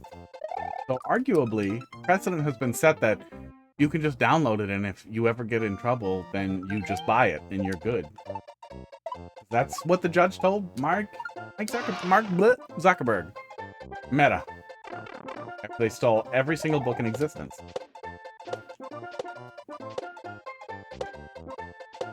But surprisingly easy to get started with, pretty easy to patch, and there are online patchers now. Patching stuff works really easily, so you just kind of download a file and stick it on top of the ROM, and then stick the ROM wherever you want to play it. A lot of really good Super Nintendo emulators these days, too.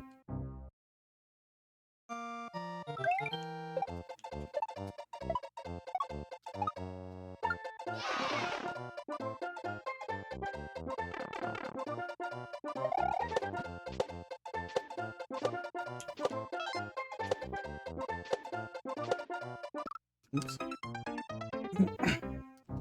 Yeah, and the Super Mario World community has been active for decades.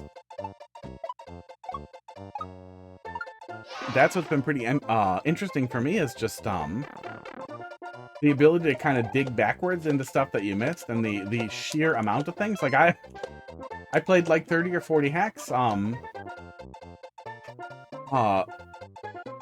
just this year, just on my little handhelds, and got to the point where it's like, okay, that's enough Super Mario World for a while.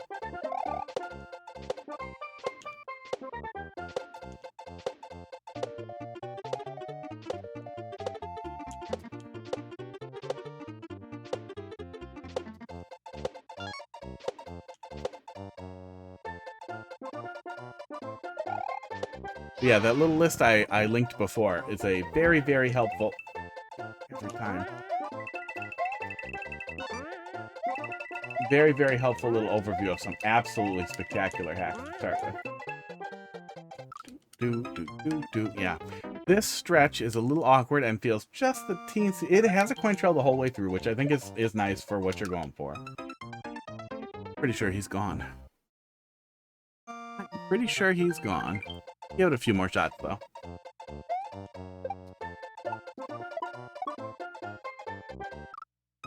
Yeah, it's also really easy to patch a lot of hacks at once. So grab a whole, grab like 200 of them. Your uncle has a copy? Well, you just say you borrowed it. Yeah, it's honestly, Nintendo hasn't pursued an individual for a single game or multiple game downloads in a really long time. They only ever actually pursue people who share, and even then, they haven't really been bothering. You really don't have too much to worry about there. These words.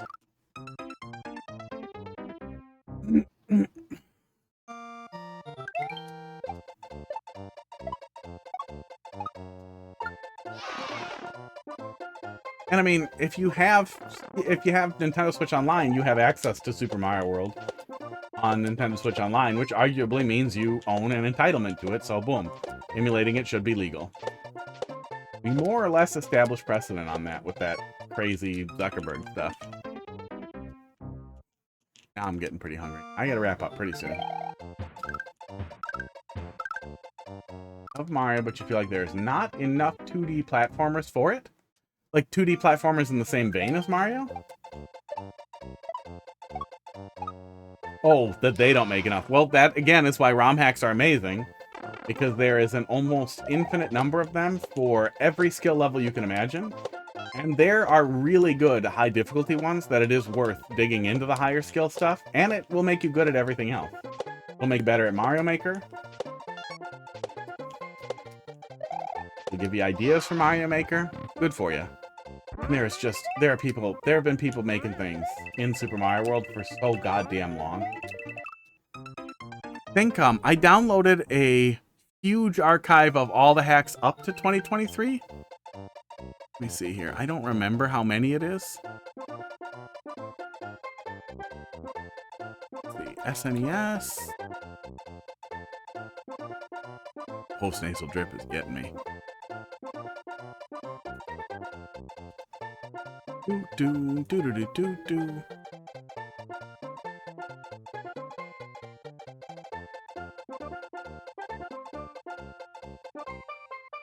Oh, where's the folder?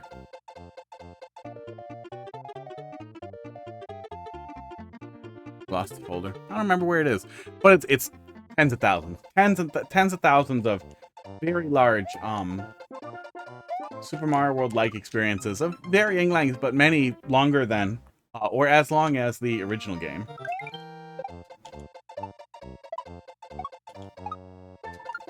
Oof.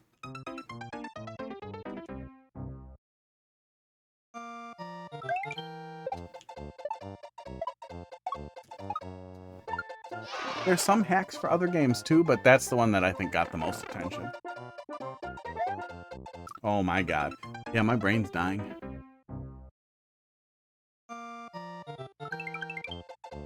Running out of steam. Yeah, the VOD will be on Twitch and always, and then I stick them on YouTube. Also.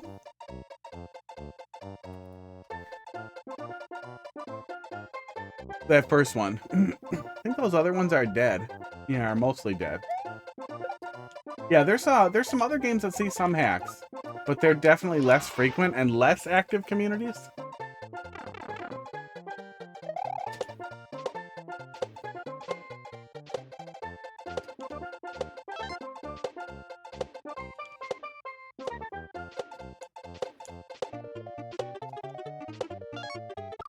But Super Mario World has had relatively easy to use tools for a really long time, which has also made it really easy for more people to participate. It's nowhere near as easy as Mario Maker, but it's also not like programming and digging into assembly and really crappy tile editors.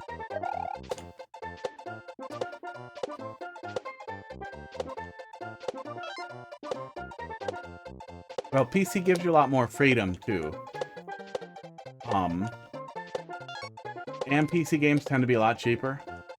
And like, there's a lot of weird console war stuff with PC and Steam Deck versus the Switch 2 and people being grumpy on the internet.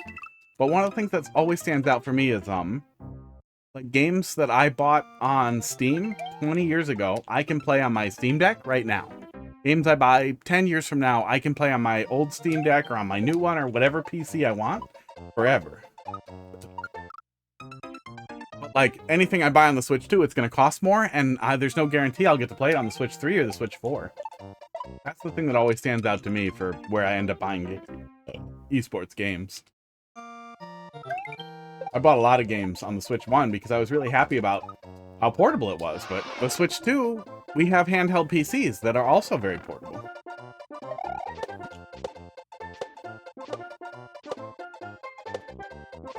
So I have bought almost nothing on the Switch 2.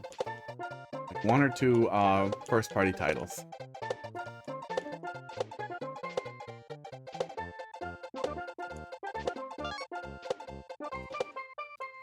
Yeah, forward compatibility is just kind of baked into how PCs more or less work.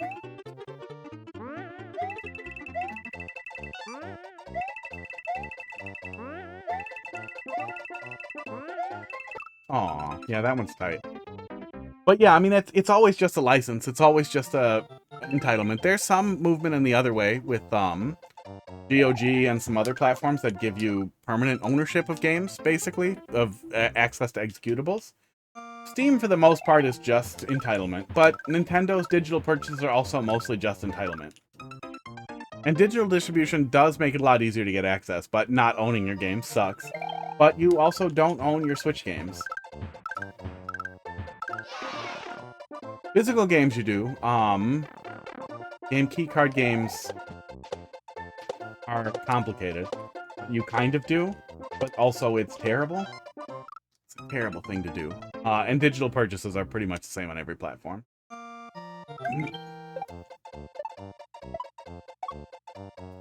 Oh my god, it's 10 o'clock. Okay, I gotta wrap it up. We went very late. Marcus did not return.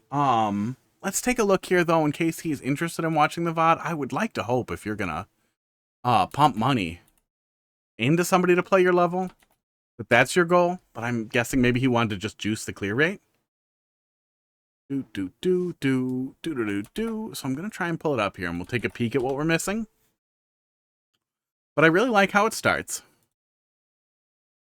In a really high difficulty level, nothing is more annoying than having the first thing you do is something really tough that kills you every time.